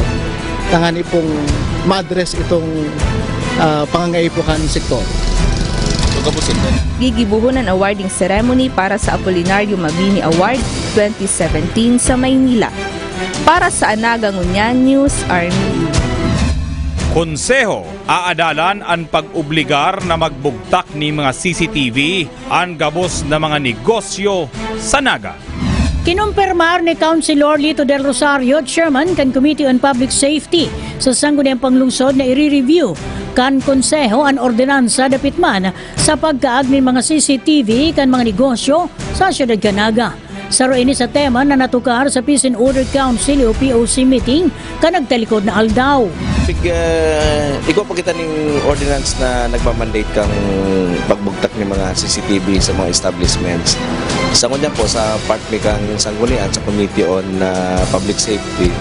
Pigre-review mo po itong ordinance ang ito. Tangarig na makover pa sa ibang sectors na pwede makover. Kasi po ang krimen baga dahil man lang nangyayari sa mga gasolinahan, dahil man lang nangyayari sa mga hotel, dahil man lang po nangyayari sa mga tinampo kundi sa iba pang mga lugar. So, dahil pa po nangyayari ng mga bagay na ni, pigre-review mi na po. Actually po garo nakatulo o 4 na committee hearing na kami. And hagad na po ang mga inputs kanikang Bureau of Fire, kang PNP, even the Chamber of Commerce. Siguro po ngunyan na ini pong bulan na nikang October, magkakaigwa na po kita ng bagong enhanced na ordinansa sa CCTV. May magkakanigong penalidad na atubangon ang mga establishmento na daiman masunod sa ipinagbubot ng ordinansa sa pagkaag ng mga closed-circuit TV camera. Ito po, may appropriate na penalty po silang atubangon kung dahil sila masunod. Halimbawa po baga penalidad kung gurano ang fine. Then kung gurano ang kung sakaling uro-utro na lang silang nasisitar, baka po igo po ng imprisonment din na ipataw ang korte. Ibubugtak po yan sa ordinansa. Katakod kini kinumpirmar ni Councilor Del Rosario na aprobado na kan konseho ang pagtuon ng dagdag na benepisyo sa mga barangay police o citizens patrol. Mayoriya kan mga konsyal ang nagpabordigdi. Ang mga citizens patrol iyo ang nakakatuwang kan mga pulis asin man kan PSO enforcers sa pagmantiner kan pasi orden. Na po, approve na po ito. Ang boto po kato last session is 8-1-1. Walo po ang nagpabor, saro ang nagkontra, saro ang nag-abstain. So bago po, pig-discuss mo na naman itong for the month of June. Pero ano na po ito, approve na po ito. Nagkaiwa naman ganay kami burutuan sa bago, pero generally po, siyempre masweldo man ganun si mga yaon po sa accounting ang computation. Para sa Nagangon News, Myra Revilla. Paglipat kan mga poste kang Kasuriko 2 sa gilid kan tinampo pighihidali. Costing halat na kan DPWH.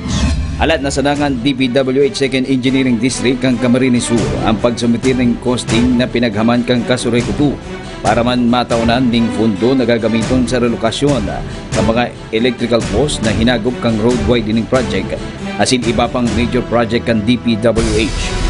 Sa Kasuriko 2 area partikular sa Syudad Dignaga, igwaning 190 na mga poste ning kuryente ang i-relocate kung saan igwasan na ning sarong taon poon kan bulan Agosto 2017 na timeline para man makakuha ning budget ang electric cooperative gikan sa DPWH para man sa nasambitan na katuluhan.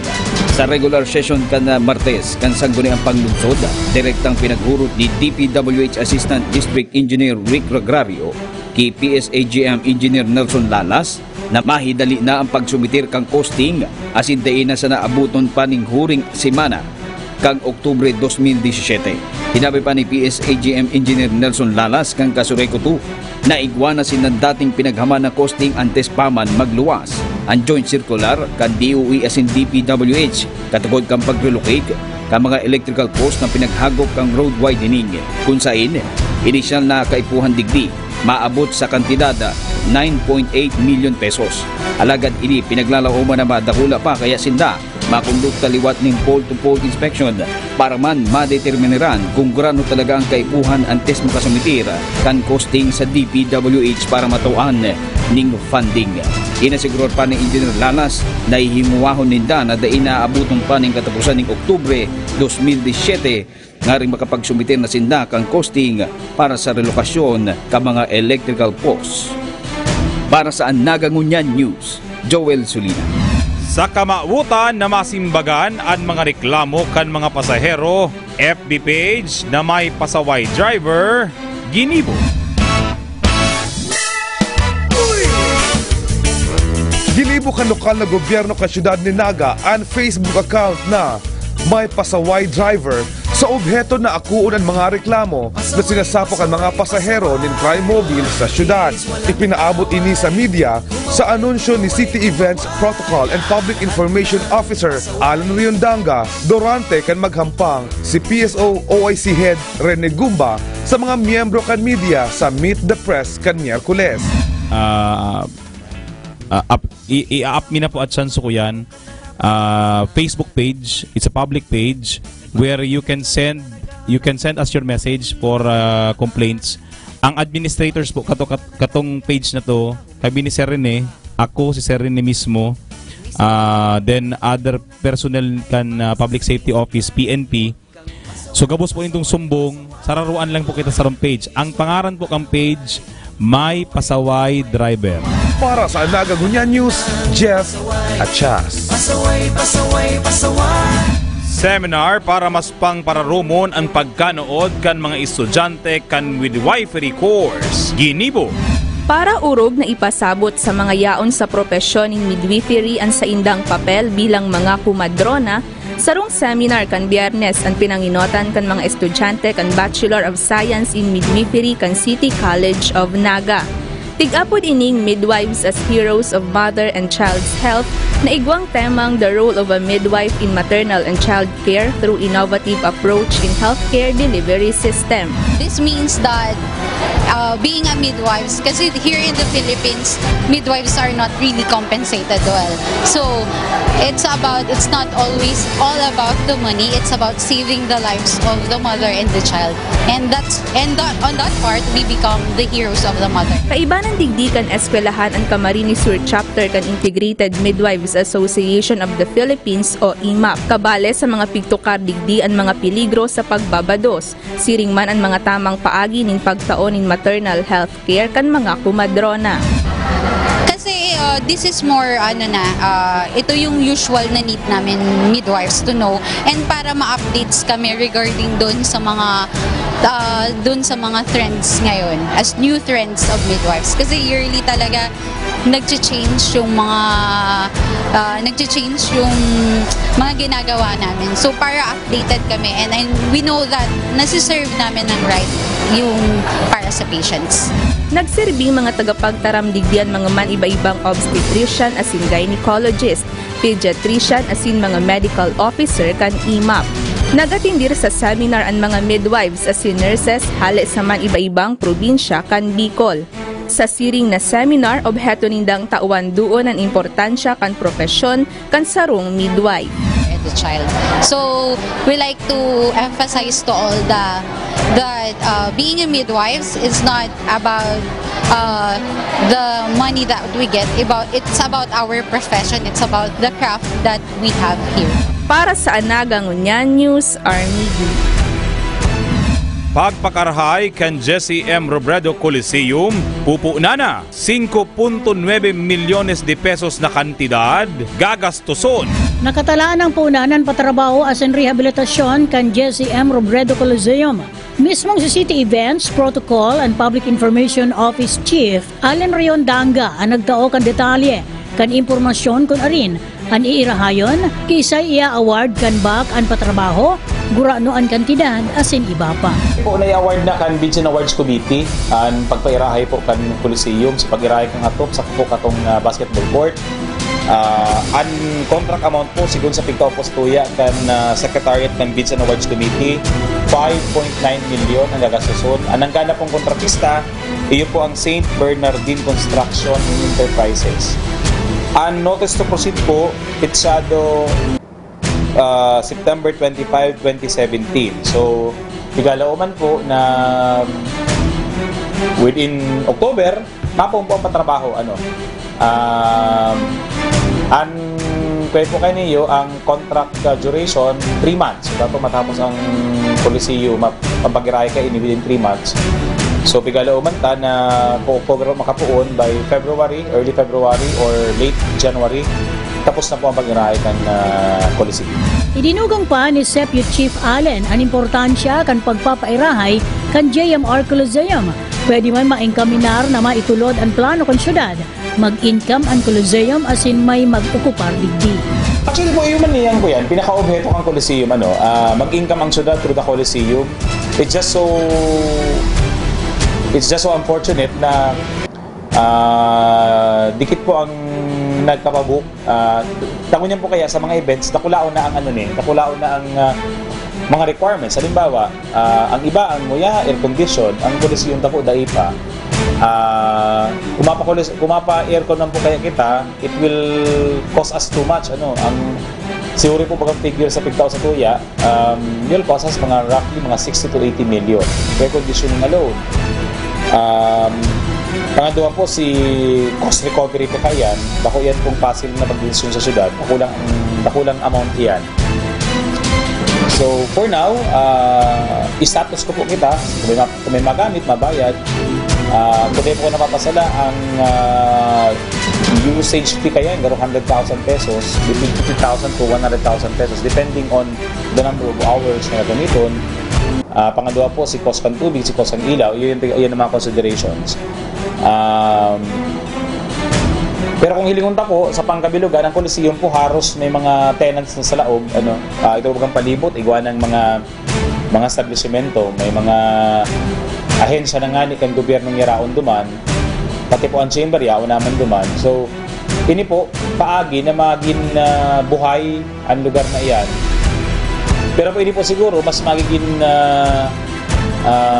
buhay ining areang iniyo kung ang terminal na pagkaplano po baga maidago sa din sa lugar na iyan na nasa pagdesisyon pa kan Sangguniang Panglunsod. Para sa Anagang Una News, Myra Revilla. Ninhuli sa postponement kan barangay elections, ganban, pigbaton kan PNP. Nagpaluwas na ning memorandum ang Camp Crame Directorate for Operations. Asin naresibi naman kang Naga City Police Office katagod kang pagposponda kang 2017 barangay and SK elections. Basado man sa memorandum, pirmado ni Police Director Camilo Pancatius Cascolan para sa gabos na hiputura kang PNP sa bilog na nasyon. Pigbabaton na kan Comelec urog na ang ganban asin ang Comelec checkpoint sa bilog na nasyon. Kabali naman ang liaising sa Comelec para sa pagkundukta ng October 2017 barangay and SK elections. Ini matapos na mapirmahan ni Presidente Rodrigo Duterte ang pagpostpone kang nasambitan na eleksyon basado sa Republic Act 10952 o ang ACA postponing the October 2017 barangay and Sangguniang Kabataan election. Para sa Anagangunyan News, Joel Sulina. Para masimbagan ang dagmang nakahaputan, pamayo kan Public Safety Office naghampang sa media. Naghampang sa mga miyembro kan media si Public Safety Office Head Rene Gumba tanganing simbagon ang mga kahaputan gikan sa publiko. Sa Meet the Press kan aldaw ng Miyerkules na kunsain si Sepio Chief Alan Riundanga iyo ang naging moderator sa rosarong sinimbang ni Gumba ang dapit sa mga problema kan mga namamanwaan poon sa gurumok na kamugtakat kan trapiko sa Naga, parking issue, mga problema sa mga pasaway na tri-mobile driver asin iba pa. Katakod ka ini, ipinahayag pa ni Gumba na nagkondusir naman sila din inspeksyon ang composite team sa mga existing bars sa syudad asin ang compliance kan mga ini asin iba pa mga establishmento. Para sa Nagangunyan News, Jeff Adjas. Kopya kan propwestong land use plan kan syudad, ipigsumitir na kan City Planning and Development Office sa Konseho. Pigkumpirma ni Vice Alcalde Nelson Ligacion na pigsumitir na kan City Planning and Development Officer kan Naga ang kopya kan Comprehensive Land Use Plan kan syudad. For deliberation na po si proposed Comprehensive Land Use Plan kan sa tuyang syudad. Si hinahagat na po sa City Planning and Development Office na i-submit na sa Sangguniang Panglunsod. And together with the approval of the Comprehensive Land Use Plan, kaipuhan na maipasar na din po itong zoning ordinance. So, ready for deliberation po siya. Hinahalata lang po si report kan Committee on Land Use headed by Councilor Mila Rakid Arroyo. Once a report is made by her committee, ma-decide na po ang entire body. Pigsaysay man ni Vice Alcalde Nelson Ligacion ang importansya kan zoning. Hulit kung Mayo ini, mapaprakasar ang mga transaksyon sa syudad kan mga interesadong persona urog na sa pag-renew kan mga kaipuhan na papeles. Implementation of the zoning ordinance, ang primarily in charge po kayan ang City Planning and Development Office. Ta nagsisik po sinda, sisay man na aplikante sisay man na interested party, naghahagad po yan in zoning clearance from the City Planning and Development Office. So kung dahil mag-issue in zoning clearance, dahil man din makakakuha nin building permit, dahil man din makakakuha nin occupancy permit. Kung sala, duman sa Para sa Anagungan News, Allen Riondanga. Mga napili na modelong pamilyang Nagueño, bigbisto sa culminating activity kan 2017 National Family Week. Mga pamilyang nagsirbing ihemplo, bako lang huli sa saindang marhay na iribanan sa laog kan harong, kundi sa saindang naging aktibong partisipasyon sa komunidad. Inyan mga inaapod na modelong pamilyang Nagueño kan syudad ni Naga. Kan Biyernes, bigbisto sinda kasabay kan culminating activity kan 2017 National Family Week na ginibo sa Sarong Mall sa syudad ni Naga. Apat na pamilya ang tignominar gikan sa apat na barangay kan Naga. Ang pamilya Tapan kan Barangay Lerma ang napili na grand winner kan search for modelong pamilyang Nagueño. Pasalamat sa Diyos. Ito lang ma-nominee kami, dakula ko ng bagay. Kumbaga, makanita, na-recognize kami. And siguro, may nahiling man sinda sa family me na siguro makakalaog naman sa criteria. Dati naman napigbisto na model family ang pamilya Tapan kan Family Ministry kan Archdiocese of Cáceres. Aktibo ang pamilya pag-abot sa mga aktibidades kan barangay. Itong mga usual na activity, halimbawa yung may barangay fiesta o kaya itong mga head ako kang president ako kang Mothers Club, yung mga ina sa barangay ni, tapos naging treasurer, naging board of director. Nagtatrabaho bilang department head kan sarong eskwelahan sa syudad ni Naga ang agum ni Tatay Emilio, mantang siya ang nag-aasikaso kan sa indang negosyong kakanan. Duwan sa indang naging aki na parehas naman nakatapos sa pagklase asin nagtatrabaho na. Para sa pamilya Tapan, respeto asin komunikasyon ang sikreto kan magayon na iribanan sa laog kan harong. Respetuhan saka open communication. Kabali pa sa mga pamilyang tignominar ang Nadal family kan Barangay Triangulo, Sanchez family kan Barangay Kalawag, asin Perez family kan Barangay Sabang, syudad ni Naga. Pangaduwang beses na napigkondusir ang search sa syudad. Sigun pi Annabel Vargas ang pamayo kan City Social and Welfare Office, dakulan epekto kan pamilya sa pagkakaigwan ng marhay na komunidad. Obheto ninda na sa siring ng mga programa, magkaigwan ng panalningan asin pangarogan ang iba pang pamilya sa syudad ni Naga. Criteria yung inot yung solidarity kang pamilya, tapos yung status ninda sa barangay, kung ano sinda. Kasi pwedeng maray sinda sa laog kang harong, pero sa neighbor ninda o kaya sa barangay, pag sindang maray. So as a whole, hiniling po ang estado kang pamilya, kaya sinda napili sa rong modelong pamilyang Nagueño. So ang obeto takaning pagpiling modelong pamilya, maging panalmingan sa mga saradit na pamilya di sa Naga na ang sarong modelong pamilya magbaginhawa man o dahi basta sararo, may pagkamuot, may pagkasararo, may respeto sa lambang saro. Gabos po yan maating. Kasi sabi nga ni Kayan, the key to success of the children is the fact. Para sa Anagungan News, Army. Pamayo, Naga City District Jail, tinawaning onra bilang dangal ng Bayan Awardee kan Civil Service Commission. Ninhuli sa mga marahay na programa na sayang ipinautob sa laog kan Naga City District Jail, urog na sa mga residentes kaini, binisto kan Civil Service Commission bilang dangal ng Bayan Regional Finalist si Jail Superintendent Mitz Milton Plasencia. Iyuman ini ang rason kan pagpasar kan Peace and Order Council ning resolusyon ning komendasyon para kay Plasencia kan nagtalikod na Martes sa regular na bulanan na teripon kaini.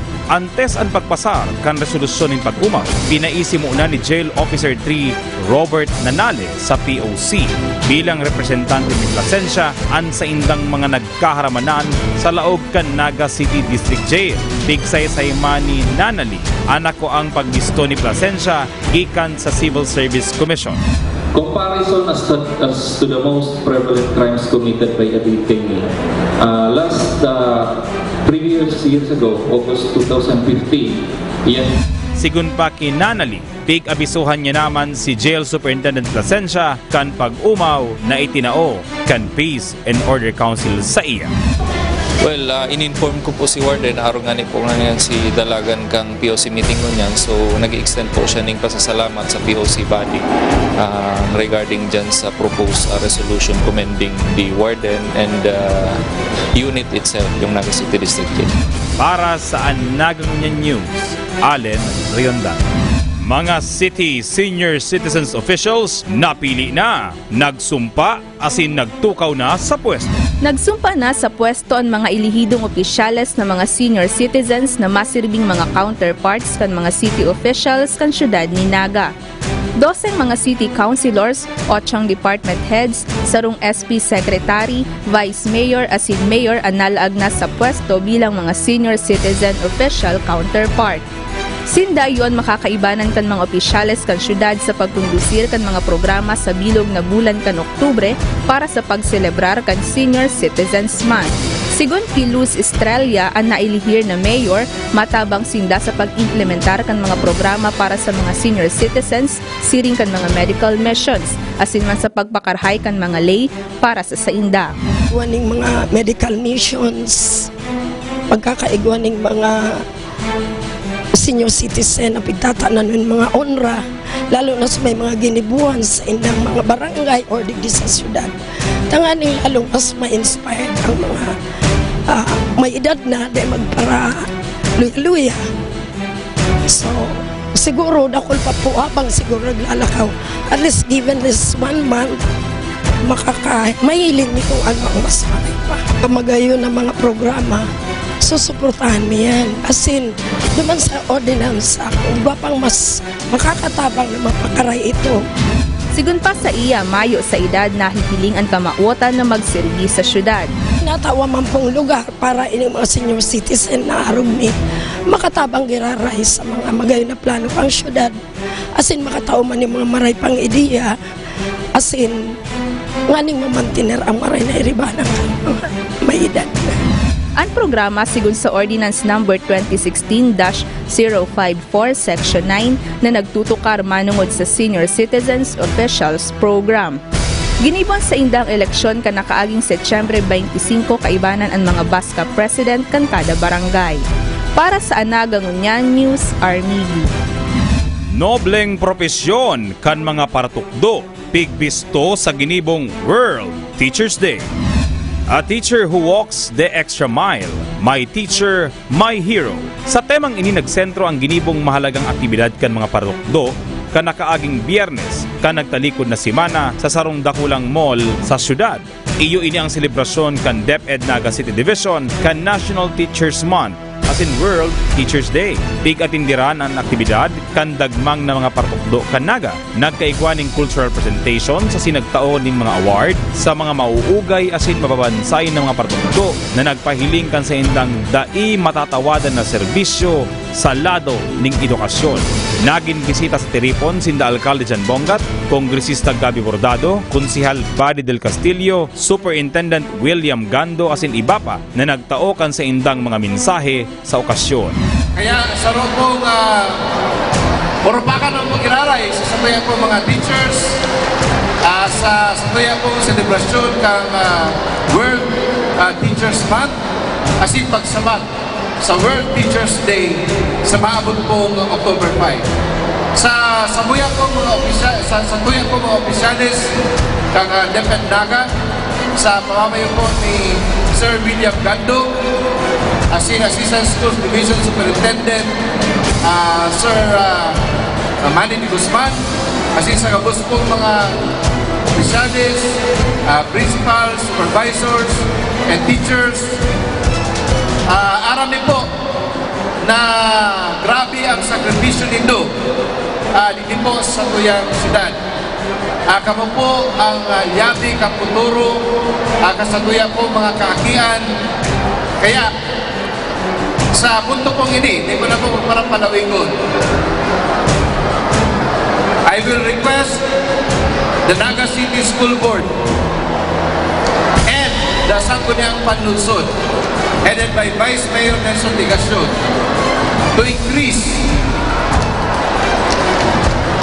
at least for this year, iba po ang next year, the Christmas bonus for all the teachers. Yaon po ang sakuyang asigurasyon.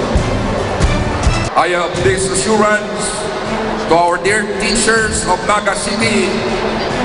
Nagabos pong desisyon ko sa mga mayor na mga issues sa Pilipinas.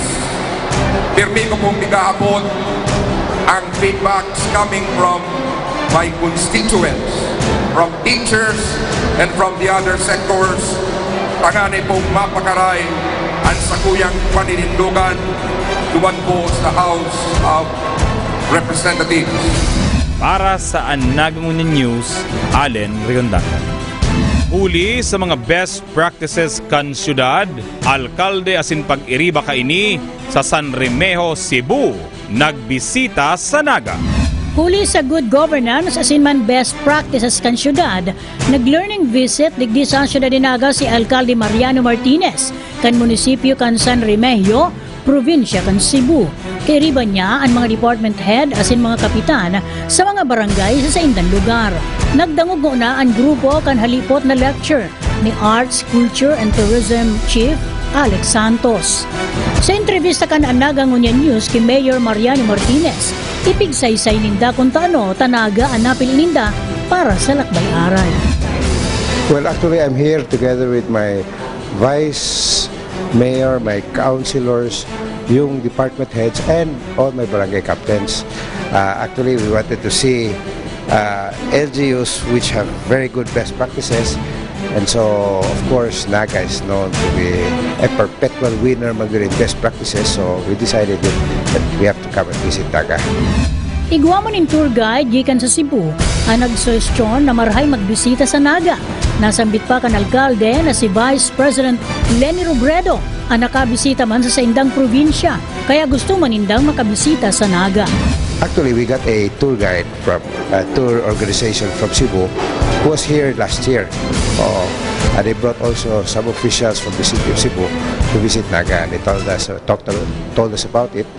So we decided also to come and visit Naga. We also know yung Vice President Lenny Robredo, she was also able to visit our municipality once, you know. Yeah. So but we also wanted to see where she came, where her husband comes from, and we also know that again, Naga is always a winner good in good governance. So. Nagustuhan man ni Alkalde Martinez ang ginibong halipot na lecture ni Acto Chief Alex Santos na very catchy as in well-researched. Siring man the best ang mga pagkakaan sa Naga. And come up with stories and make it interesting. It's an eye-opener. And not only that, also data good. In his case, they really did a lot of research on tourist arrivals and all that, you know, the potentials of the different business establishments, and concentrated on services. So actually, we've eaten in 2 restaurants here, yes, and from personal experience, we've eaten in other restaurants. I won't mention them na lang, but the 2 restaurants we've eaten in Naga, to me, serve the best food. Yes.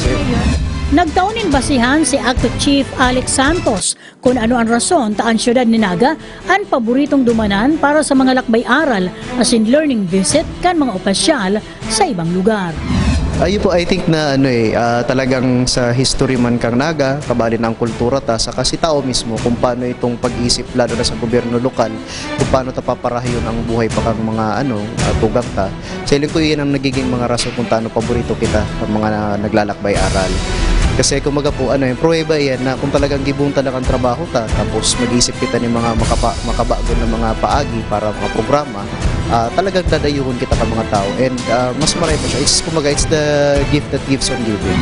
Katakod kayo ni igwa naman ng koordinasyon ang mga travel agency sa Acto, lalo na kung igwang gustong magbisita sa Naga, huli may mga tour policy. Yes po, as a matter of policy po kayo pag mga DOT accredited na mga travel agencies na nag-ano po sinda, nagka-courtesy call talaga sinda sa tourism office prior to the arrival of their guests. Saka nagko-coordinate po sinda. Even po mga schools, lalo na ngunya na pig-lift na itong ban kang CHED. So, obligado na po itong mga schools and travel agencies handling their tours to coordinate with us. And we appreciate po pag-aro kayan because mas napapadali itong samuyang trabaho. Saka at the same time, mas na-ensure may ang safety and security kang mga bisita. Si Mr. Alex Santos, Pamayokan Arts, Culture and Tourism Office o ACTO. Ang gamay naman pag-abot sa best practices and good governance kang Naga, lalo na sa lado kan turismo. Nagpuon siya sa syudad kan panahon ni dating DILG Secretary asin dating alkalde kan syudad, Jess Robredo, astang sa liderato niya ni Alkalde John Bongat. Ayun po, nagpuon po ako actually sa City Hall kay Mayor Jess po kay itong pig-invite niya ako na working student ako kay ito tapos trabaho man sa media.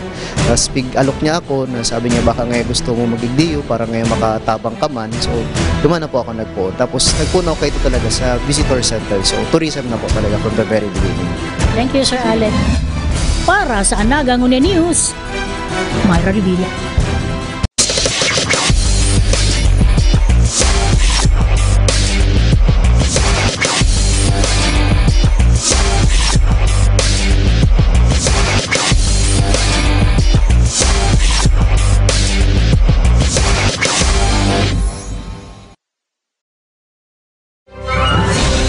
Sa tuyang pag-urulayan ang mga proyekto kang syudad. Sa tuyang tukaron ang mga impormasyong pangkauswagan sa mas pinahiwas asin pinausog na programa kan lambang na genyo. Ang Dagang Ngunyan. Dagang Ngunyan. Kada Sabado alas 10:30 nin pagkaaga. Kay ba sinda kakamping Allen Riondaga asin kakamping Nick Motos. Ang Dagang Ngunyan.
Item number 18? Yes, sir. Okay.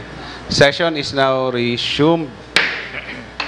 The proposed ordinance of the Honorable Elmer S. Baldemoro, establishing the guidelines on the operation and management of the Naga River transport system. In this connection, Mr. Chair, we received the statement of expenditures of the Naga River Watch from the city accountant and the updates on the status of the Naga River transport system and the proposed business plan from Engineer Martin. Councilor Baldemoro. Thank you, Mr. Chair. Mr. Chair, may I move to deeper this matter and to calendar on the next session together with the invitation to Engineer Joel Martin. Okay. The motion having come from the author himself, the secretary is instructed to include this in the proposed calendar for the next session. Next item. The proposed ordinance of the Honorable Salvador M. Del Castillo, prohibiting the use of plastic bags on dry goods, regulating its utilization on wet goods, and providing penalties for violations thereof, pending before the Committee on Environment. Councilor Del Castillo. Thank you, Mr. Chairman. Actually, Mr. Chair, dahil panadago si plano kang committee na mag-visit sa Legazpi and Iriga with regards to this particular ordinance. So, siguro after the Cebu trip, we will take this up at the committee level together with the schedule of benchmarking with the cities of Iriga and Legazpi. Okay. Next item. The letter dated August 25, 2017 of the Honorable City Mayor, vetoing ordinance number 2017-053 and requesting amendment of section 6 and 7 of the said ordinance. Councilor Miller Akid Arroyo. Yes, Mr. Chair, may we know from Honorable Baldemoro? He's supposed to give us feedback, Mr. Chair. Councilor Baldemoro. Thank you, Mr. Chair. Mr. Chair, regarding the task that was assigned by this body, the mayor is acceded to our position that instead of perpetual ban, he is okay with 25 years. Prohibition. Yes, Mr. Chair. Okay. So with that, Councilor Miles. So thank you, Honorable Baldemoro. So may I now move with that without change under Section 6 and 7. Councilor Greg Abonal. Yeah, this is the original proposal, the original ordinance that we passed.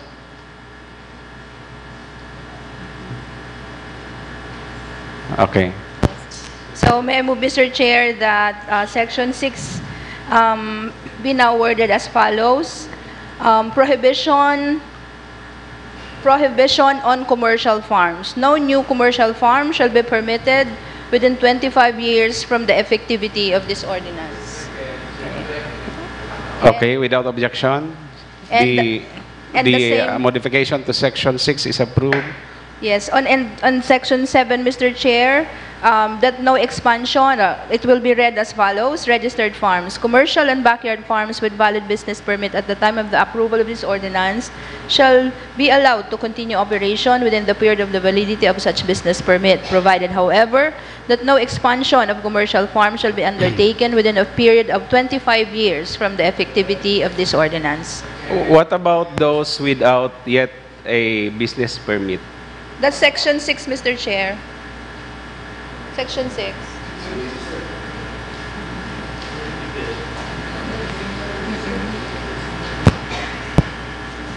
Because there are backyard farms with no business permit, probably because of the lack of knowledge that they have to secure a business permit or that they were not required. Section 8, Mr. Chair. No unregistered commercial or backyard farm shall be allowed to continue to operate unless the requirements provided under the following section are complied with. So if you're already existing, then you will comply with the requirements. But you are not considered a new farm.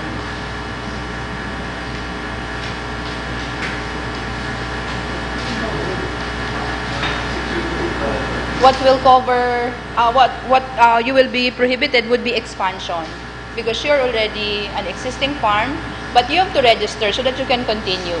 But even if you register, you cannot expand for a period of 25 years. So this is for existing but unregistered. Okay. Yes, Mr. Chairman. Okay. So do I hear a second to the motion on Section 7? Without objection, the same is approved. Councilor Greg Abonal. Needless to say, Mr. Chairman, within the period of 25 years, an amendment can be proposed and may be adopted. What do I have in mind? Let's say in 15 years, Mr. Chairman, the population requires more poultry supply. For as long as, of course, for as long as the ordinance is effective, this has to be followed. But if this is amended anytime after the enactment, then whatever the amendment will have to be followed. Yeah. That's why I said, needless to say, this is subject to amendment within that period of 25 years. Thank you, Mr. Chairman. Okay. Honorable Dante Berin of Pacol, recognized. Mag-inquiry lang po ako doon sa unregistered farm, Section 8. So, linawin lang po namin, gusto ko lang po malaman kung doon po kasi sa backyard farm na yan, is it required na kahit isang ulo lang, isang head lang, is qualified ka na as a commercial backyard farm? Kahit isa lang? Kasi po pag sinabi natin backyard, that is something na livestock yan. Ipaglagay natin livestock yan. Isa lang bang heads can be considered as a livestock backyard? Backyard farm is defined under Section 5, letter G. Christine?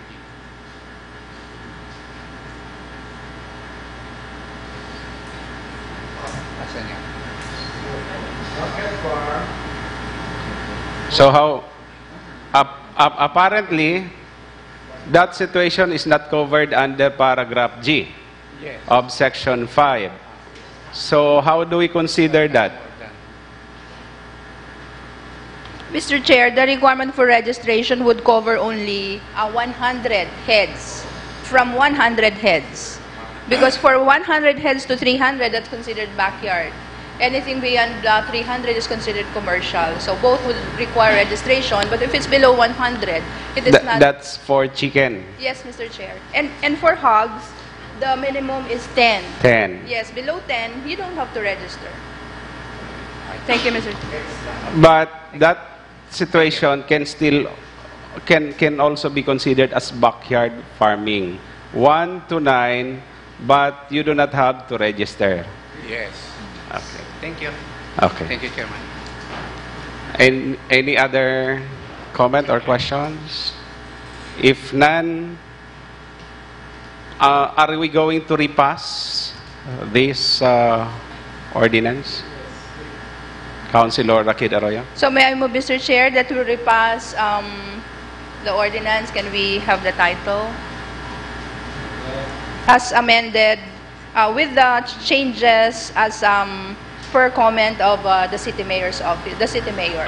So may I move, Mr. Chair, for to repass ordinance number 2017-053. 17-053. Without objection, the same is approved. On final reading. Okay. Okay. Thank you, Councilor Mila Rakid Arroyo. Next item. The letter dated October 6, 2017 from the GMR Coliseum Leasing and Management Committee, created under Executive Order 2016-032, recommending the rate of 150 pesos per square meter for institutional purposes and 200 for commercial use. We refer this to the Committee on City Properties. Next item. The letter dated September 27 of Mr. Henry Kalumag with respect to his Flymobile franchise. Committee on Transportation.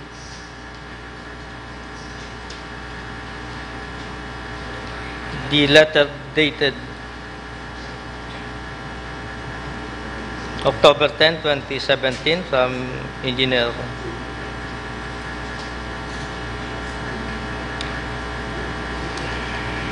Sorry, Mr. Chair. The letter from One Naga Platinum Sphere E-Gaming Corporation.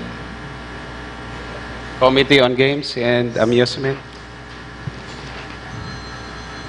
The letter dated October 10, 2017 from Engineer Rolly Campillos with respect to the Maria Cristina Mercado proper. We already took this up simultaneously with item number 5 of the Mayor's letter. This was referred to the Committee on Housing. Next item. New business.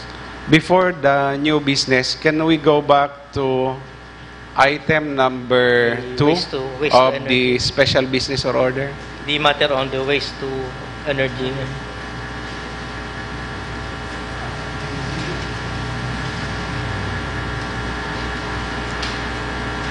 So, as to the invitation, we have already manifested earlier. But can we also invite or request the members of the TWG to join us?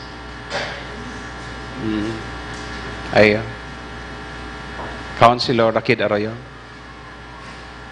Mr. Chair, in yesterday's committee hearing of the Committee on Environment, one of the resolutions is that it may not be appropriate yet for us to consider possible projects if the policies, the guiding policies and the term of reference we have not yet approved. Because, for example, when we look at a particular possible project, what would be our basis in saying that this can be possible or this cannot be possible?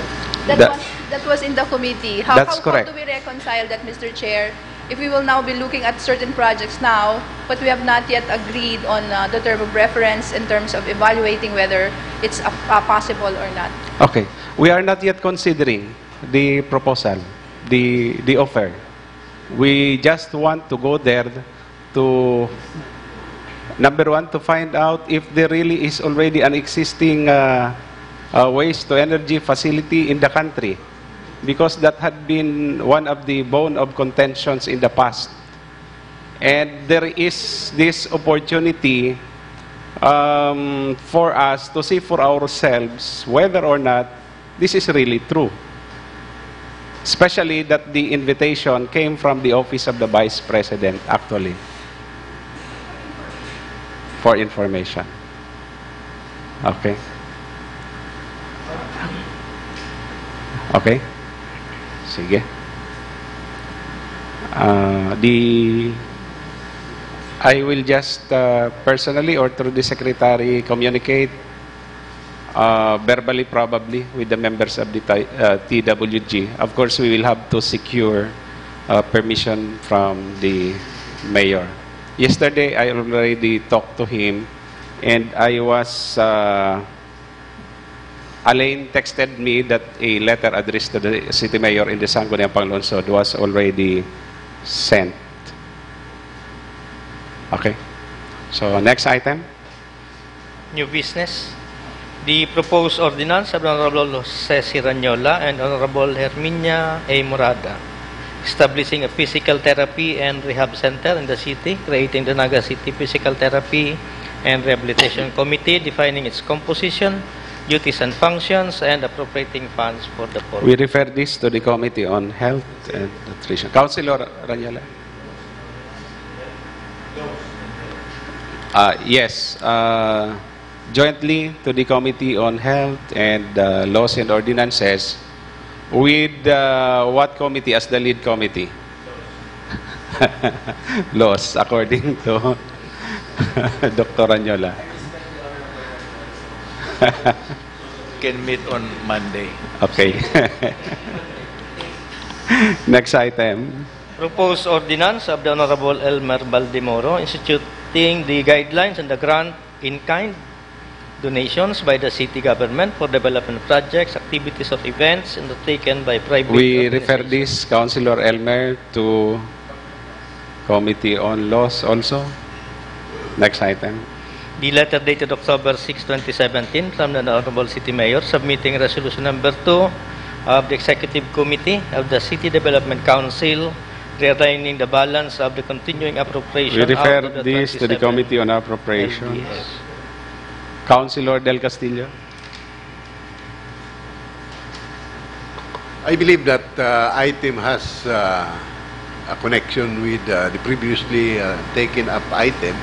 With regard to the letter of Mr. Mendoza on the rehabilitation of the Naga City Abattoir. That's the source of the funding for the rehabilitation work that will be undertaken at the Naga City Abattoir. Okay. So that can be taken up. That matter can be taken up jointly with this one, with the Committee on Appropriations. Okay. Next item. Resolution number 17-130 of Barangay Sabang requesting the city government and the Urban Poor Resettlement Development Office to take into consideration and end up the long-time battle Housing of expropriation proceedings. and Settlement. The letter dated September 27 from the city accountant and chairperson of NASEMCO requesting amendment of ordinance number 2011-47. This is referring to the stalls in the City Hall. We refer this to the Committee on Ways and Means. Ways and Means. Okay. The letter dated October 2, 2017 from the Honorable City Mayor addressed to Mr. Rudy Ginhawa, Alliance Global Property Corporation, informing that he referred his concern to the Sangguniang and to the City Legal Officer for proper disposition and to apprise him if the said private lot will be donated to the city.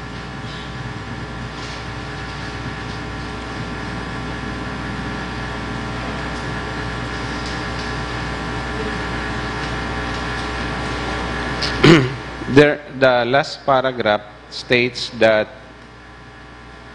the issue had been submitted to the Sangguniang for disposition.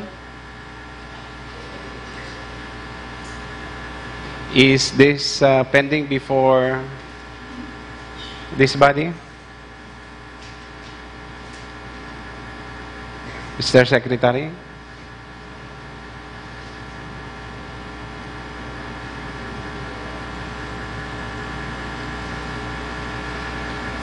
I cannot recall any document in this matter.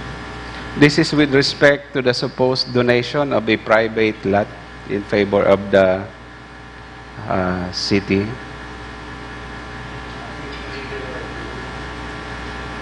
But the last paragraph indicates or states that this is already submitted to us, meaning this is pending before this body.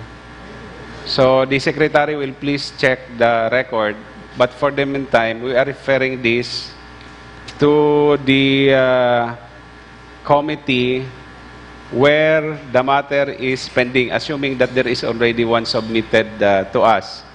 Otherwise, if there is none,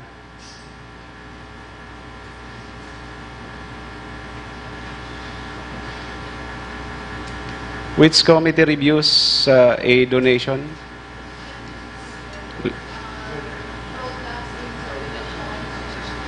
Apparently, this is a road lot going to a proposed condominium project.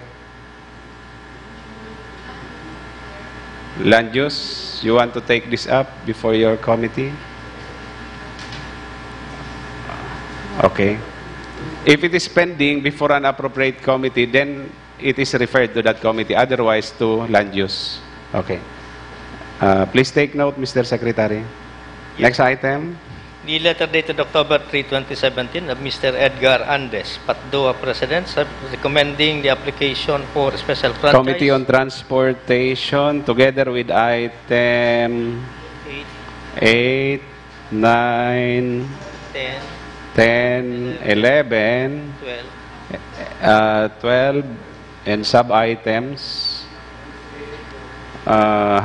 Item number 13. The letter from Engineer Rauli Campillos submitting for ratification and confirmation the joint venture agreement between the city and Communities Naga Incorporated with regards to land use housing compliance. The endorsement dated October 6 from the City Budget Officer forwarding the The supplemental same budget is of referred to Barangay the San Committee on Appropriations. The proposed ordinance of the Honorable Vice Mayor, amending Section 3 of Ordinance Number 2016-57. The endorsement from the Budget Officer endorsing the supplemental budget of Barangay Santa Cruz. Committee on Appropriations. 17. The letter dated October 6, 2017 from His Honor the City Mayor endorsing the composition of the Human Resource Merit Promotion and Selection Board.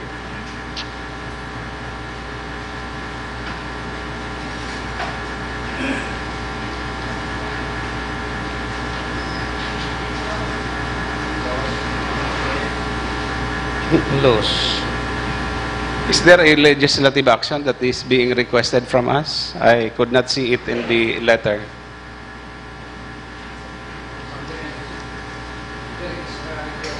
Councilor Baldemoro. There is a request, Mr. Chair, for a sanguine resolution for the establishment of the HRMPSB. So this will be in the form of an ordinance, Committee on Laws and Reorganization. Next item. The endorsement from the Trimobile Task Force endorsing the applications for transfer of Trimobile franchise. Transport. The endorsement from the Budget Officer endorsing the supplemental budget of Barangay Concepcion Grants. Same is referred to the Committee on Appropriations. The endorsement from the Budget Office endorsing the annual budget for 2018 Also of to the Barangay Committee on Carolina. Appropriations. Other matters, audit report of the Commission on Audit for Barangay Cararayan for calendar years 2014, 2015, and 2016. Noted. The letter dated October 4 from the pleb chairman. The same submitting is the also third quarter noted. Report on police. The letter dated October 5 from the city assessor submitting the quarterly report of real property assessment. Also noted. The letter from the Honorable City Mayor addressed to Father Primitivo Viray Jr. The same is likewise noted. Nominal vote. Councilor. Okay, Councilor Labadia Jr. So bago Mr. Chairman itong nakapasar na resolution on Task Force Salbar Parauma, the group of the Department of Agriculture and the NFA has requested the membership of Philippine Crop Insurance. Can we include it, Mr. Chairman? And before we come up with a nominal voting sa membership duman sa composition. Without objection? Philippine Crop Insurance. Okay. So the same is approved. Thank you, Mr. Chairman. Another one, Mr. Chairman, query lang po tungkol duman sa issue on Graceland which was reported by the Committee on Environment. Can we take that up during the next session? Thank you, Mr. Chairman. The necessary information I was supposed to obtain either from the mayor or the city legal officer is not yet available. Another one, Mr. Chairman, our request to the DOTR Secretary Tugade, if there was already a response on the issue of updating us on PNR. The Secretary? That is none yet, Mr. May we know when the letter was sent to the Secretary? Is there proof that the same was already received by the addressee? If the information is not yet available, be ready with it during the next session. Yes, sir. Thank you, Mr. Chairman. Lastly, Mr. Chairman, how many areas we are going to visit in Cebu City regarding the WTE? One only? Two? What is certain right now is that in Lapu-Lapu City. Can we request? Where the waste to energy facility owned by AMRI is located. We will try to communicate with the Office of the Vice President if we can also visit other area, considering that by October 27, we will already be in Cebu. Thank you, Mr. Chairman. Okay. Councilor Akid Arroyo. Before the nominal voting, Mr. Chair, may we know if we all received an invitation from the office of Congressman Gabriel Bordado for the October 20 forum on Bicol Express modernization? No, yes. So, I think this is very important, Mr. Chair, so we should attend. October 20, 2 o'clock, Mr. Chair, at the Avenue Plaza Hotel. Okay. Thank you, Mr. Chair.